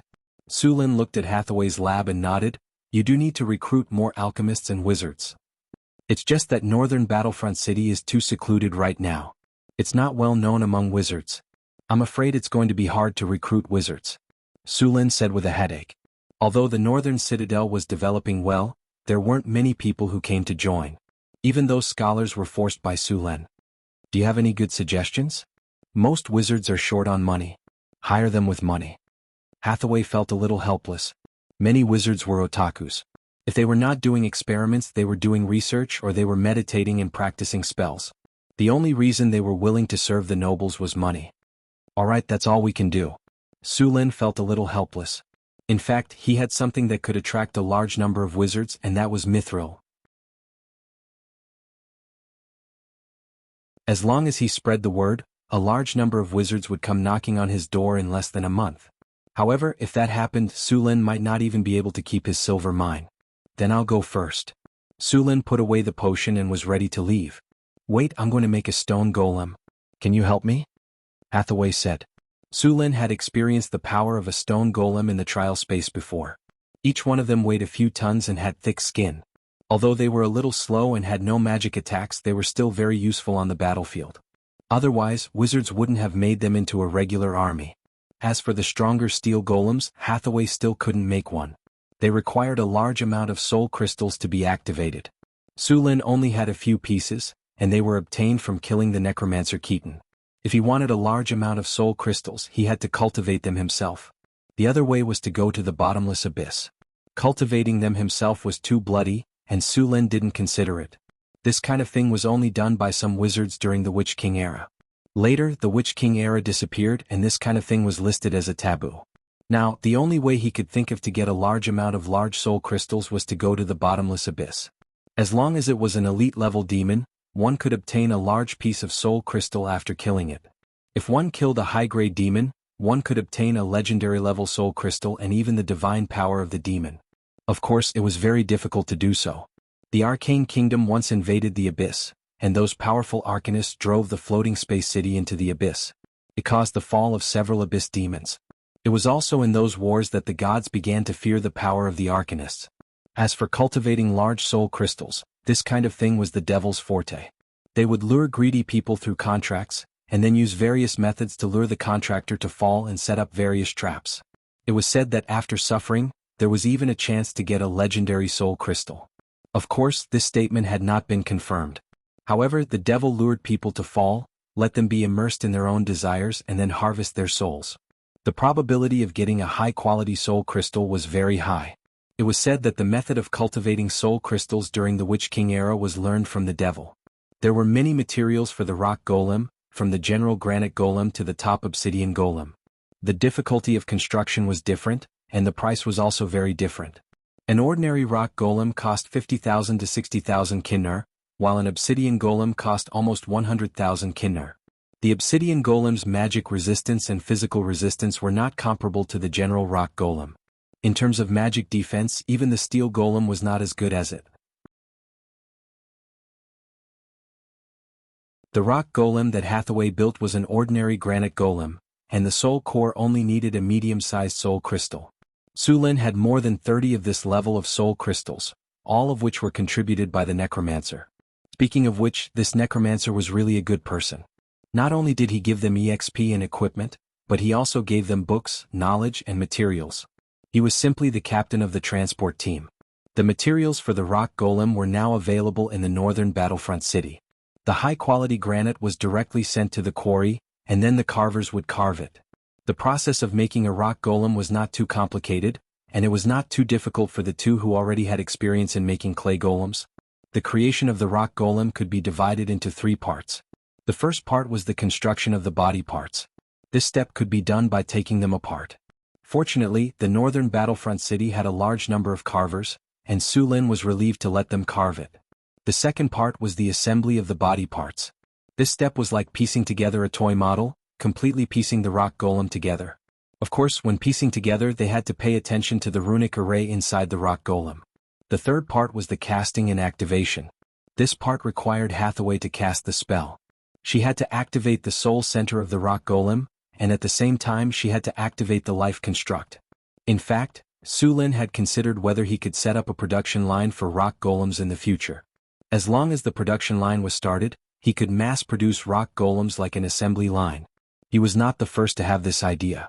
In the era of the floating city, in addition to a large number of wizards living in each floating city, there were also a large number of rock golem legions. These rock golem legions were produced using the assembly line method.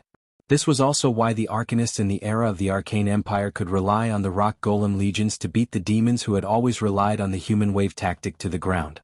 After all, the birth rate of demons really could not keep up with the production rate of rock golems. A rock golem was about 3 meters tall and needed about 3,000 pounds of rock. After carving, the weight would be slightly reduced. Of course, there were also some large rock golems that weighed up to several tons.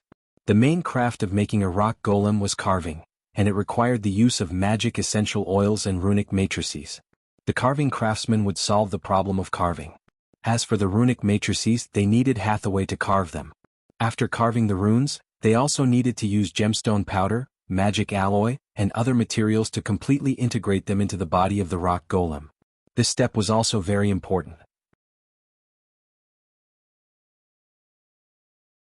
Gemstone powder and magic alloy could be said to be the most expensive things in the rock golem, apart from the soul crystals.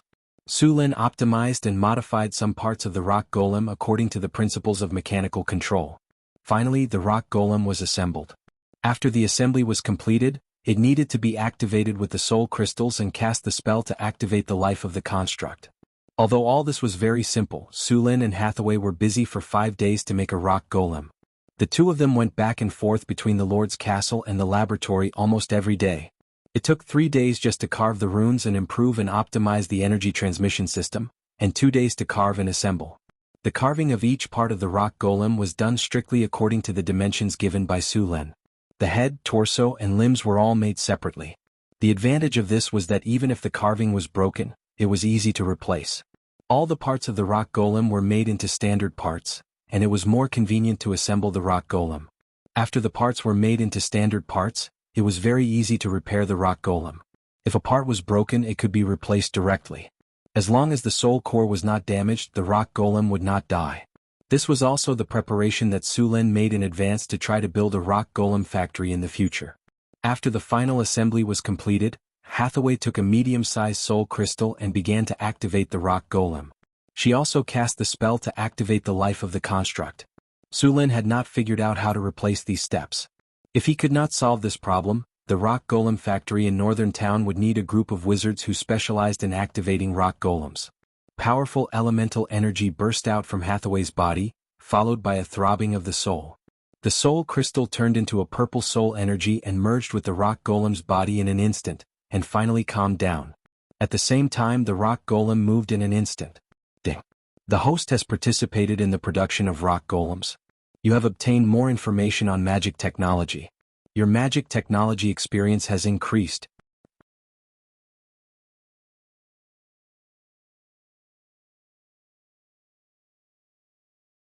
Chapter 233. Northern Wasteland. It was already midsummer. Even though Northern Wasteland City was located in the north of the continent, the weather was still very hot. Su Lin was lying in his room with two small wind elementals acting as electric fans. The wind blew gently, and there was a fruit platter on the table next to him. There were all kinds of fresh and juicy fruits on the fruit platter. Just looking at them was enough to whet one's appetite. Su Lin was lying in a rocking chair. The two maids, Angela and Annie, were massaging his calves and shoulders. Chris was sitting at the side. She picked up a tender cherry and put it in her mouth before feeding it to Su Lin. Su Lin opened his mouth and ate the cherry. He hugged Chris and took a bite. This was what life was like. Northern Wasteland City had been developing well recently. It was also because of this that Su Lin had the time to enjoy the luxurious life of a feudal noble. "My lord, there's an urgent military situation." Just as Su Lin was enjoying his luxurious life, a guard reported from outside the door. "Come in," Su Lin said lazily. Angela and Annie's massage was too comfortable. His entire body felt soft and relaxed. "My lord, there's a large-scale battle in the Sierra de Lotus in the north. It's speculated that both sides are powerful magic beasts." "Have you confirmed what kind of magic beasts it is?" Su Lin asked. "The reconnaissance team has already sent people to investigate. There's no news so far." "I see." Su Lin waved his hand. There had been a few news reports about high-level magic beasts recently. Su Lin was also curious. After this year, the high-level magic beasts in the northern wasteland seemed to have entered the active period. Under normal circumstances, high-ranked magic beasts had their own territories. They would divide their territories, and under normal circumstances, these high-ranked magic beasts wouldn't easily leave their territories. But now, there were continuous fights between high-ranked magic beasts. Aside from this, when Su Lin was building Mirror Lake City, he discovered that it wasn't just magic beasts, even wild beasts were becoming restless. Winter wolves rarely appeared in the northern city, but there were 5 of them last time. Even the patrolling army often reported that there were wild beasts attacking the territory. This was very unusual in Sullen's eyes. Under normal circumstances, wild beasts would not attack humans, especially human armies. Under normal circumstances, those wild beasts would avoid human armies. Things like this rarely happened unless there was a lack of food in the winter. The starving wild beasts had no other choice but to attack the territory to obtain food. It was summer now, the time when the plants in the northern wasteland were the most lush. The water and grass were abundant, and wild beasts were multiplying. It was the time of the year when food was the most abundant. During this time, wild beasts would not provoke humans. But now, there were wild beasts attacking human territory. Su Lin thought for a while but couldn't figure it out. He was a bit annoyed. After saying goodbye to Hathaway, Su Lin went to the lab to find Hathaway. If there was anyone in the territory who had the most knowledge, it would probably be Hathaway. Karina and Grace were a bit behind. When he arrived at the lab, Hathaway was drawing on the lab table. Su Lin glanced at the drawings. There were stone golems of different sizes on the drawings. These stone golems had been separated into different parts. At the same time, the composition and runes on them were a bit different. At the same time, there were some golems that Su Lin had never seen before. They should be the ones recorded in the book that Su Lin obtained from the necromancer. What kind of golems are these? Su Lin asked curiously. The golems on the drawings were very different from the stone golems. They didn't have the heavy feeling of the stone golems. On the contrary, they had smooth lines and looked very agile. Their hands were sharp claws and they also had a pair of wings. These are gargoyle golems, Hathaway explained. This kind of golem is a variant of the rock golem. Unlike ordinary golems, gargoyle golems have the ability to fly and don't have the weakness of ordinary rock golems. Gargoyles move very quickly. They can fly? Su Lin asked in surprise. Yes, they are flying golems. Hathaway nodded. And these golems are very different from the stone golems. Normal stone golems aren't made as professional combat units. The stone golems made by wizards are multi-purpose golems. They can help their masters with their work, and they can also fight in critical moments. These gargoyle golems are different.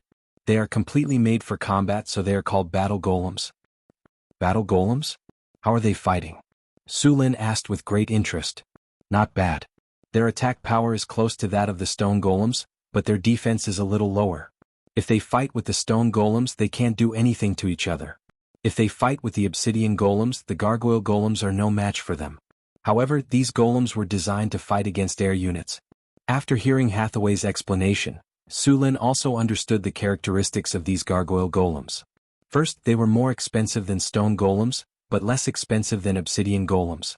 Second, the gargoyle golems had decent attack power and low energy consumption, which was only consumed when they were activated.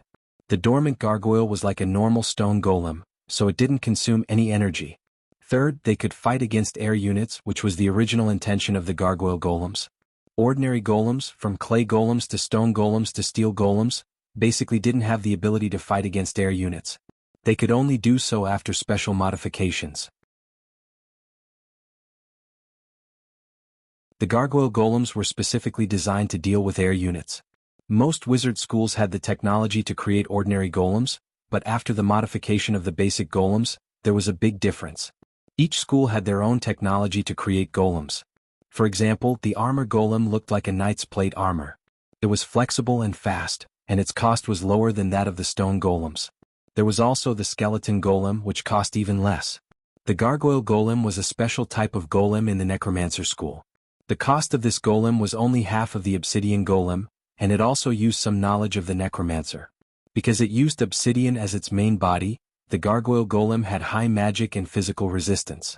We have the harpies now, so we don't need the gargoyle golems for the time being, but they can be used as a technical reserve, Su Lin said after thinking for a moment. I know. I only plan to make a few and put them on the roof of the castle. Once someone invades from above, they will wake up and attack immediately, Hathaway said with a nod. By the way, why did you come to see me this time? Hathaway asked. Su Lin said with dissatisfaction. Can't I just come to see you? Hathaway rolled her eyes at Su Lin. Okay. I admit that I came to see you about something, but it was just in passing. I came to see you specifically, Su Lin emphasized. Hathaway looked at Su Lin without saying anything. Her expression was as if to say, do you think I'll believe you? Scumbag. Something happened in the territory recently. I want to ask if you know the reason. Su Lin pretended not to see her expression and changed the topic. What's the problem? Hathaway asked. There have been a lot of wild beasts attacking the army and slaves in the territory recently. Now is not the winter season when there is a lack of food, so they shouldn't be in such a situation. Also, the soldiers of the reconnaissance camp have reported that they have found several high-grade magical beasts fighting. I feel that something is not right in the wasteland recently, Su Lin said with confusion. Something is not right. Hathaway nodded and said, maybe you didn't notice it because you're not a wizard, but I noticed that the concentration of elements in Northgard City is slowly increasing. The elemental energy is also a bit chaotic. I think there's a connection between these things. What connection? I wonder if you've heard of the elemental tide? Hathaway asked as she took off her spectacles.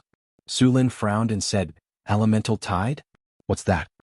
The elemental tide is a term for the periodic changes in elemental energy discovered by wizards.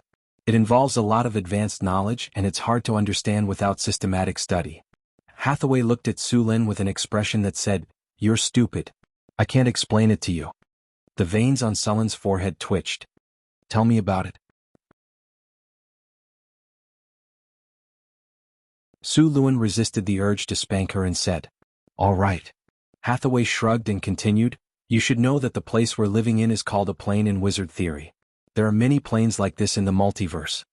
Some planes are flat, wrapped in a layer of membrane to protect them. Some planes are planets and some are half planes and so on. All of these planes were first born in the origin sea. Some people call it the ether. The origin sea is boundless. It's filled with the most primitive energy. All the energy in the multiverse comes from the origin sea. In other words, the elemental energy around us originated from the origin sea. As for the elemental tide, let's make a simple analogy. Think of the origin sea as a vast ocean. This ocean is constantly moving. You should know that the ocean has its own ebb and flow. These are all natural phenomena. So, the origin sea is an ocean of energy. It has its own ebb and flow, and this energy ebb and flow is called the elemental tide by wizards. Normally, the sea level will only rise after the ebb and flood the coast. However, the elemental tide is different. It's energy that rises. The rise of energy in the origin sea will directly lead to the rise of energy in the multiverse.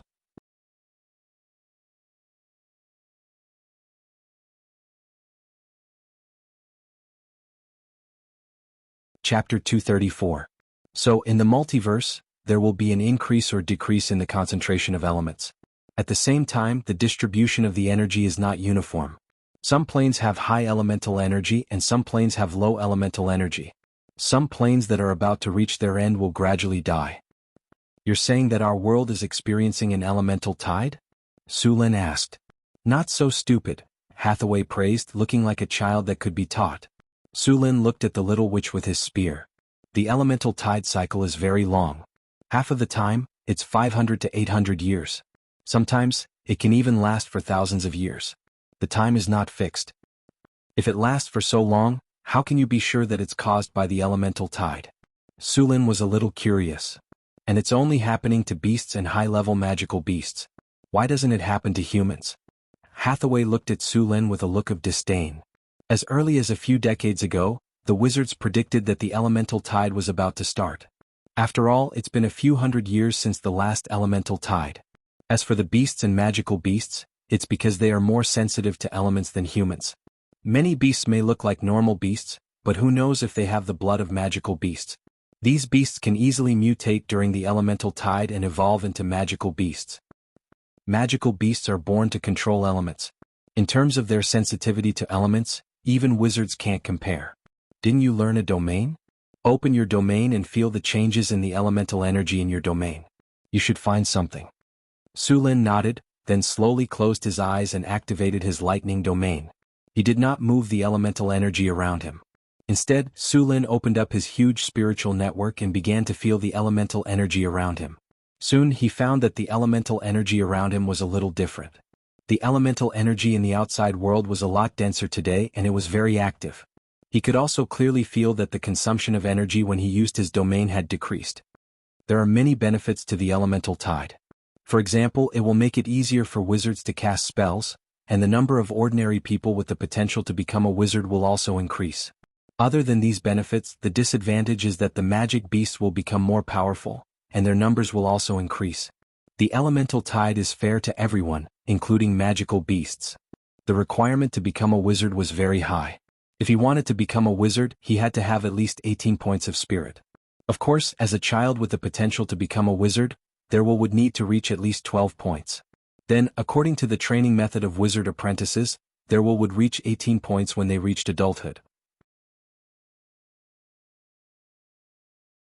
Under normal circumstances, the apprentice would be trained between the ages of 8 to 14. Only those who had a will of 12 points would have the opportunity to become a wizard. It was said that during the period of the Arcane Empire, the arcanists had a magical weave. As long as one's mental strength reached 15 points when they reached adulthood, they could become an arcanist. The magic net greatly reduced the threshold for becoming an arcanist, which led to the number of arcanists in the Arcane Empire being 100 times more than the current wizards. The huge number of arcanists created the glorious civilization of the Arcane Empire. Sulin slowly opened his eyes. Just now he had felt the difference in the world. The elements had become more active, and the difficulty of casting spells had decreased. This meant that more wizards would appear and at the same time the world would change. The most obvious change at the beginning of the elemental tide was the increase in the number of powerful beings. The original old pattern would definitely be broken. Even many powerful creatures active in the last era would awaken. Some powerful creatures would fall into a deep slumber or leave the prime material plane for the astral plane due to the weakening of the elemental concentration. The main material world would make them feel uncomfortable, and the stronger the creature, the more obvious it would be.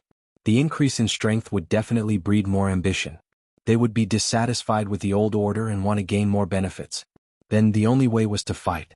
Sulin could already foresee that there would be endless wars on the continent in the future. Sulin was not worried about the upcoming challenges. The elemental tide gave everyone an experience buff, not just some people. With the system, he was confident that he would become stronger and stronger. In the quiet night, everything returned to normal. In the summer night, there was still a dry heat in the air. There were sounds of insects outside. In the room in the Lord's castle, Sulin did not sleep after the battle. After knowing that the elemental tide was coming, he felt a sense of urgency. In the Sage era, his mind was the clearest. In the end, Sulin gave up. The elemental tide was not something that could be changed by human power. The only thing he could do was to make himself stronger. He could not change the changes in the world, so he had to occupy an advantageous position in this change. After thinking it through, Sulin no longer hesitated. He hugged the soft body beside him and found a comfortable position to fall asleep. When he woke up the next day, Sulin felt refreshed. Hathaway and Alex had not woken up yet. The little succubus Chris had already left. Sulin got dressed under the care of Angela and Annie.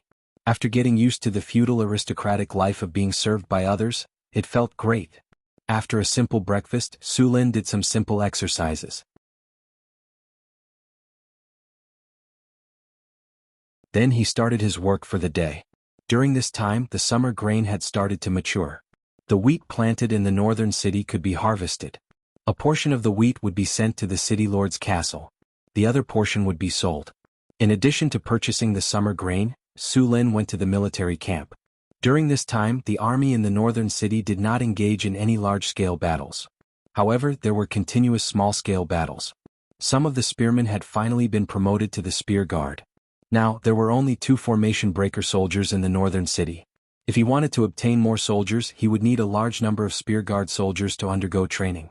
The training method of the formation breaker soldiers was crueler than that of the spear guard soldiers. After a period of training, they would be arranged to try to advance. If Sulin could recruit 700 formation breaker soldiers, he could completely rely on the formation breaker to defeat the orc army like the last time he encountered the orc invasion.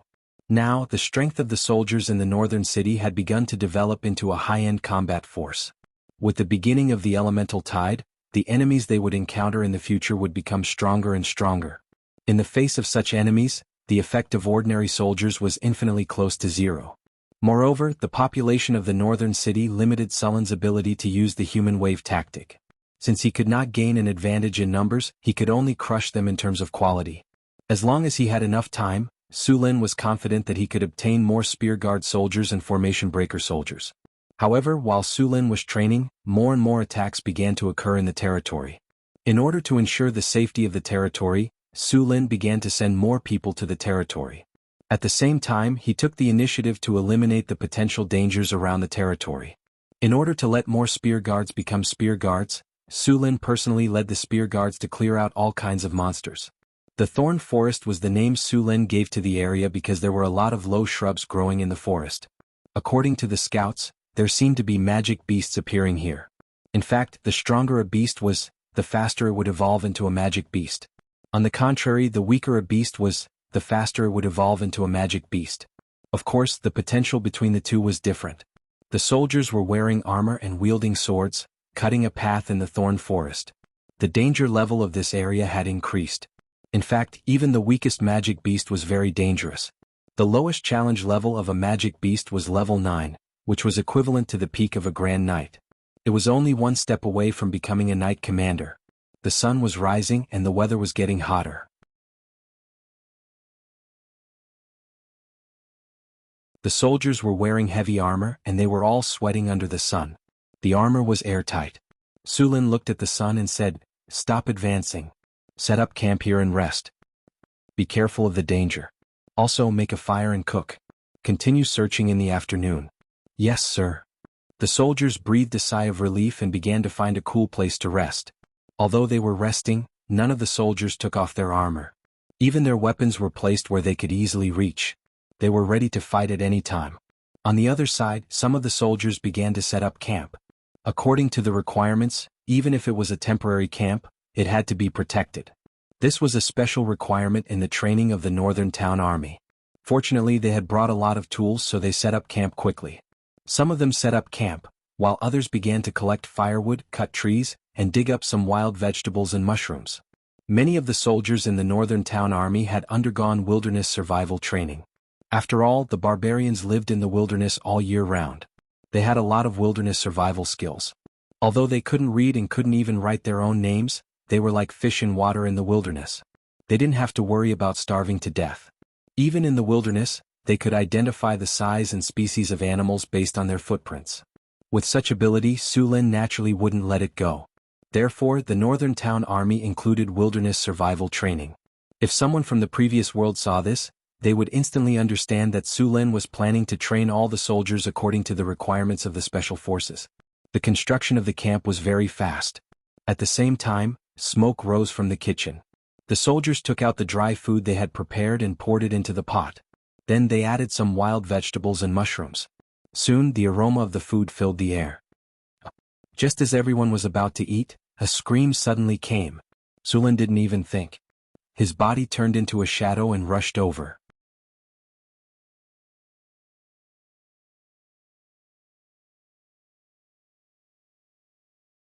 Chapter 235. Ah! A blood-curdling scream was heard, but it stopped abruptly. Su Lin turned into a blur and rushed out. The other soldiers followed closely behind him. Everyone held their weapons. No one dared to be careless. Su Lin soon arrived at the scene. However, what he found made Su Lin frown. My lord. A new spearman recruit had a frightened expression and his body was trembling. Beside him was the corpse of another spearman. However, only half of this spearman's corpse was left with blood. What happened? Where is the murderer? Su Lin looked around and did not find any monsters. Carl was eaten by that flower. The spearman soldier stammered. Su Lin looked at the corpse in front of him. There were some irregular teeth marks on the corpse. The corpse was badly mutilated. It looked like the upper half of the body had been swallowed. Even the iron-plated armor on the body was torn apart. Flower? What flower? The soldier, who had just joined the army not long ago, was so frightened that he stuttered. It took him a while to calm down. Carl and I came here to pick mushrooms and wild vegetables. We were going back to cook. Carl saw a patch of mushrooms under the tree and was about to pick them. But as soon as we walked over, a strange flower beside us suddenly opened its big mouth. We didn't even have time to react. Carl was swallowed. I reached out and tried to pull him over, but only his lower half was pulled back. The soldier was nervous. He pointed at a strange plant not far away. His face was pale. It was obvious that he was greatly frightened. Su Lin glanced at the plant. It was a plant similar to a sunflower. However, the color of the flower was blood red. The color was unusually bright. The stem of the sunflower looked like a cloth bag. There was also a pool of blood near the plant that had not dried up. Sunwheel flower? Su Lin's face darkened when he saw the plant in front of him. Su Lin had seen this type of plant in Hathaway's Monster Guide. It was a type of mutated plant. It did not rely on photosynthesis to grow like normal plants. Instead, it devoured all kinds of animals and humans. This type of plant could also move on its own, but at a very slow speed.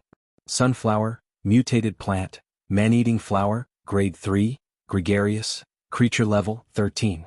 Challenge rating, level 8. Has spell-like ability.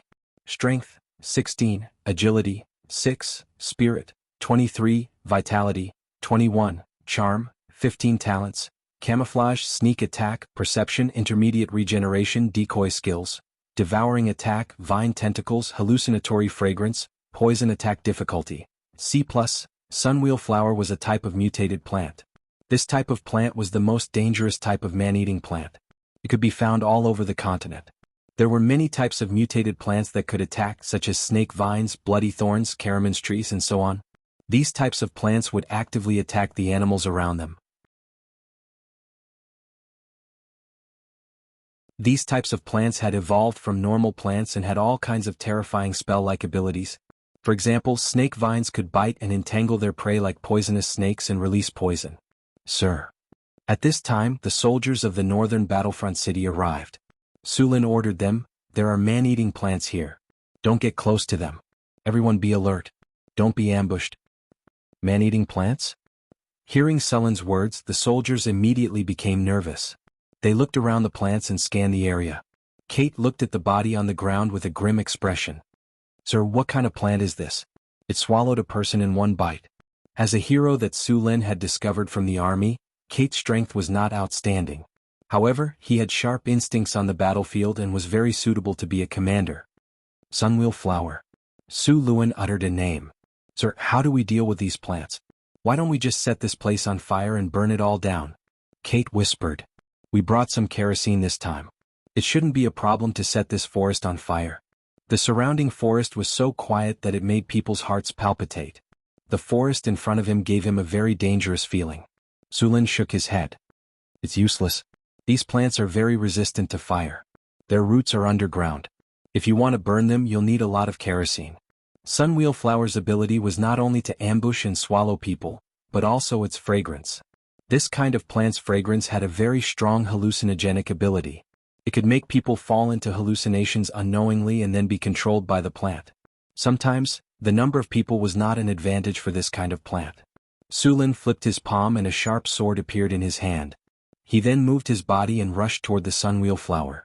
This kind of man-eating plant had a special characteristic, which was that it would become very lazy when digesting its prey after swallowing. At this time, as long as they didn't attack, they wouldn't attack again under normal circumstances. Moreover, when they were digesting food, the reaction of these man-eating plants would also be reduced. Experienced adventurers would prepare some cattle, sheep, and other animals for them to devour. When they were full, they would suddenly attack. As a grade 3 plant, they were very strong. Although they were only rated C+ in the monster guide, if you were careless, the consequences would be unforgettable. No, there might not be a future. This kind of plant's rating was because they had very obvious weaknesses. As long as you knew their weaknesses and made a corresponding attack plan based on their weaknesses, there were still many ways to deal with them. However, as plants they had one thing in common. Their most fatal weakness was the underground part. Su Lin tiptoed and quickly rose up. The sharp sword in his hand slashed toward the sunwheel flower in front of him. The flower-shaped parts on the surface of the man-eating plant were its feeding and digestive organs. The bulging thing that looked like a bag was the body of the Northtown city soldier. As Su Lin expected, when Su Lin attacked, the sunwheel flower's reaction was much slower. When Sullen's sword stabbed into the stem, the sunwheel flower suddenly attacked. A large number of vines shot out from the ground. Sullen's sharp sword cut horizontally. It was a plant, but it felt like cutting rubber with a knife. The vines broke and bright red liquid flowed out of the cracks. It looked like blood. These vines were very strong. Although they had been cut off, they kept twisting after falling to the ground. It felt like the tentacles of an octopus were cut off. Whoosh. At this moment, the huge mouth that looked like a sunflower suddenly opened. The huge mouth opened ferociously. Inside the huge petals of the sunwheel flower, there were densely packed dagger-like teeth. If you were bitten by these teeth, you would immediately be torn into pieces. Inside the petals there were things like blood vessels. Those were channels used to transport nutrients. At this time, the body of the soldier inside was already beyond recognition. At the same time, a bloody smell came mixed with the smell of acid. It was the digestive fluid secreted by plants to digest their prey. Su Lin stabbed a few times, causing some damage to the petals. However, these were not fatal. At the same time, a large number of root-like things suddenly broke out of the ground and surrounded Su Lin. Sword skill, sweep sword skill, cut iron. 2 streaks of sword light shot out from the sword. The power of the sword light was so great that it directly cut the surrounding plant roots into 2. The roots were cut off, causing severe pain to the sunwheel flower. The sunwheel flower's mouth also involuntarily twisted. Then, the huge petals suddenly opened like a bloody mouth and bit Su Lin. However, although it was fast, it was far from enough compared to Su Lin. How could it be bitten? He slid left and twisted his body. Not only did he avoid the sunwheel flower's attack, but he also took the opportunity to backhand the sunwheel flower's roots. The roots, which were as tough as dragon skin, were not cut off. Su Lin moved quickly. He did not withdraw the sword in his hand. Instead, he followed the trace and cut directly. Faced with high-speed cutting, the sunwheel flower's tough roots could no longer withstand it. The ferocious mouth was directly cut off. Even so, the sunwheel flower's mouth did not show any signs of death. Instead, it kept twisting and struggling on the ground. Immediately afterward, a large number of roots broke out of the ground and madly besieged Su Luan. These roots directly formed a circle, encircling Su Luan in the middle, and then wrapped around him in an instant. There were also many barbs on these roots. If one was wrapped around by them, they would definitely be torn into countless pieces. Thunderstorm spell. Strong lightning burst out from Sulan's body. As the power of lightning was the most likely to trigger negative effects, under such dense lightning, all the sunwheel flower's roots trembled in an instant. Many of the roots were directly electrocuted into charcoal. The strong electric current flowed along the roots into the sunwheel flower's underground part. Even the sunwheel flower's underground part was constantly trembling from the electric current. Not far away, there was a bulge on the ground that was neither big nor small. Seeing this, Su Luan's eyes flashed with lightning. Lightning spear. Powerful lightning gathered in Sulan's hand in an instant, forming a spear completely made of lightning. Then he waved his arm. The lightning spear instantly pierced the air, then pierced the soil and instantly sank into the bulge. A muffled sound of thunder came from the ground under his feet, like winter thunder. Then, the trembling roots on the ground instantly lost their support and fell down one after another.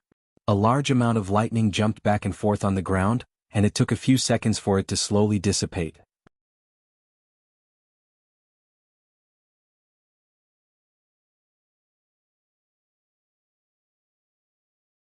Chapter 236. Ding. Congratulations to the host. You have slain a rank 3 mutant sunflower. You have gained 2,350 experience points. Su Lin heaved a sigh of relief when he heard the system notification. The sunflower was not much of a threat to Su Lin. What was more troublesome was that its weak point was underground. It would not be easy to kill it. My lord, are you all right? Kite asked when he saw that the battle was over. Su Lin shook his head. I'm fine. Take your men and dig out the roots of the sunflower. Yes, my lord. Kite immediately obeyed and led dozens of soldiers to dig along the roots of the sunflower. Apart from some spearmen who were about to be promoted to the Spear Imperial Guard, the rest of the soldiers were elite spearmen. The expansion of the army required them to participate in several battles to be promoted as soon as possible. While the soldiers were digging, Su Luan took a knife and began to deal with the sunflower's mouthpart. At this time, the ferocious mouthpart had lost its vitality and was lying softly on the ground. Although it looked ferocious and horrible, its pollen was a good magic material. Hallucinogenic pollen could be used to make hallucinogenic potions. It was also added to many potions such as the Azure Potion. It was a potion used to increase the will of the user. After taking it, the user would see a lot of illusions. The user had to get rid of all the illusions in order to increase the will of the user. It would increase the user's will by about 1 or 2 points. Originally, Su Luan didn't know much about these materials. It was Hathaway who forced him to write them down, so that he wouldn't miss them if he didn't know what they were. Su Lin took a small knife and was about to cut the sunflower's mouthpart. However, as soon as the knife came close, the sunflower, which had no signs of life, bit at Su Lin. However, Su Luan was already prepared for this situation. He flipped his palm and a thunder ball instantly appeared in his hand. Then the thunder ball collided with the sunwheel flower's mouth, and a powerful thunder power instantly erupted. The sunflower's mouthpart kept trembling and twitching. In the end it stopped moving. The sunflower's mouthpart was similar to that of a poisonous snake. Even if it was dead, its head would still attack people who came close. After the lightning attack, the sunflower's mouthpart was completely dead. Su Lin then started to collect the pollen. Although the sunflower looked like a flower, it was not. Its pollen was in a pouch above its mouthpart. Su Lin searched for a while and cut open the sunflower's mouthpart. He found a pouch the size of a fist on the wall. It contained the sunflower's hallucinogenic pollen. After finding the pollen, the rest of the mouthpart was cut open. The corpse of the North Town City soldier that had turned into chunks of flesh was taken out too. Even though it was beyond recognition, the North Town City would cremate the body into ashes and bury it in the cemetery of martyrs, as he had died in the battle. Although it was time-consuming, it was very important for the soldiers. It also gave the North Town City soldiers a belief that other armies did not have. In this era, the dead soldiers would be buried on the spot. If they were lucky, they would leave a tombstone. If they were unlucky, there would be nothing left. Moreover, the death pensions of the soldiers were often embezzled. Of course, most of the time there was no pension at all. Only after winning a battle would the nobles be merciful and take out an extremely small portion of the spoils of war as pension. It was different in the North Town City.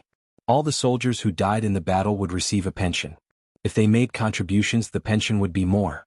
Normally, the North Town City's pension would be 5 times the annual salary of the soldier, and it would be paid in one lump sum. The payment of the pension was very strict, and Su Luin kept a close eye on it. He didn't want the pension not to fall into the hands of the soldiers' relatives, but to be pocketed by others. Once such a scandal occurred, it would be a great blow to the reputation of Northern Town. Apart from the pension, the North Town City also treated the families of the martyrs well. For example, the families of the martyrs would not have to pay taxes on their land for 10 years. At the same time, the orphans of the martyrs would be accepted into the school under construction in the North Town City. At the same time, the City Hall would send officials to the families of the martyrs every year.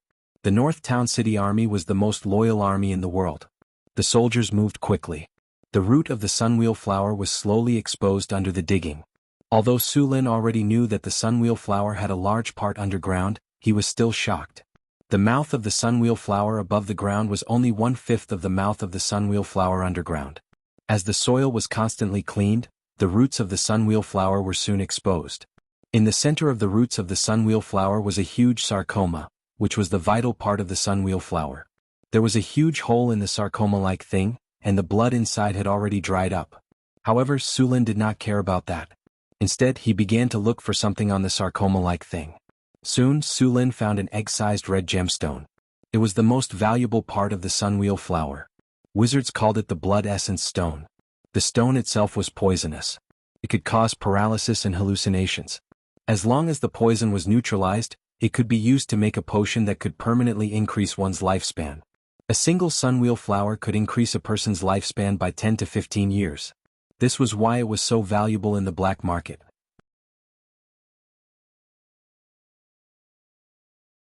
As soon as it appeared, it would be snatched up immediately.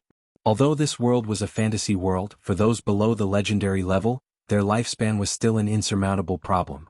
As long as they reached the legendary level, even a warrior could live up to 200 to 300 years old. Wizards could even live up to 1,000 years. However, most of the legendary warriors did not live to 300 years old. As warriors who fought on the front lines, every one of them had fought their way through mountains of corpses and seas of blood. Injuries were nothing out of the ordinary. However, if they were injured too much when they were young, their lifespan would be affected. The blood essence stone had no effect on legendary wizards. They had better treasures like the fountain of youth, water of life, and other miraculous items that could greatly increase one's lifespan. However, for nobles, this kind of life-extending potion was very tempting. After all, not many nobles would think that their lifespan was too long. This kind of potion was not very useful to Su Lin. Although he was also a warrior, he was also a wizard. When he reached the legendary level, he had awakened his domain power. Even if he lived according to his normal lifespan, he would still live longer than legendary wizards. Su Lin did not plan to use it himself. Instead, he planned to let Hathaway make the potion and sell it. If this thing appeared in the auction house, he was sure that the nobles would give him a satisfactory price. After putting away the blood essence stone, Su Luin ordered the soldiers to burn the roots of the sunwheel flower and then ordered the army to withdraw from the forest. If there were more mutant plants similar to the sunwheel flower in the forest, these soldiers would not be able to do much. Therefore he planned to explore alone. After ordering Kate to defend the camp, Su Lin entered the forest alone. This forest was very strange. There were not even many insects. Although the plants looked lush, there was a sense of eeriness. At this time it was already a little dark and the light in the forest was even worse. Su Luin blessed himself with an invisibility spell, and then went around from the side. As he passed through the thorny forest, there were many strange trees and flowers around him. Their bodies were obviously larger than ordinary plants, a bit like an ancient primitive forest. Su Luin deliberately touched these plants a few times with something, and the whole plant moved a little, but these plants did not attack. Maybe these plants did not need to eat yet. Su Luin even found a plant similar to a willow tree. The plant had many vines that swayed with the wind. It looked normal, but Su Luin, who had read the monster guide, recognized it at a glance. It was a Karaman's tree. When this plant did not attack, it was no different from a normal plant.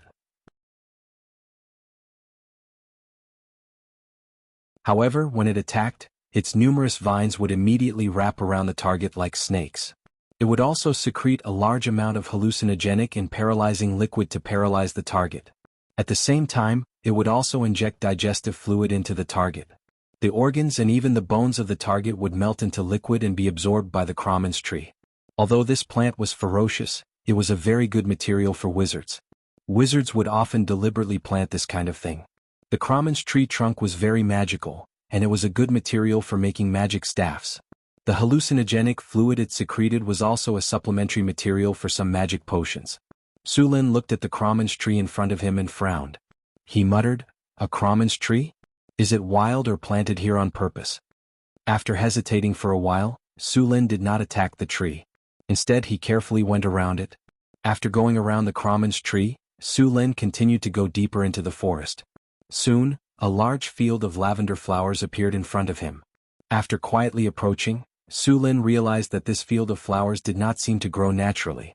Instead, it seemed to be artificially cultivated. Although the flowers were not trimmed, he could still see some traces left behind. After getting closer, Sulin also recognized the flowers planted in this field of flowers. These purple flowers were all datura flowers. Sulin felt that these flowers were alive.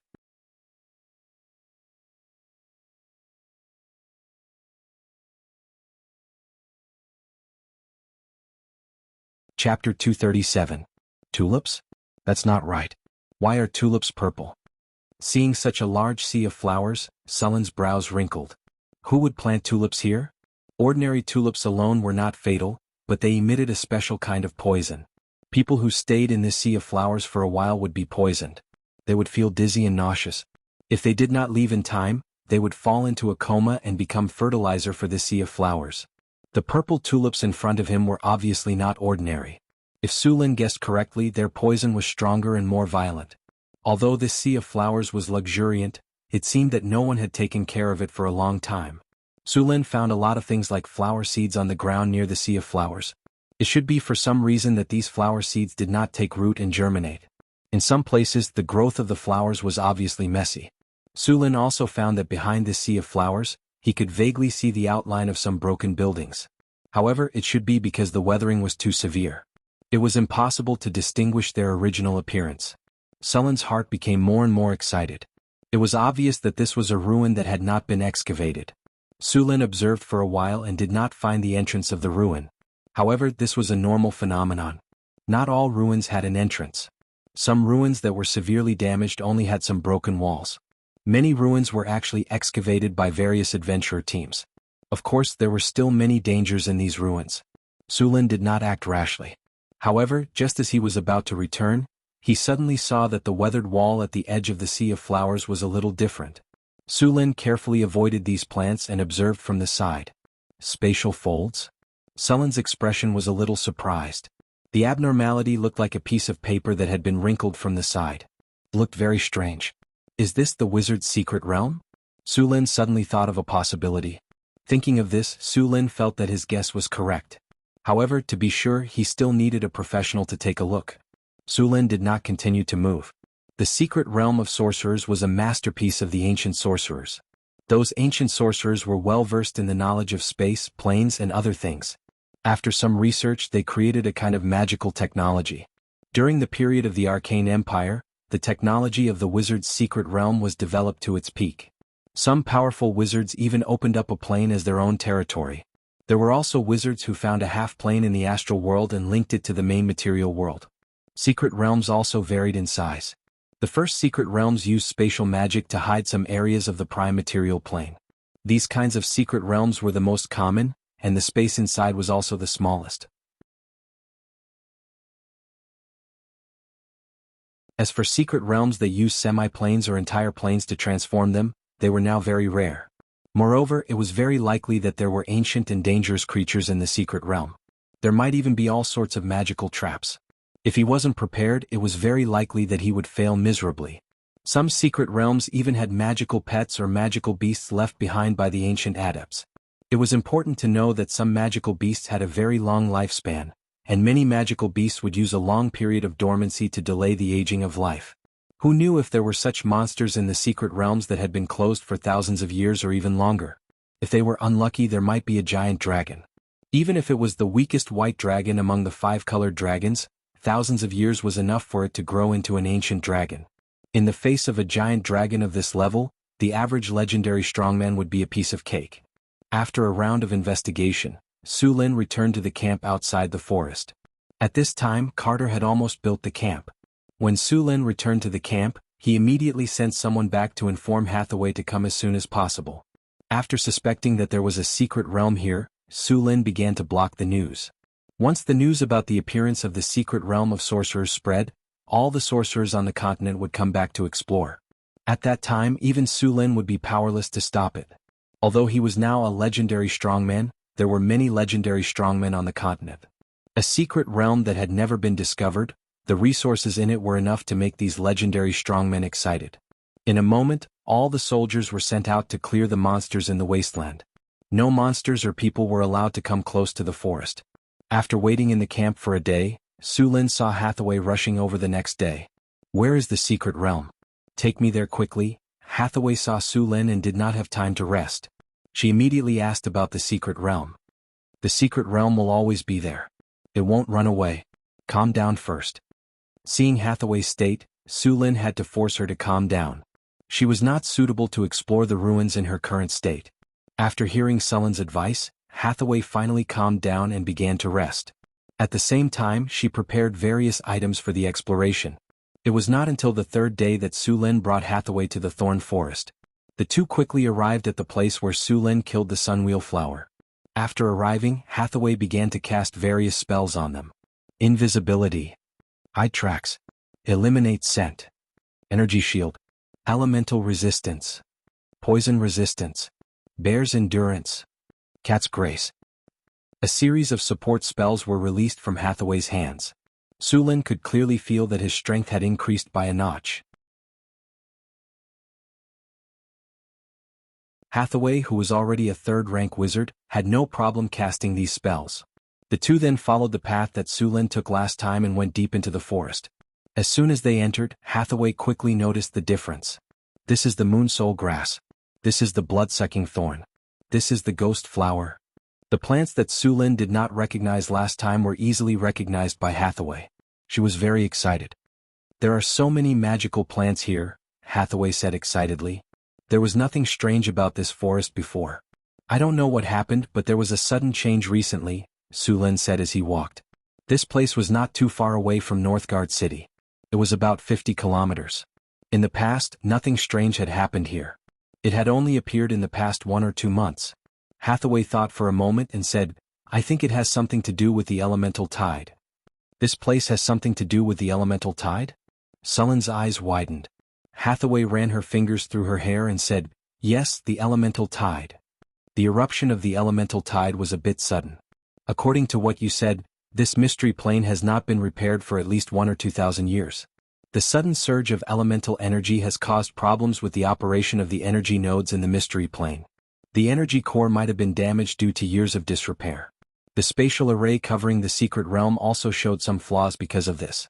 Then, the demonic plants, flower fields, and other plants that were originally in the secret realm were exposed. You should be able to feel it. The elemental energy in this forest is very dense.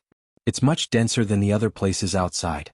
I suspect that the mystery plane was exposed because of the sudden increase in elemental energy due to the appearance of the elemental tide. The energy transmission system in the mystery plane could not withstand the sudden increase in elemental energy. "Looks like we have the elemental tide to thank," Su Lin said with a smile. "Don't be happy too early. Although the mystery plane has appeared, it's not easy to go in and get the benefits. None of the ruins left behind by the ancient wizards are easy to deal with. The best equipment for exploring a mystery plane was to have a lucky companion. Under normal circumstances, it would be a halfling rogue. Halfling rogues were very popular in exploration because of their short stature, flexible bodies, keen intuition, and generally better luck than the average person. It would be even better if they had attributes similar to the treasure-hunting mouse. Soon, the two arrived at the sea of flowers that Su Lin found last time. The purple sea of flowers swayed with the wind, looking like a purple ocean. So many purple tulips. Hathaway was very surprised when she saw the sea of flowers in front of her. "These tulips give me the feeling that they are alive," Su Lin said. Hathaway nodded and said, "They are indeed alive. These are activated plants. These activated plants are generally the outer layer of the mystery plane. and the fruits they produce after they mature are also materials for refining magic potions. Also, don't you think this sea of flowers is very beautiful? It's like a fish eating 3 fish, Sulin said. Then how do we get in? There's no good way. We can only force our way in. And even if we know the password to pass through here, these magical plants have changed several times. It's a problem whether the password is still valid. After all this time, we still have to force it. Sulin rolled up his sleeves and was ready to do it. Don't do that. Seeing that Sulin was about to do it, Hathaway immediately pulled him back. I've already checked just now. The runic magic circle here has basically lost its effect. These tulips will only attack based on instinct. This way it'll be much easier. If the original runic magic circle was still there, these tulips would be equivalent to 1. At that time, it would naturally be difficult to deal with. After Sulin and Hathaway cast a defensive spell, they entered the sea of flowers. As soon as they entered, Sulin smelled a strong floral fragrance, and a faint singing sound appeared in his ears. The tulips in the sea of flowers drifted with the wind, and the surrounding branches and leaves were like sharp blades that quickly cut the two of them.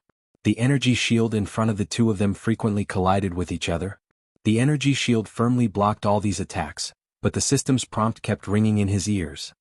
The host is attacked by the knockout fragrance, forcibly conducting a constitution test. Constitution test passed. The host is attacked by the mind, forcibly conducting a spirit test. Spirit test passed.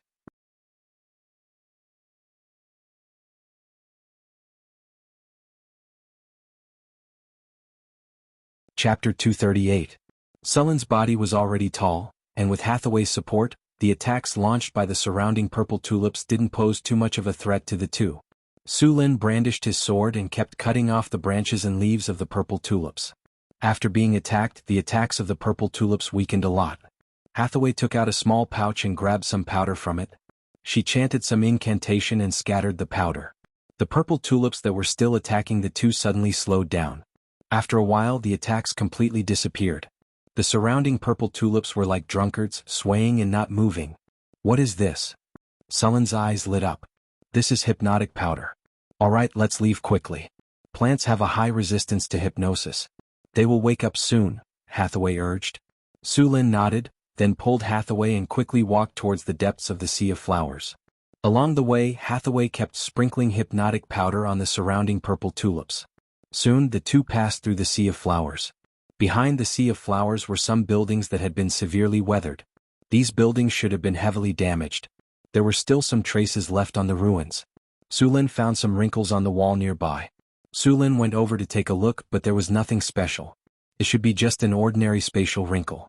After arriving here, the two didn't rush forward. Instead, they first searched the ruins. They didn't know if it was because the destruction was too thorough, but there was nothing valuable here. After finding nothing, the two began to enter the depths of the ruins. After arriving here, Sulin clearly felt that the space here was a bit strange. There was a strange membrane separating them from the outside world. After entering the secret realm, there were a lot more buildings inside, and many of them were relatively well preserved. Be careful. Although it seems that no one has been here for a long time, some runic magic circles are still operating normally. Don't touch their defense mechanism, Hathaway said after observing for a while. Sulin nodded gently, then asked, Hathaway, can you tell what period this secret realm is from? Looking at the style of these buildings, some of them seem to be from the later period of the Arcane Kingdom. However, the secret realms of the later period of the Arcane Kingdom are generally based on half-bit walls or artificial bit walls. Secret realms like this that fold space directly are rarely used. The difficulty of building a secret realm that uses this kind of space-folding technology is much lower, and the value inside will be much lower, so you have to be mentally prepared. But it's not without benefits. If the level of the ruins is low, the level of danger inside will naturally be low. Even if we find those secret realms made by semi-planes or even planes, we can only look at them.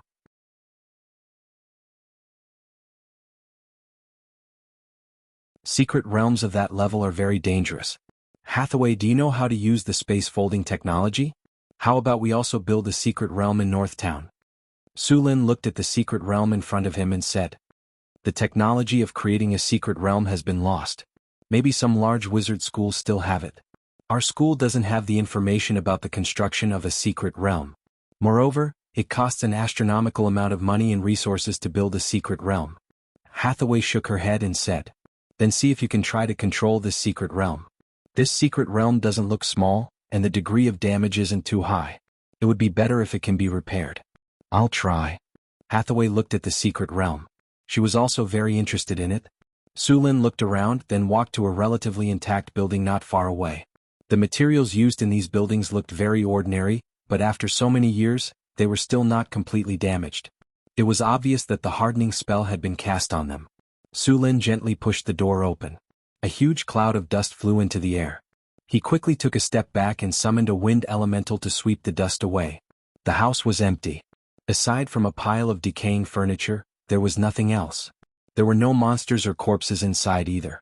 Just as Su Luan was about to turn around and leave, he suddenly seemed to have discovered something. He went directly to one of the walls, reached out and gently knocked on it a few times. A hollow sound came from the wall. There's something in there. Su Luan's eyes lit up. He immediately picked up the long sword and stabbed it into the wall. Then with a gentle stroke, the wall was pried open. There was a hole in the wall and there was a small locked box in it. Sulin picked up the box and looked at it. He then signaled Hathaway to step back while he took out a wire to pry open the lock. Sulin had done this kind of job many times before. After all, he often went over walls to pry open locks. He talked about life with the noble ladies and young ladies and imparted his knowledge to them. His lock-picking skills had long been practiced to first class. Some of the old thieves were not as good as him. Not only was he good at picking locks, but he was also very good at picking the heart locks of the noble ladies and young ladies. He used to be the guardian knight of several young ladies. It's locked. Let me open it, Sulin said confidently. Gotcha. Gotcha. After a while, Sulin fiddled with the wire back and forth in the lock cylinder, but the lock could not be opened. Sulin felt a thin layer of sweat on his head. What's going on? Are the locks of the Arcane Empire so powerful? Gotcha. There was a soft sound. The lock on the box had been broken by Sulin. It turned out that this kind of thing had been stored for thousands of years, and the internal structure had long rusted away. Sulin inadvertently used too much force and broke the lock directly. After opening the box, Sulin did not open it immediately. This kind of box was generally set with a magic trap. Once it was opened, it would suddenly spray out effects such as strong acid, crossbow arrows, lightning, poisonous smoke, and so on. This kind of trap was impossible to guard against, so it was not wrong to be cautious. He put the box on the ground and carefully opened it. Sulin's body tensed up, and he was ready to dodge at any time without triggering any mechanism. Just as Sulin was about to relax, a flash of light came, followed by an acid arrow that was not as thick as a finger. Sulin's body flashed and he easily dodged it. The acid arrow flew less than 20 centimeters and fell to the ground weakly. A normal acid arrow was more than 10 times stronger than this one, and it could fly very far. However, considering that this trap had been there for so long, it could still be activated. This in itself showed that the person who set the trap was very skilled. After dodging the acid arrow, Sulin picked up the box. There was not much in the box, only a few colorful gems. There was a ruby and a sapphire that were the size of a pigeon's egg and of good quality. There was also a crystal bottle beside it, but the liquid in the bottle had long dried up, leaving only some brown powder at the bottom. Here you go. Sulin handed the ruby and sapphire to Hathaway. Hathaway reached out and took the gems. Her beautiful big eyes were smiling like crescent moons. She took out a handkerchief and wiped the gems clean, then put them away with a smile. Sure enough, women were like dragons, unable to resist the temptation of these shiny gems. With the first building's facade already having such a harvest, the two's interest in treasure hunting was even higher. Following that, the dozen or so buildings that were still intact were all swept clean. Even the walls and floors were searched, but their harvest was not much. They only found a well-preserved magic scroll in one of the rooms. There were 5 hexagram symbols on the left side of this magic scroll, indicating that this magic scroll recorded a level 5 spell. A level 5 spell was still very valuable. If bought from a wizard, it would cost about 300 to 500 kinnar. He handed the magic scroll to Hathaway. Hathaway opened the scroll and looked at it, but after a few glances, Hathaway frowned.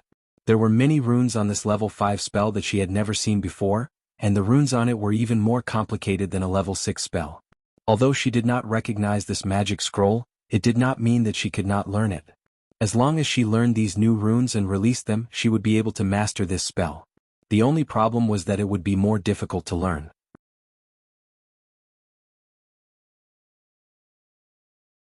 After harvesting 2 gems and a level 5 spell scroll, Su Lin and Selena left the ruins of the building and continued to go deeper into the secret realm.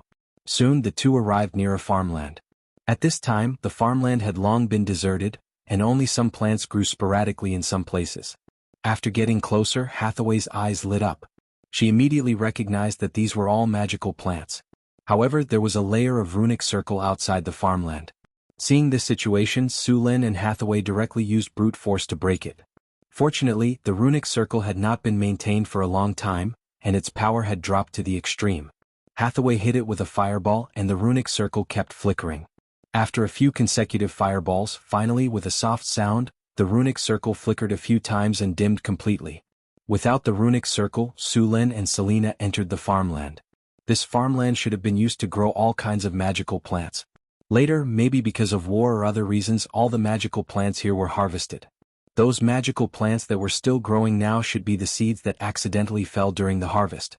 These seeds later took root and grew in the farmland. The farmland in front of them covered a vast area of hundreds of acres. Some magical plants grew sporadically in it.